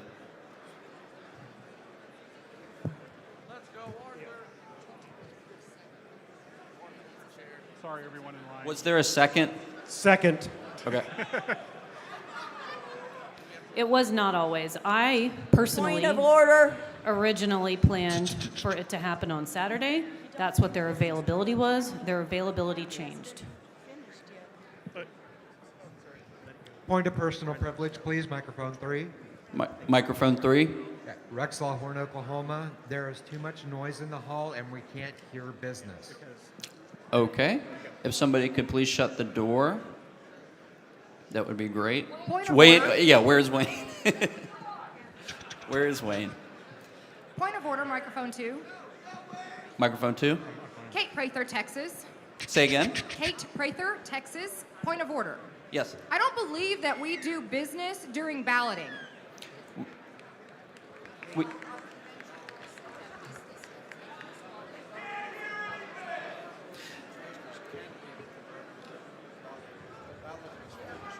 right.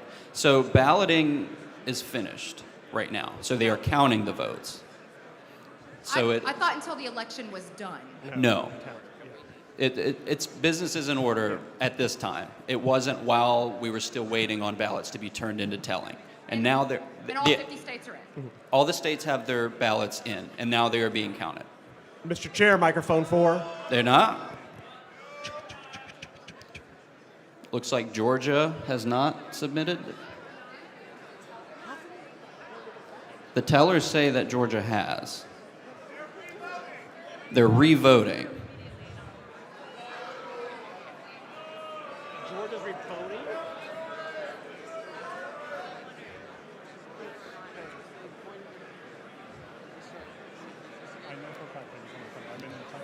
Point of information at microphone 3. Microphone 3. I'm a little confused, Mr. Chairman. Are we conducting any business at this time? We were. Let's clarify the situation with Georgia. Mr. Chair, point of privilege at mic 1. Yes. I just wanted to make it known that Secret Service is also blocking fire exits, and as a former fire chief, that is a safety hazard to everyone in this delegation.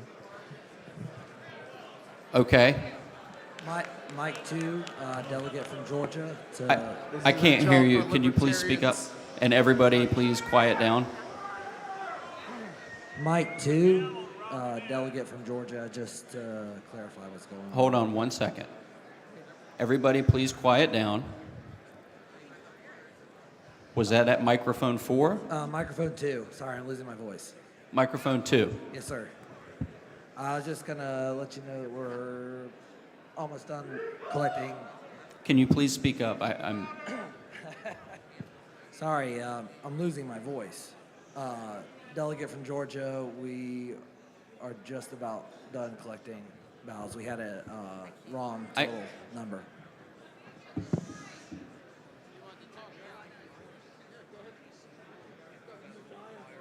I have a motion and a second to reconsider. That's where we're at. I don't know if we have a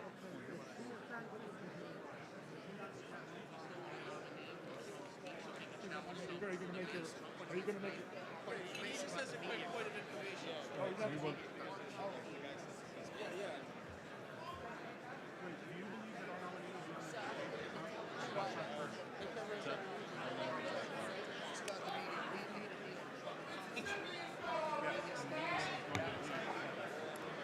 Okay, we're going to stand at ease because I believe there are 2 states where their ballots were rejected by the tellers because there was a discrepancy in the total number of votes. So we'll stand at ease for a couple minutes till they get those in, and then we will continue on the motion on the screen.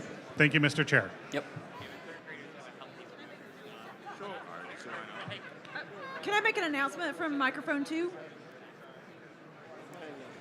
We are at ease. This was An announcement? an announcement? Yes. Okay. While we are counting votes, we just wanted to let everybody know that Georgia has Everybody, please quiet down. Georgia has Georgia peaches available if you guys want a snack. Come on over. Southern Hospitality. We would love to meet all of the delegates right here next to microphone 2. All right, thanks. Now we are at ease.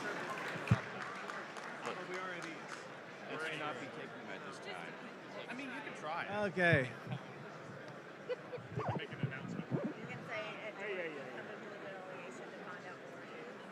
Okay. We're going to have security announcements later. There's nothing that's going to affect this room, I don't believe, but I'll be giving you all a full update ASAP. Mr. Watkins, point of personal privilege. Yep. If you had to change it, reconsider. It was made when we were costs. I'll just wait.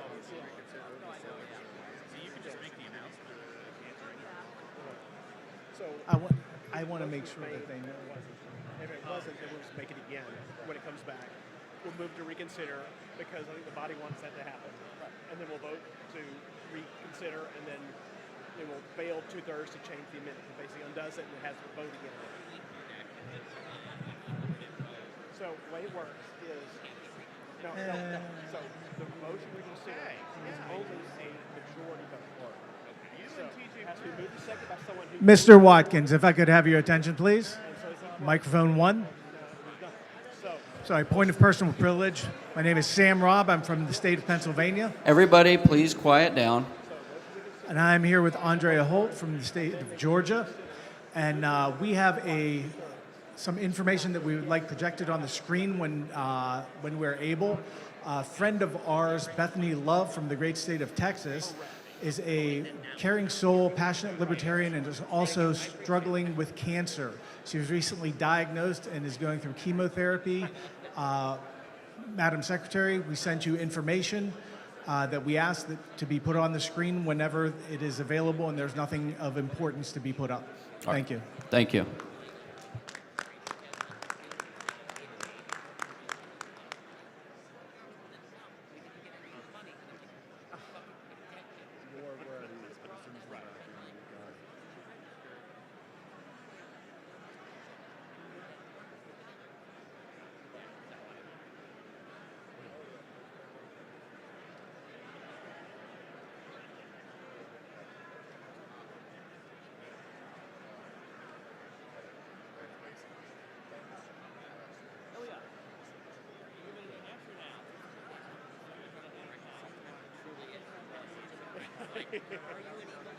Yeah.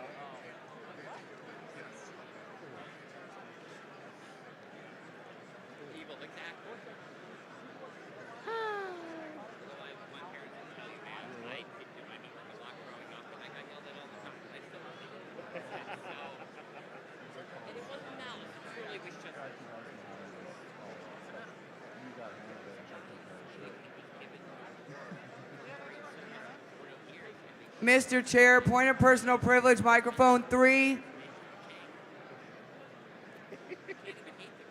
Let's please stand at ease now.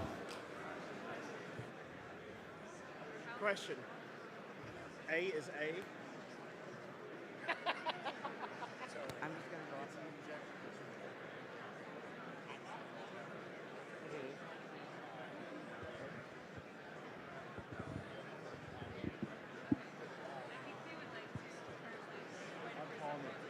I just got a point of privilege that we have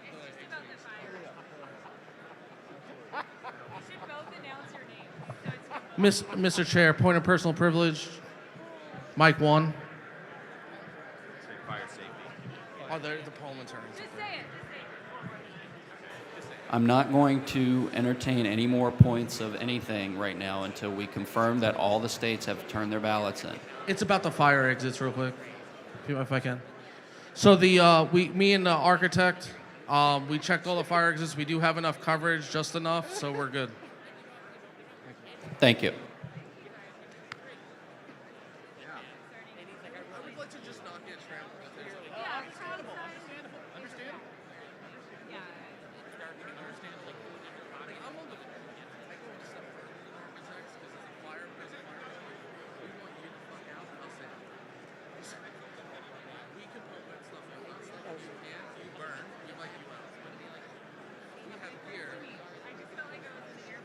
I really want to get this shirt that has Stalin's face on it.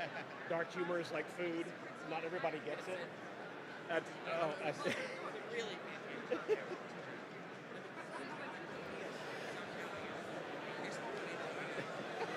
If you could please, if you do not have a delegate button, please physically remove yourself from the convention floor.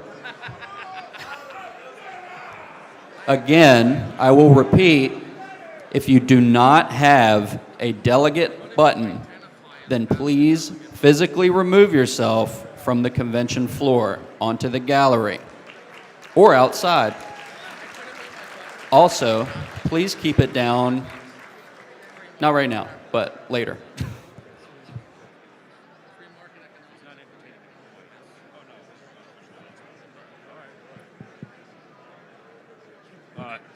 In that spirit, for anyone who is wondering where the afuera ribbons have been coming from, this is Daniel Ziemba with the Minnesota delegation. We are right in front of Georgia where the peaches were handed out. So if you would like one of the afuera ribbons, I've got them here at Minnesota. You ever hear?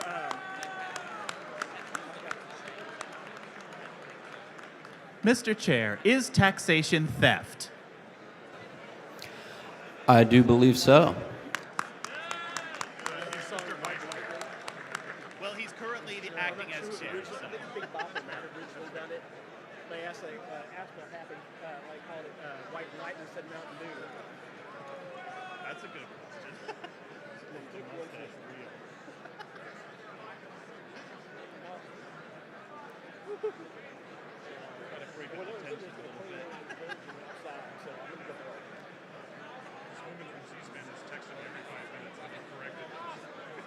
Having what? Lynn from C-SPAN keeps texting me, have you Thank you, corrected sir. this?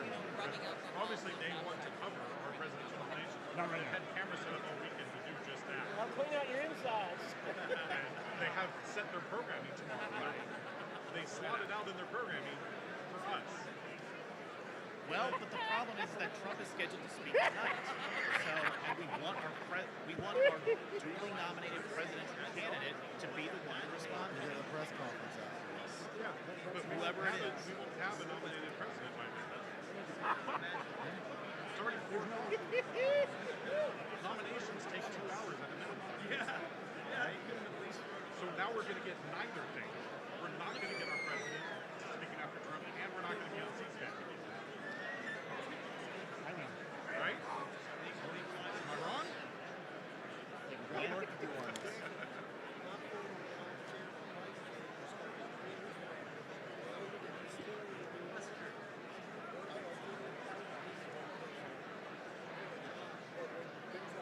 how many presidential candidates do we have? I think there's 9. Yeah, I don't know how many goofy ones got them. Right? And each presidential candidate gets 16 minutes to speak during their nomination. Yeah. Well, that 15 minutes to make them happy, right? So each 4 of them is an hour. And then it wouldn't even matter. Yeah. And that's just a nomination. That doesn't exist voting time. If a candidate wins on the very first round, after 2 hours and an hour waiting, that 3 hours is the only 3 hours. So you believe a candidate's going to win in the first round, which, by the way, is just your first presidential convention. That never happened. Jordan, thank you so much for all you've done. We're ourselves back. Go ahead. Yeah. That's okay. I was just over there making sure that everything ran instead of actually down here making sure you guys didn't fuck it up. I know it wasn't you. I know it wasn't you. You're representing the entire body right now. Please. I love you both. You had extra information before. I'd like to move that while we have downtime between vote count, while vote counts we need is to look at going who gave on, out that that we have the presidential nomination. They're trying to, I already did that. They're trying not to, but now they've said C-SPAN won't be here tomorrow, and they want the presidential candidates want their nominating speeches to be on C-SPAN. Well, then they should do it now. No, they want the nomination speeches to be on C-SPAN. C-SPAN's not here. So for that to happen, They're not going to happen at all. happen tomorrow morning at 9. Oh, C-SPAN will be here tomorrow morning. It's on our website. Okay, in that case, the other candidates. Exactly, but I mean it's not business. So why can't we have the yeah.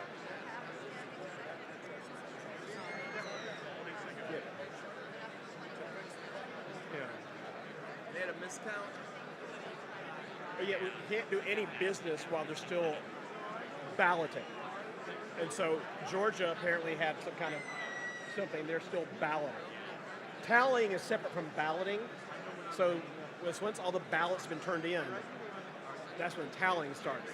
But we have to wait for all the states. There's 2 apparently. Got away from Georgia. Right. We can't do anything until Georgia finishes. That's my time.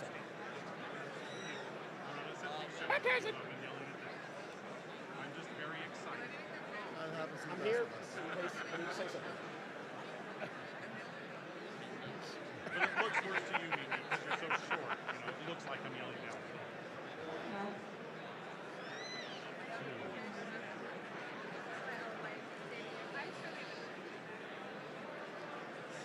Start singing opera.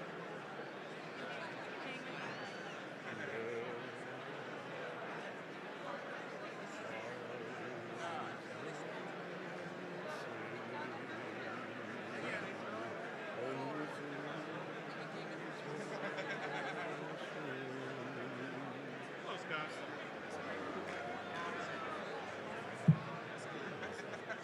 Is he from LA?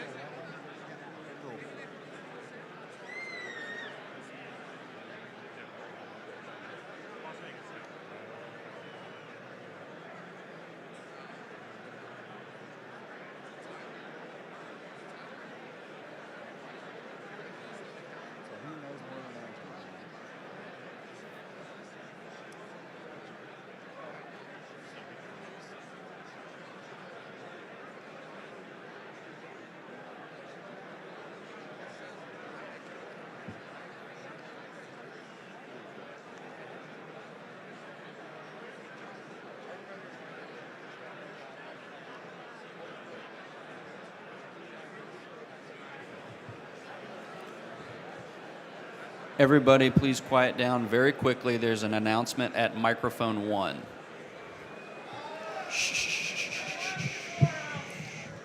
Hello. Sorry to hog the mic again. Jim Fulner, Cumberland, Wisconsin. Tomorrow evening, starting at 7:30 p.m., is the biannual Povertarian Pizza Banquet to be held in the lobby opposite the big donor presidential gala. Please come, eat as much pizza as you can, and donate as much so we can buy as much pizza as we can. You can give cash directly to myself or Mr. Danke in the Wisconsin delegation, or donate online at tinyurl.com/pizza banquet. That's Sunday, tomorrow night, 7:30 to 10 p.m. in the lobby. Thank you.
That's what I want to do. We need to get Georgia's over there screwing up this mountain. They're in your region. Grab, hit them, and go make them do their job.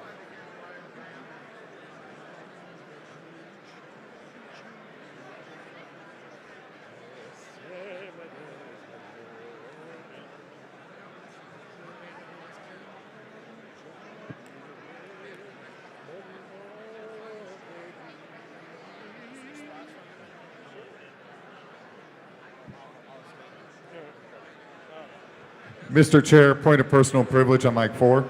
Hold on one second. I'm going to call for ballots. You will have 10 more minutes to turn your ballots in. Could I just ask Michelle Lavoie Freeman to report the Oklahoma delegation?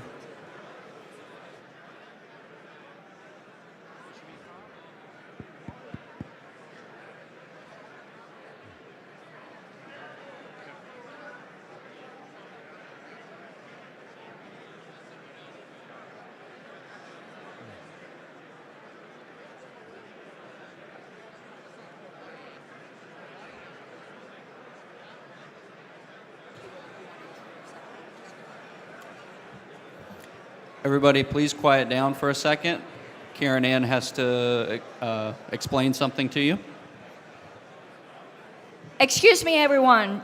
Delegation chairs, when you are handing out and you are also retrieving ballots, it is upon you to control your delegation, meaning you only give a ballot to somebody who has one of these buttons on. Because there's been concerns that the floor is not hygienic. That doesn't mean any of you are dirty. It just means that there's non-delegates on the floor. And you collect only one index card from that person with a button. Someone without a button, even if they say they check in, they got to go straighten that out with credentials. Cool?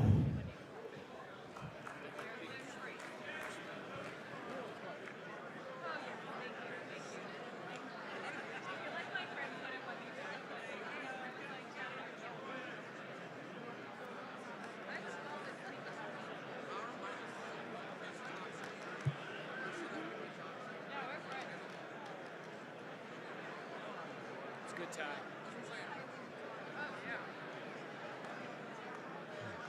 I was looking for coffee, couldn't find any.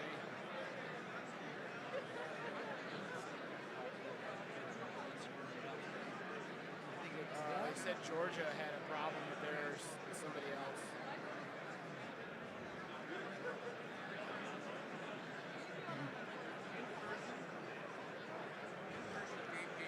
Madam Secretary. Microphone 1, Madam Secretary. You can stay at your seat. Okay. I'm from the delegation of California, not Nevada. Okay. Oh, I'm sorry. Oh, you're seated with California. Thank you.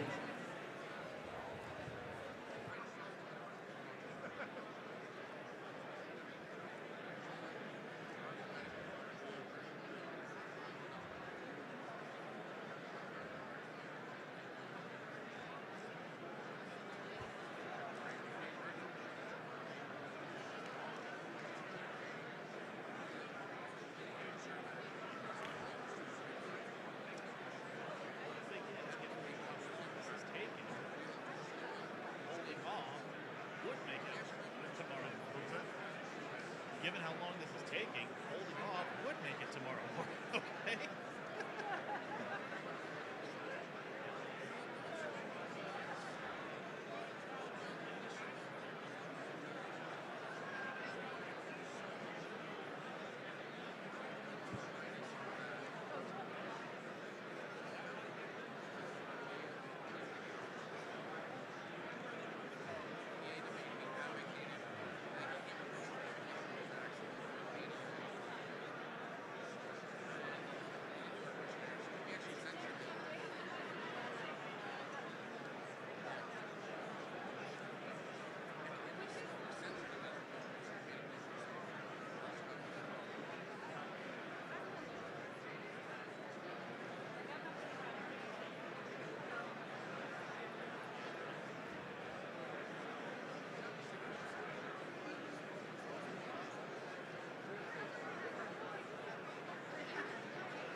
What are you lining up to do here?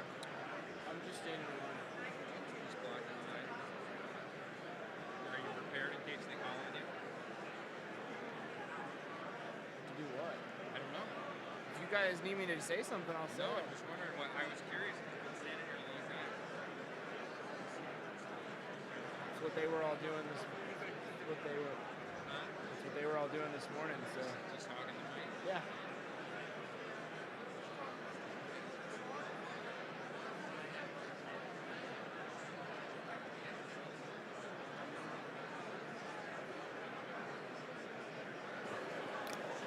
Five-minute warning. We are closing balloting in 5 minutes.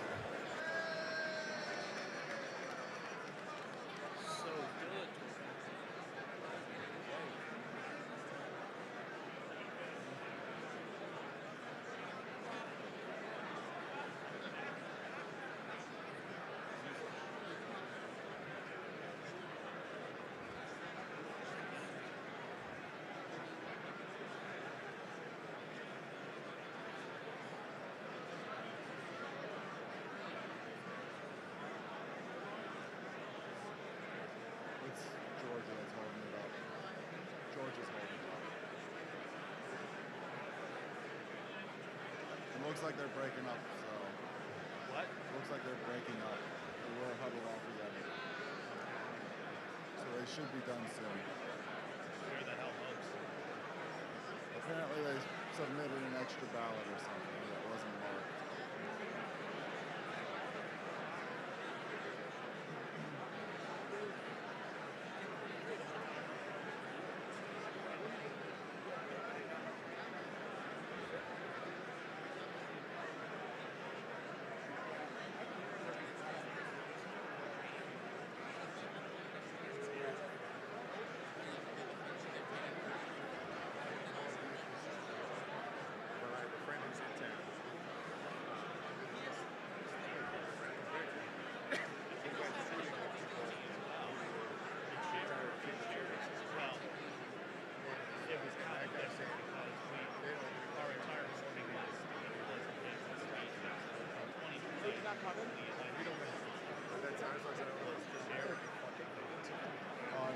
By Saturday?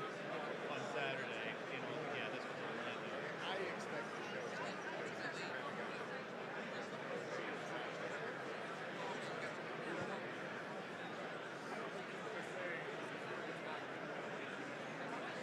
Just curious, how long have you been waiting for microphone one? This whole recess or even longer? I mean, longer than that. And they just randomly then say, yes, speak? Well, I haven't called on it. The main reason why I was here. The main reason I was here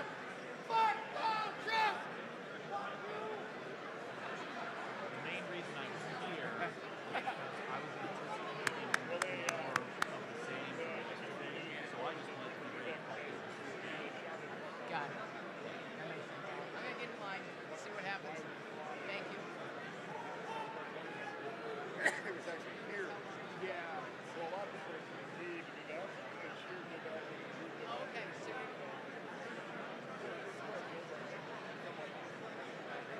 I wasn't there.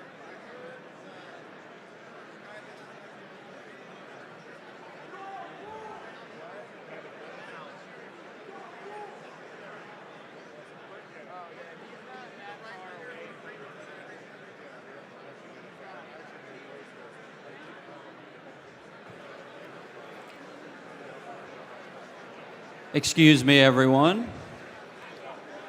Hush, hush. It appears all of the ballots have been turned in, and we should have the results within a couple of minutes. All right. So now, I believe we will proceed with the motion on the floor made by Mr. Ferreira of California. Mr. Chairman, microphone 3. Microphone 3. Mr. Chairman, Arthur DiBianca from Texas. I move to postpone consideration of this motion until the election for LNC chair is finished. Well, there is already a motion on the floor. 1 second. What the fuck? No, that doesn't make any sense. That one doesn't.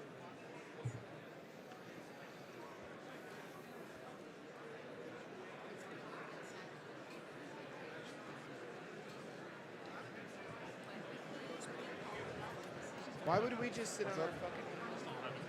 Oh, yeah. It's all part of it.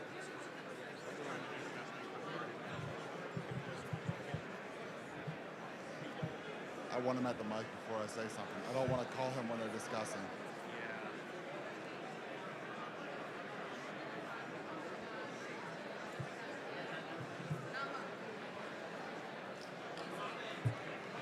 That's exactly right.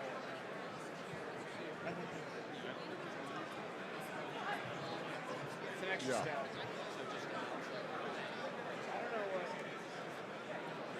I don't know why that motion was made there.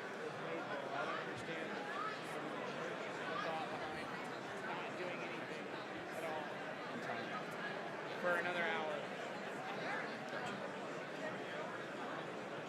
Right. Yeah.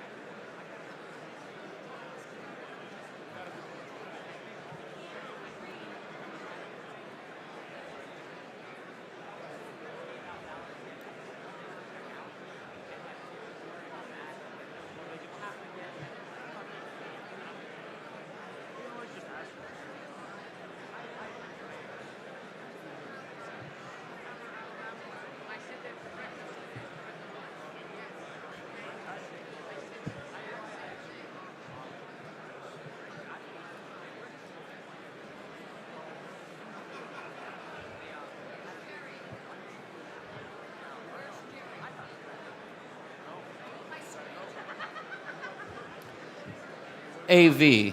Where is AV? We need the secretary's screen turned off for a moment.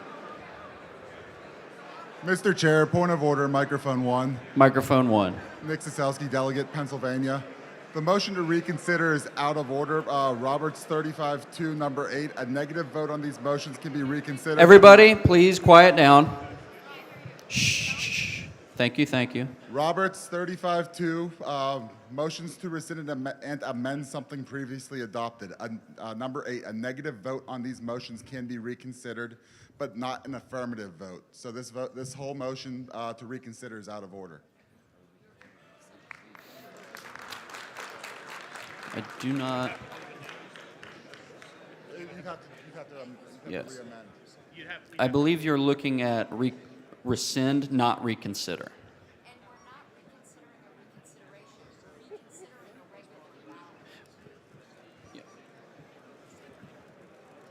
The original motion was a motion to amend something previously adopted. It was a motion to reconsider something previously adopted, not to rescind something previously adopted. It was to amend something previously adopted.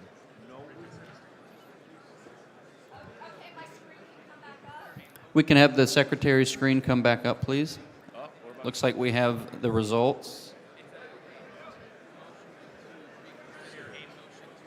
This is getting out of hand. We need to see it down here and on the 2 large screens closer to the stage, please. And here is our secretary. Okay, everyone, I am going to scroll slowly, state by state. We also have monitors here if you want to come look closely. This is where you get another chance to make sure your state totals look okay before I show the results. So I will start scrolling very, very slowly.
We're not going to have first round.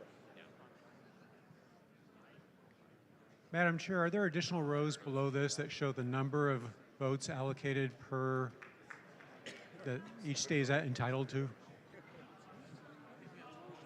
No, read the row 3 is the ballots cast.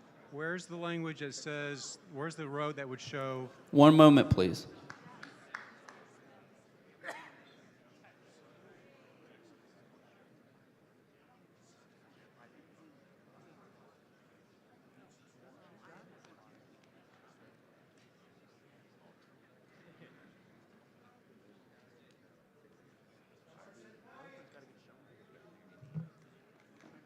That's what I've heard. That's what I've heard.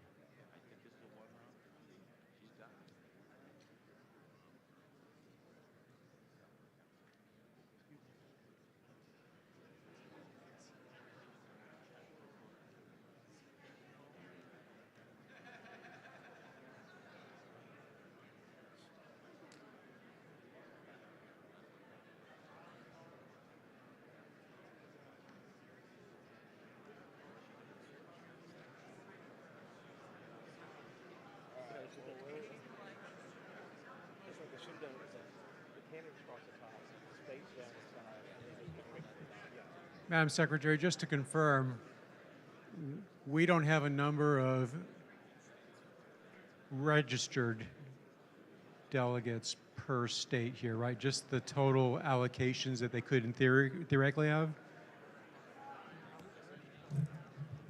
It's the total allocation. So basically, the total at the bottom, that probably add up to like 1,051 or something like that, whereas we only have... All right, so we do not have... Thank you. Okay, well, can we get to see who fucking, what the totals are? Does anybody need to see their states again, or are we ready for the results?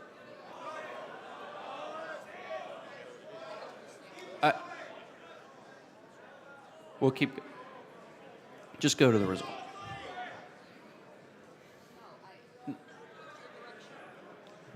Go to the results.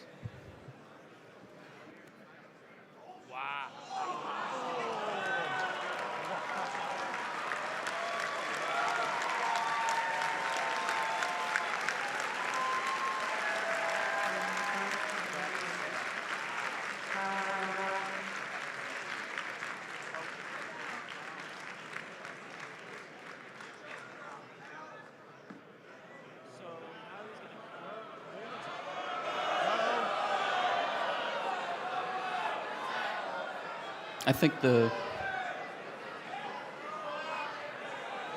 I believe the threshold is 5%. 5%. Remember the motion 5%, earlier. right? 5.86 qualifies. Right? Right? Point of order. Microphone 3.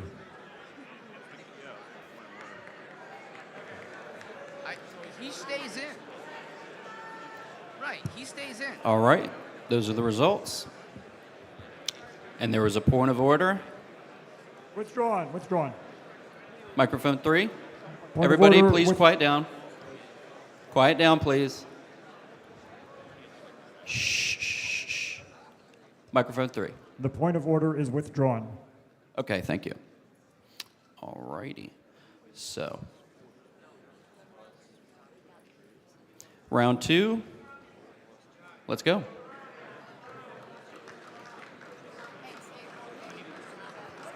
And Mr. Pizzata has been eliminated.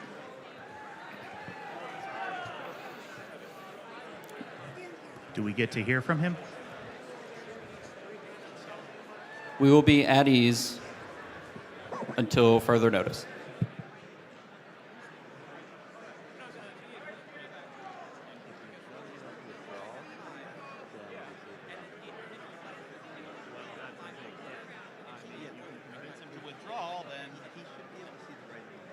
Point of information, microphone 4, Dan Lewis of Illinois.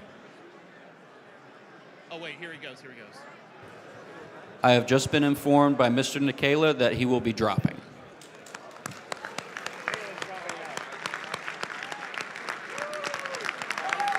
Mr. Nikela, would you like to speak?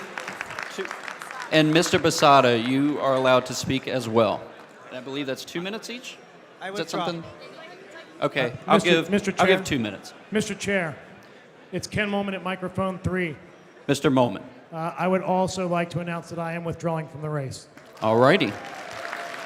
If you would like to speak, please come up to the stage. Reset the timer. Mr. Nikela. Thank you so much for giving me this opportunity to serve the party that I love and a room full of amazing people. I've got one thing to say for the next chair of the party. I've got a 2-year-old daughter, and oftentimes I think about where we're headed as a country, where we're headed globally, and the Libertarian Party's place to be the centrifugal force of liberty in this country to make a real, tangible difference in our lifetimes. But I'll be honest with you, one thing that I disagree with that's often perpetuated by the Libertarian Party is this idea that we're going to achieve freedom within our lifetimes. Ask yourself honestly if you think in 20, 30 years down the road, we're all going to be sitting around smoking cigars, drinking cocktails, that we overthrew tyranny, we won, it's all over, we've achieved freedom. No. The process of fighting for freedom is a generational process. And I want this organization to be there for my daughter to pick up when she's older, to keep the fight going for freedom, for a freer world, for my children, for your children, for all of our children. Thank you very much, ladies and gentlemen. I appreciate you.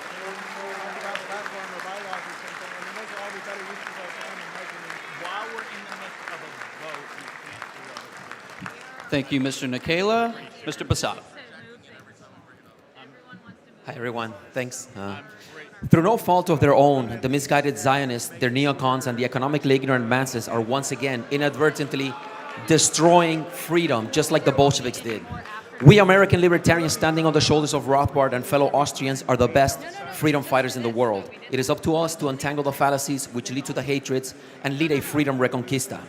In 1964, Henry Hazlitt, the author of The Great Economics in One Lesson, gave a speech in the presence of Mises and other leading freedom fighters and educators, which wonderfully captures the civilization-saving atlas-like ethos of the Austrians. I quote from a great speech he gave. He says, "We haven't been good enough." I am going to give what is no doubt a terribly oversimplified answer to that question. In the first place, we are almost hopelessly outnumbered. Our voices are simply drowned out in the general tumult and clamor. But there is another reason, and this reason is hard to say, above all to an audience of this sort, which contains some of the most brightest writers and minds of the fields of economics, jurisprudence, and politics, not only of this age, but of any age. But the hard thing must be said, that collectively, we haven't been good enough. We haven't convinced the majority. Is this because the majority just won't listen to reason? I am enough of an optimist and I have enough faith in human nature to believe that people will listen to reason if they are convinced that it is reason. Somewhere, there must be some missing argument, something we haven't seen clearly enough or said clearly enough, or perhaps just not said often enough. A minority is in a very awkward position. The individuals in it can't be just as good as the individuals in the majority. If they hope to convert the majority, they have to be much better.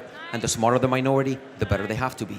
They have to think better, they have to know more, they have to write better, they have to have better controversial manners. Above all, they have to have far more courage, and they have to be infinitely patient.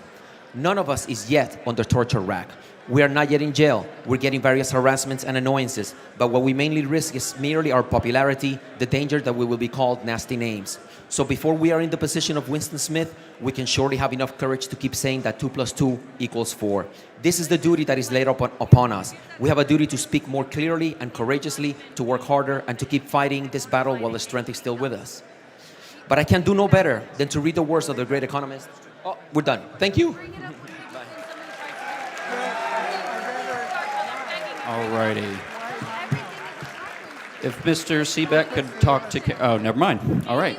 Mr. Ken Molman. If everybody could please keep it down while we have our speakers speaking. Thanks. Microphone 1. Starchild, I'd like to make a move to suspend the rules. Not right now, please. We have a speaker. Isn't a motion to suspend the rules in order when they haven't started speaking yet? You are not recognized at this time. Please allow Mr. Molman to give his speech. All right. Hi, everybody. This was the crappiest campaign I've ever run, and I apologize for subjecting you all to it. if I had planned this, there would have been a lot more. And even though it was not planned, there were a lot of really good people that supported me. A lot of last-minute stuff went on, some really cool stickers. I really appreciate everyone's support. Actually, I appreciate the honesty of those that said, hey, I love you, but I'm voting for whoever. There are no hard feelings. I ask that everyone vote their conscience, do the right thing. I am a libertarian. I know that I do not respond well to people telling me what to do. This little sticker right here, if y'all can't read it, this is my official permit. I do what I want. I will say, just in case people ask, because I don't have to answer a million times, I do plan on casting this ballot for Mark Rutherford. Thank you.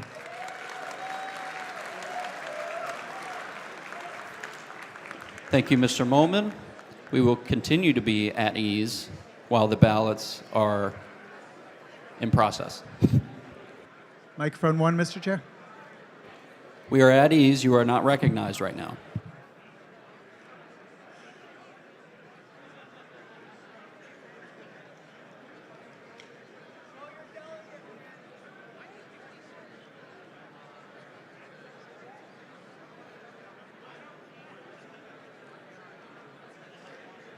Could I have a point of information as to how long we're going to remain at ease?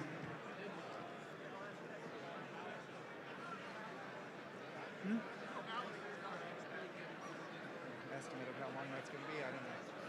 What's your suspend the rules part? I'm curious. I want to eliminate or at least cut shorter the speeches that we allow. We will be at ease until all of the delegation chairs have turned in their ballots. And then we will continue with business. But we could use the time to start hearing from candidates for other offices or bylaws or platform. Any number of things could be done during that time, you know? I just feel I'd like to eliminate the practice in general. It's nothing to do with these specific candidates. I mean,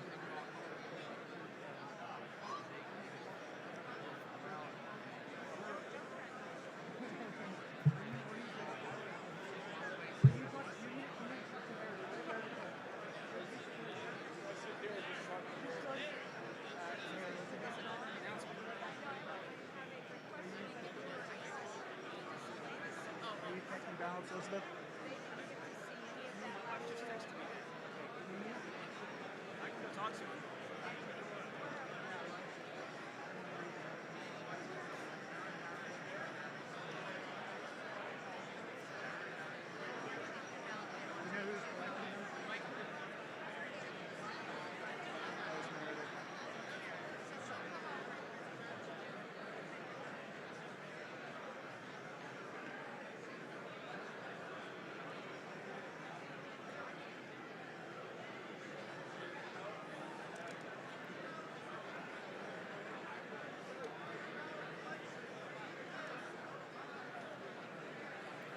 Meredith?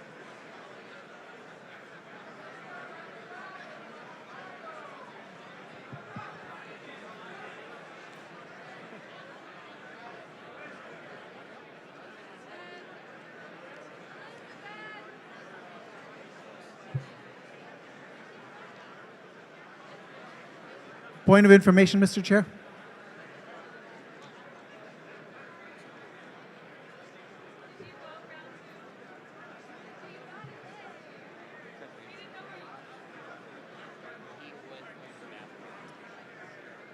Point of information, microphone 1. George is up there.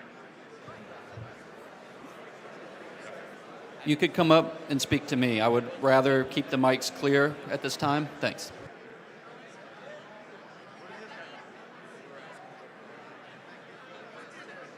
He said, I don't know, he just texted my text.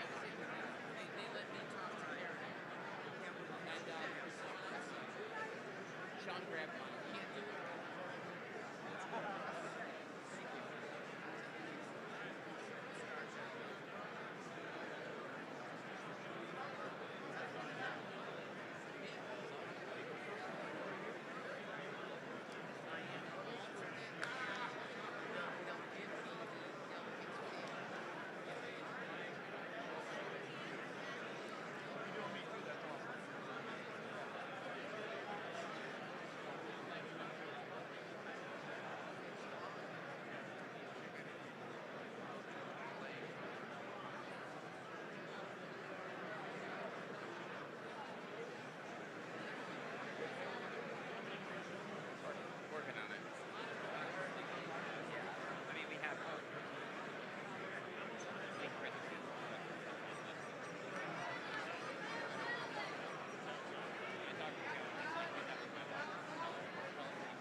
Microphone 3, point of privilege. We have security blocking delegates from coming back in to vote.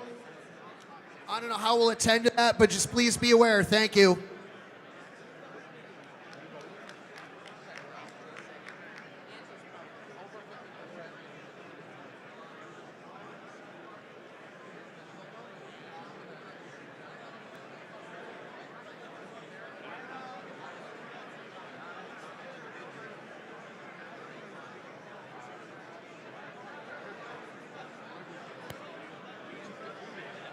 Are they voting again? Excuse me? Yeah, it's round 2.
Everyone, we have an announcement at microphone 1. It's about access to the stairwell. Please quiet down for a second. Yeah, hi. I've been up and down twice already. If anybody is stuck up there and they don't know how to get down because the escalator to this area is blocked, all you've got to do is tell the people who are stuck up there, find the line of people who are not libertarians who are waiting to see Trump. It's going around the other side. There's a stairwell that'll dump you off right in front of all the other vendors. But you take that stairwell up and down, you're not blocked. Just so you know, let your delegates who think they're blocked know. They just got to follow the MAGA people. Only this one time though. After that, no more. Thank you. Are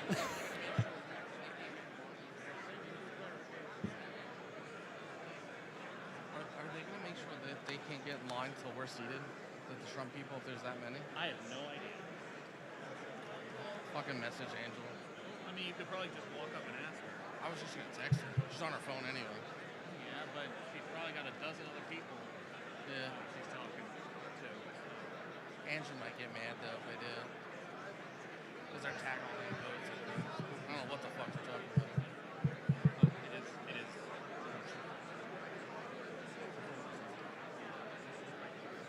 I just broke my convention chair.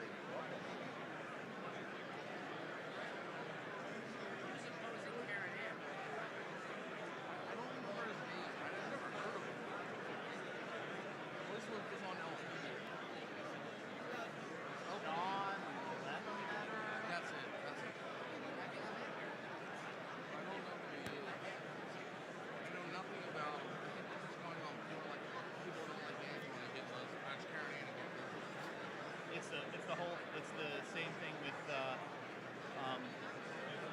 Biden supporters. It's not that they actually like Biden, it's that they really hate Trump. Oh, there are a few. And I've run into them while petitioning, and they actually like Biden. And I know we can't fathom this. Well, I think that's not the reason you want. Maybe people hate Trump is the only reason he won. He's a voting problem.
voter gravity species. So I negotiated for voter gravity. So basically what's supposed to happen is so the presidential candidates would get access to voter gravity for free for all 50 states.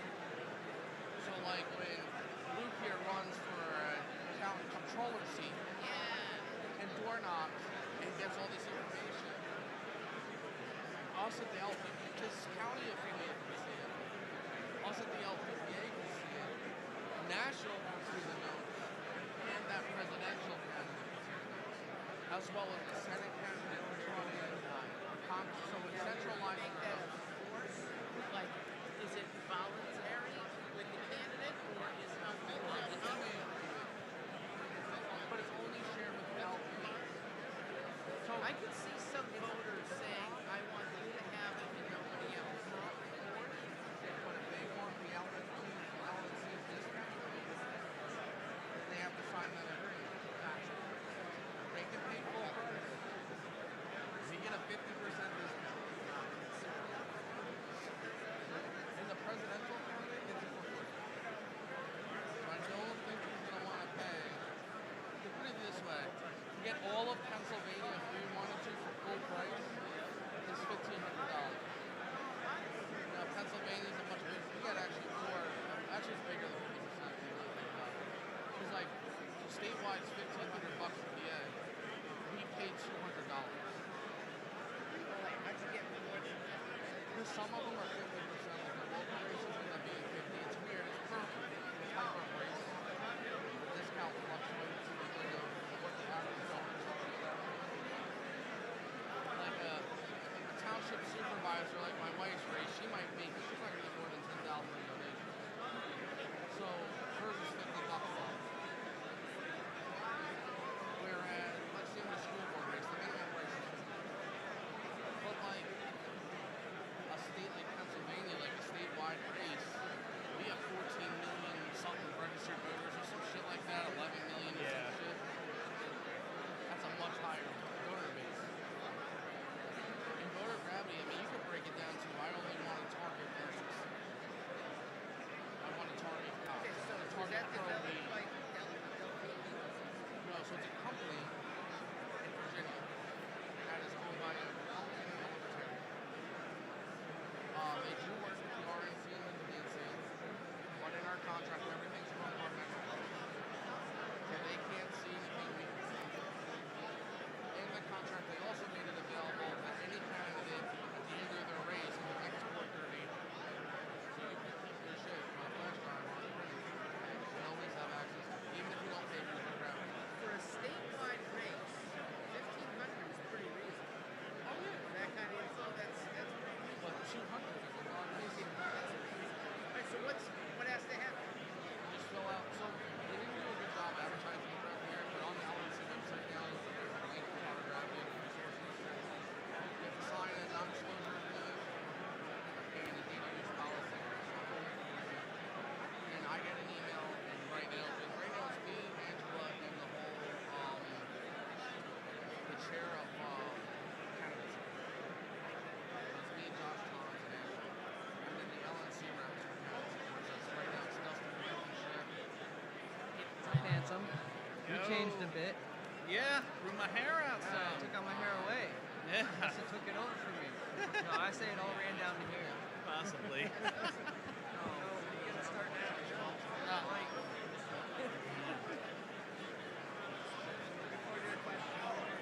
I have a signal chat with all of them. Paging Josh Lavka. Dr. Lavka. If you see Josh, the chair of the Credentials Committee. Oh, there he is. Thank you, thank you.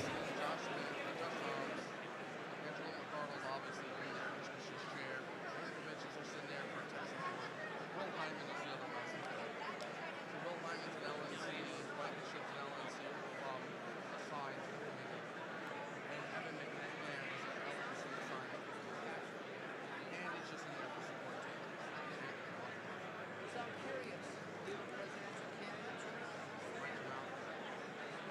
And you? Breckenwall. Why Breckenwall? Why Breckenwall? Okay.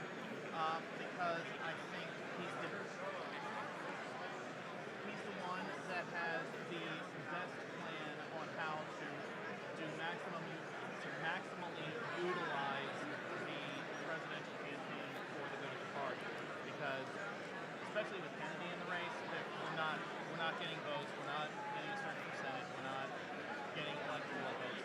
It's about getting the data and his messaging.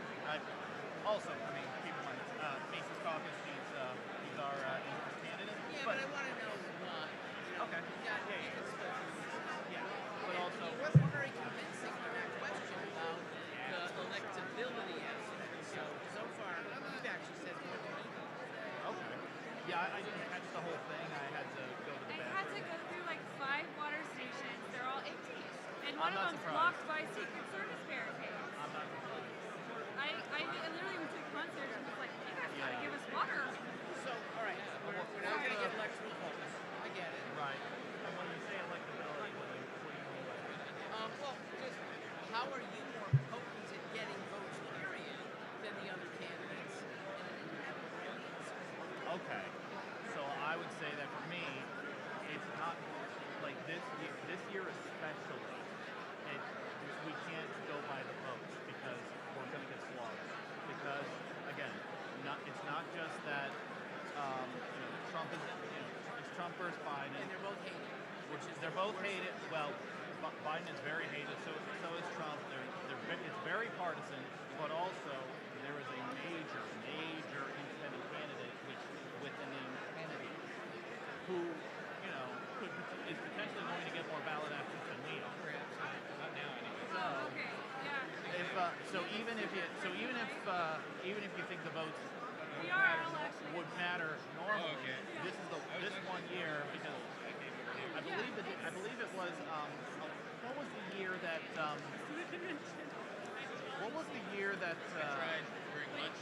the other independent candidate who did win some electoral votes, he was the third guy on the stage back in the 90s. I'm talking about Ross Perot. Yes. He did an electoral vote. He got 19% nationwide. Okay. But he didn't win a single state. Okay. Then I don't know. I must have been thinking of some other. I must have been thinking of some other. Okay. But forget the electoral vote part. But the candidate that year was, like you said, he got a very, very low percentage. It's been a little while. I don't remember the exact numbers. Are you talking Gary? No. I'm talking about the candidate who was running in the same election as Ross Perot. Okay. He got an electoral vote. No. I was wrong. So, the candidate. So I think it was like it was less than 1% of the actual vote. I forget what it was, but it was very low. Well, Harry Brown went against Ross Perot. Ross Perot was in 92 and again in 96. Harry Brown was in 96. Okay. Okay. Well, you bring up Harry Brown. I think it was Operation Archimedes that said that that was about harvesting the data from the presidential run in order to get more members, and the party had the most members that it had ever had. I believe. And this was back in the 2000s. So, I mean, I know Rec has already said he's sharing the data. Other candidates have also done so, to be fair. But he's the one who emphasizes decentralization and localization, which I think ultimately is the only practical way we can proceed politically. I think at the national level we're pretty much it's no go for foreseeable future. I don't know. Were you at the Dave Smith luncheon today? Yeah. Okay. You remember what he said? We have some local races we can win. Yes. We have some state races where can make the difference. where we cover the spread, and we have some. By the way, I like that term. Good footballs will cover the spread. That's good. Yep. And the national level is the platform to get out our message. So, if it's been a long week. you can imagine. And so, if the idea of the Rectum Wall campaign is just to emphasize, like, hey, we need to emphasize, decentralization and localization. Obviously, talk about national issues, of course, but like emphasize that that's the way to go forward, and also, harvest the data to bring more members into the party. So, and I think also like his background makes him more unique. Everyone's unique. Yeah. He's a professor. Everyone's unique. Well, his thing is he actually got canceled from his university job because he ran a Twitter account called the Anti-Woke Prop. Yeah. Did it get exposed or did it did. Oh yeah. And yes, he got canceled for that. That's all it takes. Well, yeah. It's beyond the field. Like, I don't think the ballots are even in yet, are they? I don't think so. I don't think so, yeah. Okay. Last year. Given how. Whoa!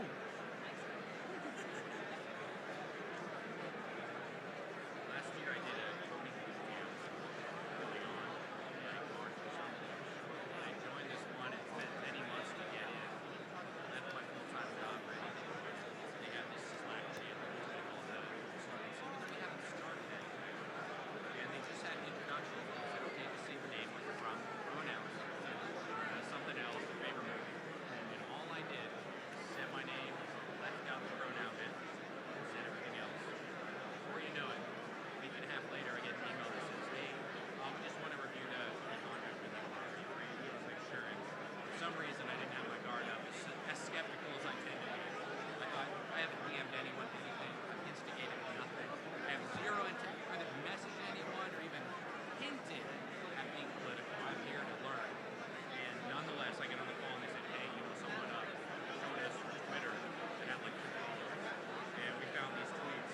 So we had to review the program. And I couldn't believe, as skeptical as I was, that that's all it took. I thought I would have had to have sent someone something that was in any way personally offensive for them to then want to dig into, like, find me on Google or whatever. But it didn't even take that. It took nothing. So, yeah, it's hoping this is turning around, but that doesn't surprise me. They're vicious.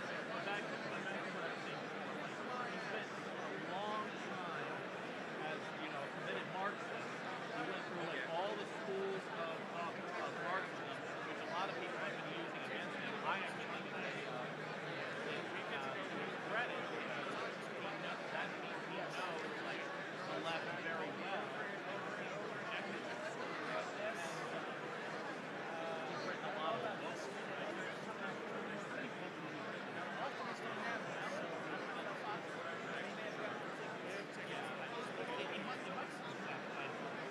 I'm not. Sorry,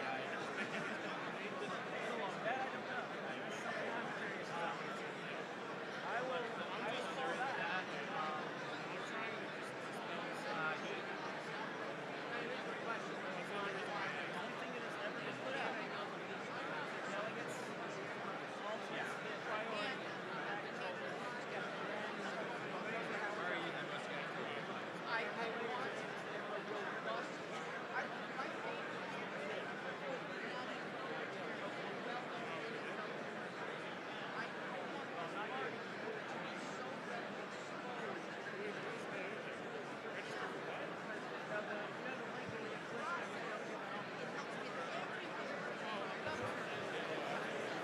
We are currently waiting on 2 states. No, should I say? Texas and New York. Be nice.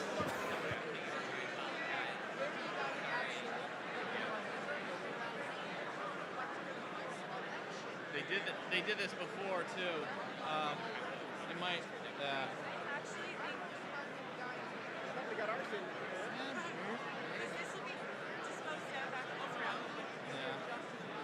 No.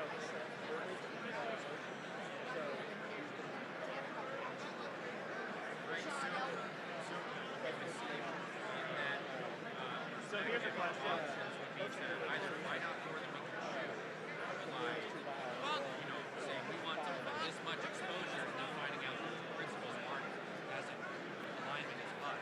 Oh, they wouldn't be as in alignment. No one would be. Right. So, but yes, we're willing to do that. We can look at, and this isn't a perfect example because he's not exactly the U.S.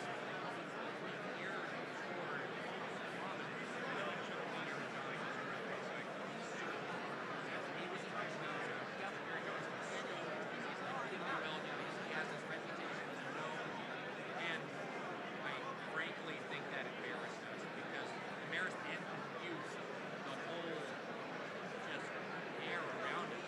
People don't know what we are. Well, I still You still do or you don't? back then, now sure. But back then, he was the governor of a small state. Okay? And you made the governor of my so he elevated someone by being the nominee. And he was a weird nominee. Not smart. He was weird.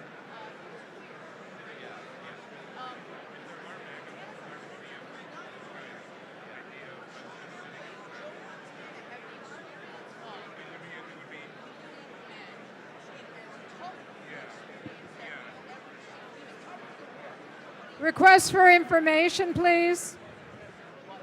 Microphone 4. Microphone 4. I thought credentials closed at 1:30. How are we getting an update, please? We didn't get an update after lunch. I've got an announcement at microphone 2. I thought we did.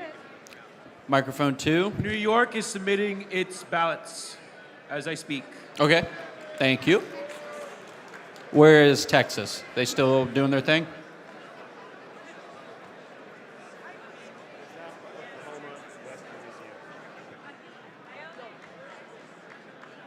I assume they are still counting in Texas. Yes, they are. It's tricky because I think that would overestimate our influence. Because what's going to happen if you have someone in that name, and we say, okay, we can whisper in their ear, but someone else can hold a stick over their head, spread through, and that will be the media. Basically, just the status quo that generally. Mr. Vice Chairman, So much more microphone 3. any pressure we can. Oh, we can. Microphone 3. We're not going to nominate you next year to this and that. Whereas they're like, oh, we're going to destroy you. We're going to crush. Mr. Vice Chairman, microphone 3. Point of personal privilege.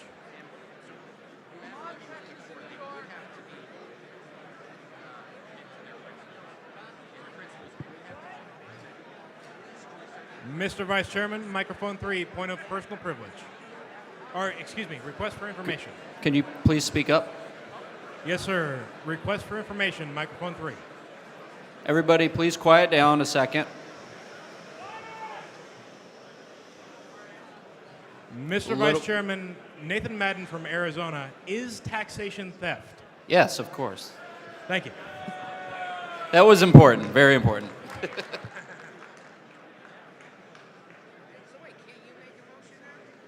I mean, it's not a motion. It's just, it's not.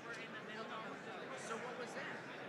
That was That was an inquiry. Point of personal privilege. Or something. That was that was a silly inquiry. I mean, that's a joke. Well, it won 8 years ago. At the convention, they resolved that taxation Oh, is I don't think they were doing that. Well, It's a good thing we get to redefine it 4 times every 2 years. Just okay. I didn't like it then. It's maybe extortion. Theft, I like. Mr. Chair, point of information, microphone 1. Angela, your presence is requested immediately. I don't know where you are. I will also text and call you, but we need you up front now, please.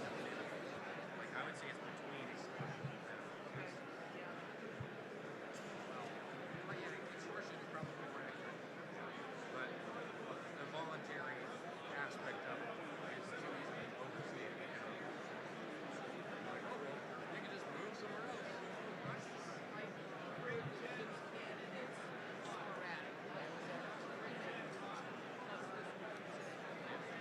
I have yet to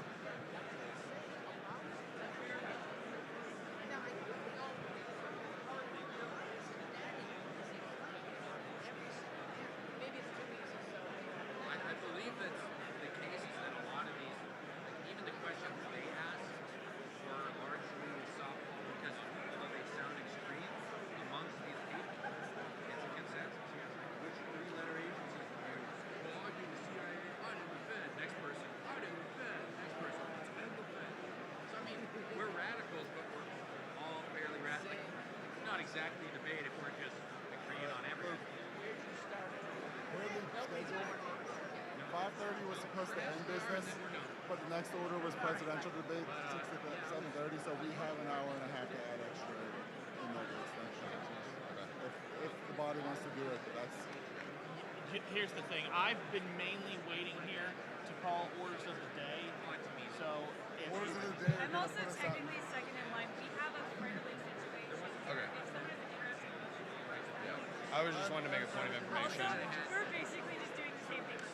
Yeah, no, it's like, come on, let's get on with this shit. On the schedule, you know, we're supposed Yeah. to... The next order was presidential debate. That's an hour and a half. So, yeah. But the catch of that, But so here's the thing, we have time to vote for presidential candidates in the space of that debate instead. So that we could have a candidate response after Trump. Because I think that would be valuable while we do have media here. The problem is, I don't think we're. The problem is, Nick. The problem is, what I've heard is, it's going to take us it would take us an hour for everyone to get through security to see Trump. So if we do that, then it's just cutting it close. Well, Trump security is going to be lighter than RFK. Somehow the Secret Service isn't going to have the same scanners that RFK. But here's the other thing. Here's the other thing. The presidential debate not being business meant that it wasn't as important to keep everyone corralled, so people would probably just go off and get dinner or whatever. We're talking about continuing actual business, or so. So here's the thing. It's no. We already did that. We did that this What morning. we're saying, what he's saying is that like we have time there now. There's a spot in the original proposed schedule. We have an hour and a half. Oh, that's an hour and a half. So what time is the Trump thing supposed to start? It's supposed to start at 8. That was supposed to end at 7:30. Here's the thing. Angela. If we get in at 7. Angela. Yeah. So we would go an extra hour. She was requested there. Go an extra hour. What is going on? 5:30. So we can go an hour and a half. What the hell is going on? I don't know. Nick. I want to know what is going on. Hannah's one of like the admin people, so she probably just has some. Like she's helping with all the credentialing and all the registrations and like. Request for information, microphone 4.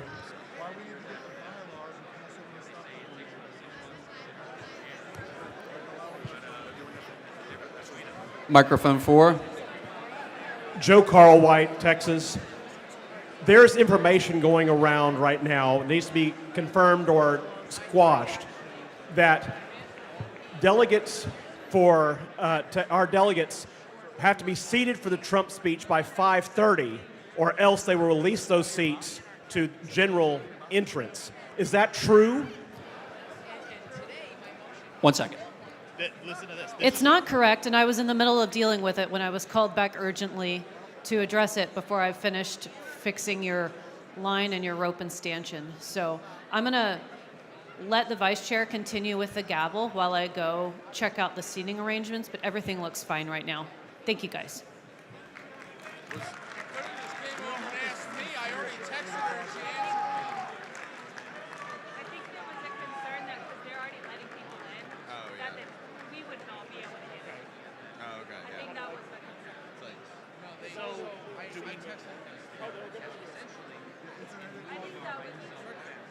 Tell them that.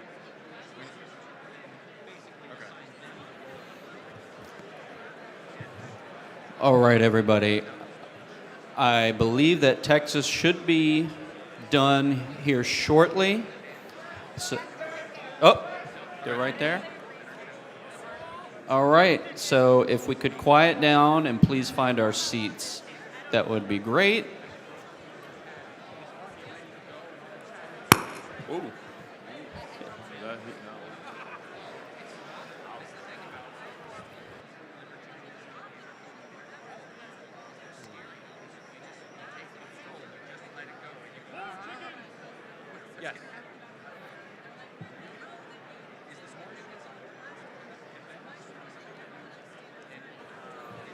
We are finding our seats and quieting down.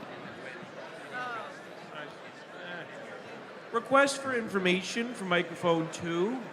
Microphone 2. Do we have media personnel in the room right now? And if so, are we going to have more or less personnel in the room tomorrow? Could you say that again, please? Do we have media personnel in the room at this moment? And if so, will there be more personnel tomorrow or not? Personally, I do not know. I've been up here all day, and this is all that I know right now. Okay. Sorry. Microphone Nope. 3, point of No, no, personal no. privilege. No, we are going to hear an updated credentials report. Thanks. We have no idea when you're talking. Please control the room before you announce things. Can everybody please be quiet? That hurt my ears.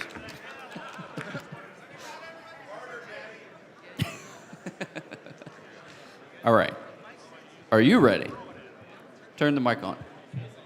Can you guys hear me okay? You get use the mic. All right.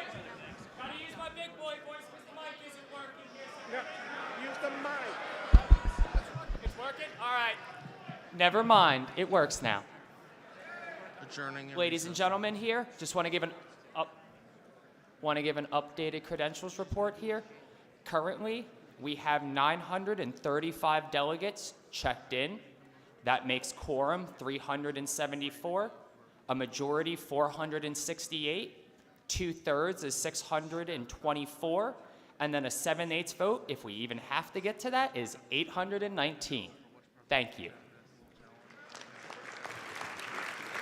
Thank you.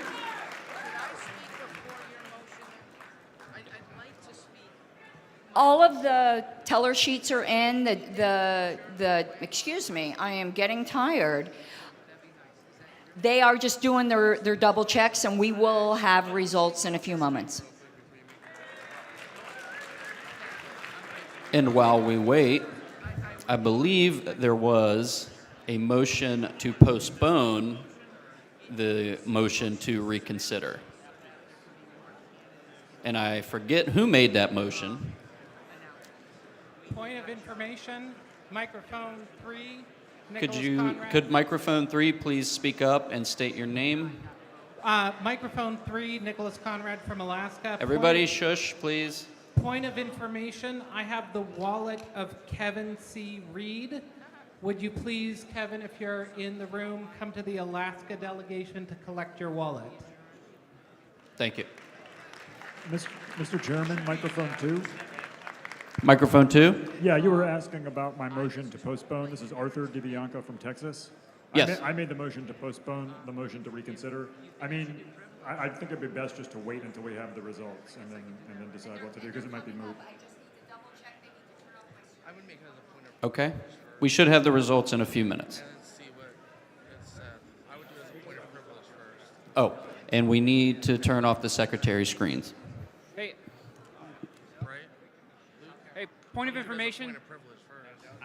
Microphone 4.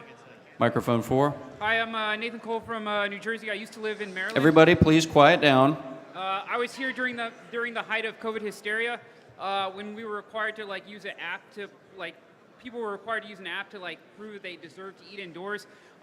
Every place in DC except for one went along with this. It's the Big Board. It's on H and 5th Street in Northeast. I recommend all of y'all please go eat there and leave them a big tip to thank them for what they did in standing up against COVID hysteria.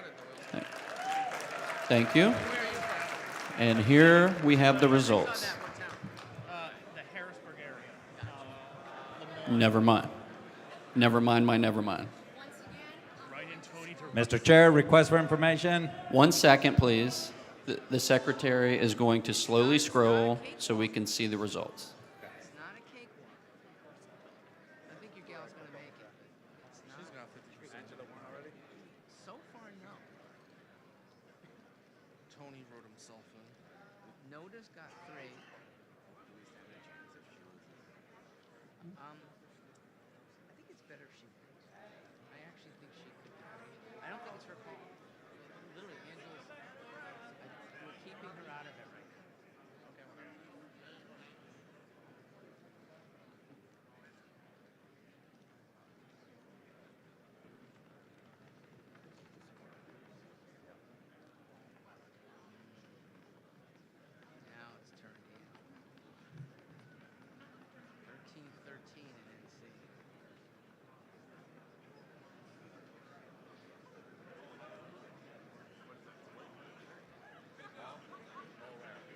have 40 allocated though. What happened? You have 40 allocated. That's bad. Pennsylvania goes big. Texas. She's got it. That looks to me like 54%. Just. All right.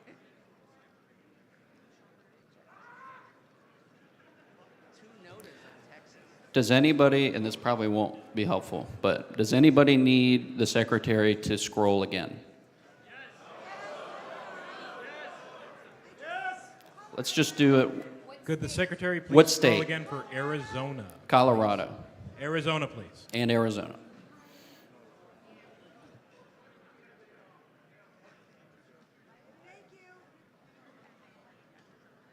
Is Arizona satisfied? Do you want the reveal?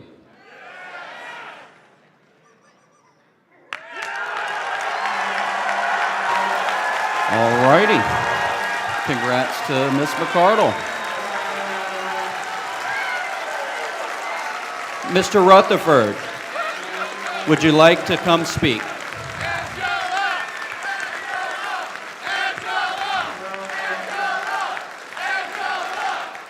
Mr. Rutherford.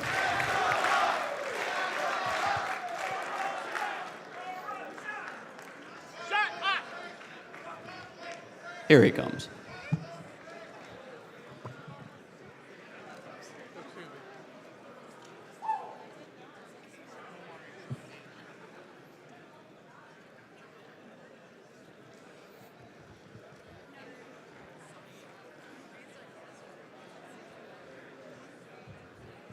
We will hear from Mr. Rutherford for 2 minutes.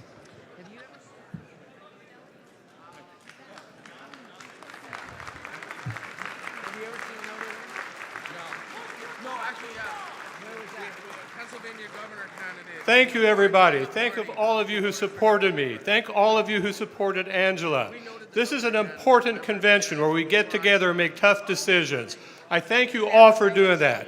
It's been a great experience, and I wish the Libertarian Party all the best in the world. Thank you much. Thank you.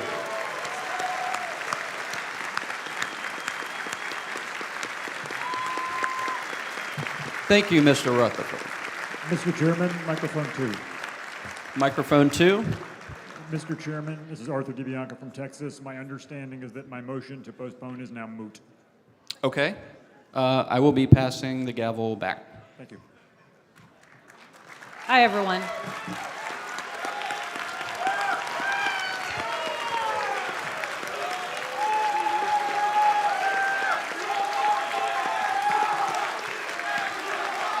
Thank you, guys.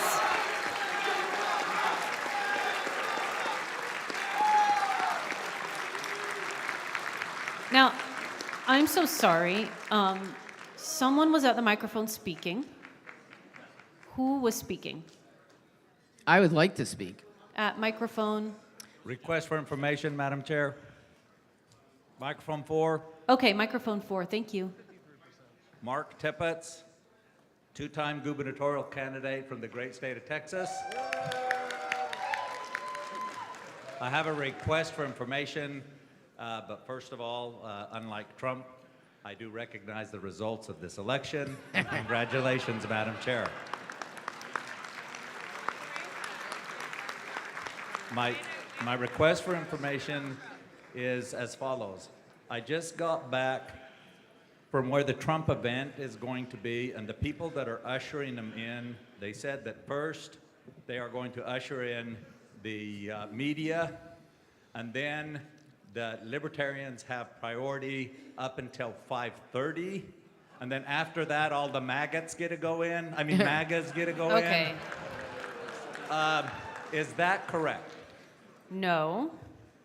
I just spoke with a member of the team who is doing a rope and stanchion or something to reserve seating for our delegates. Now, and there's not a 5:30 cutoff anyway. Now, what I do recommend is that we try to get in the room sooner than later, because we're going to have a pre-show with with some Libertarian speakers, some of whom have already spoken at this convention.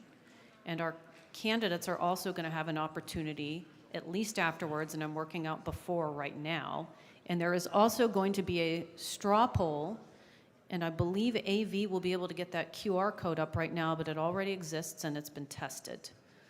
It will take about 1 hour to get 1,200 people through. I discussed it at length with them. They can do 400 people an hour per check. It will go faster if you leave your purse, if it's very full and heavy and full of crap like mine is, in another room. Don't take in weapons and stuff like that. Just, you know, I know it sucks.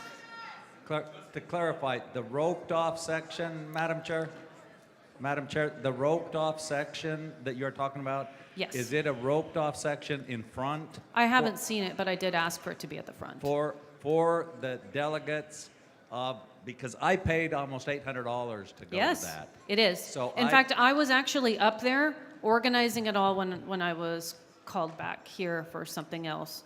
And I would like to go back up there and continue making sure that we have the best seats in the House. What is the best time to get there? The best time to get there is between 5:30 and 6. Oh, look, the straw poll is up too. It's available. I think the best time to get there is between 5:30 and 6. That'll give you time to see the pre-show. We've got Dave Smith, we've got Matt Taibbi, and we've got Clint Russell, who are going to give us a talk beforehand. Madam Chair, microphone 3. Microphone 3. That was bit.ly. 1 second. Thank you. Let me read this straw poll, and then you can, once it's very simple, you'll figure it out. It's bit.ly/LNC 2024 Prez poll. But let's get that on the screen.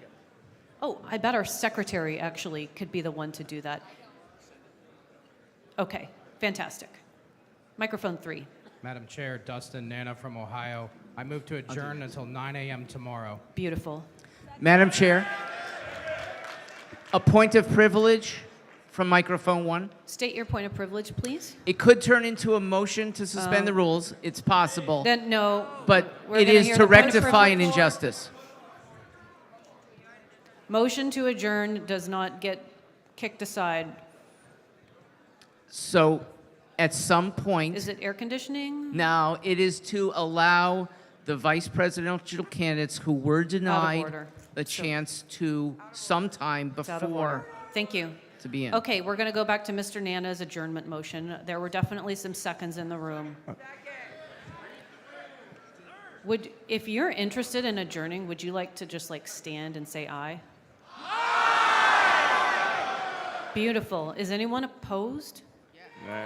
All right, the ayes have it. All right, we did it.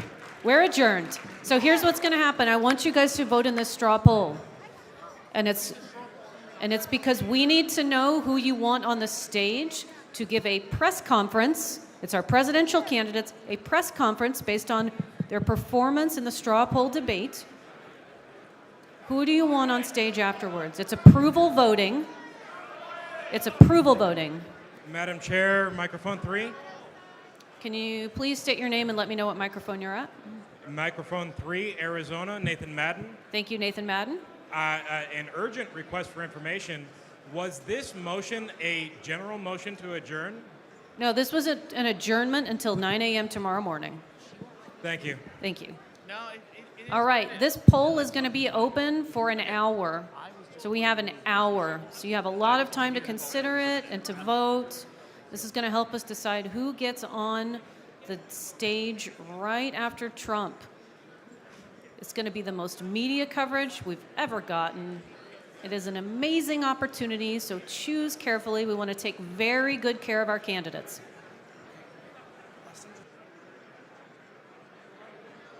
Joshua.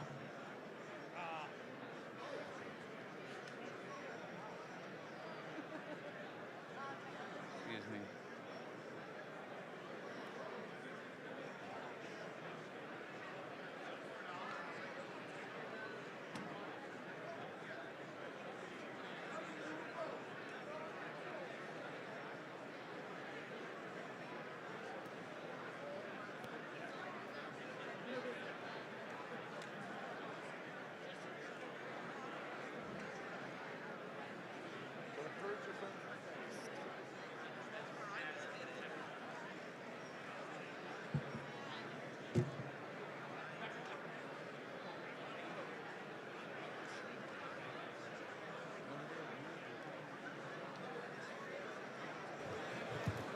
please reserve voting to delegates, people who watch the straw poll, and so on and so forth. Do not, actually, I can tell you that it's 1 vote per person, and we can track it if you do, and we will send you a vote. You will get an email that you're a terrible person if you vote twice, because we can track it.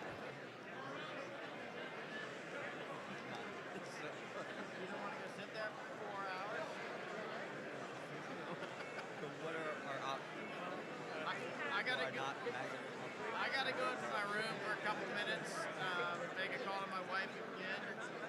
So I need a half hour.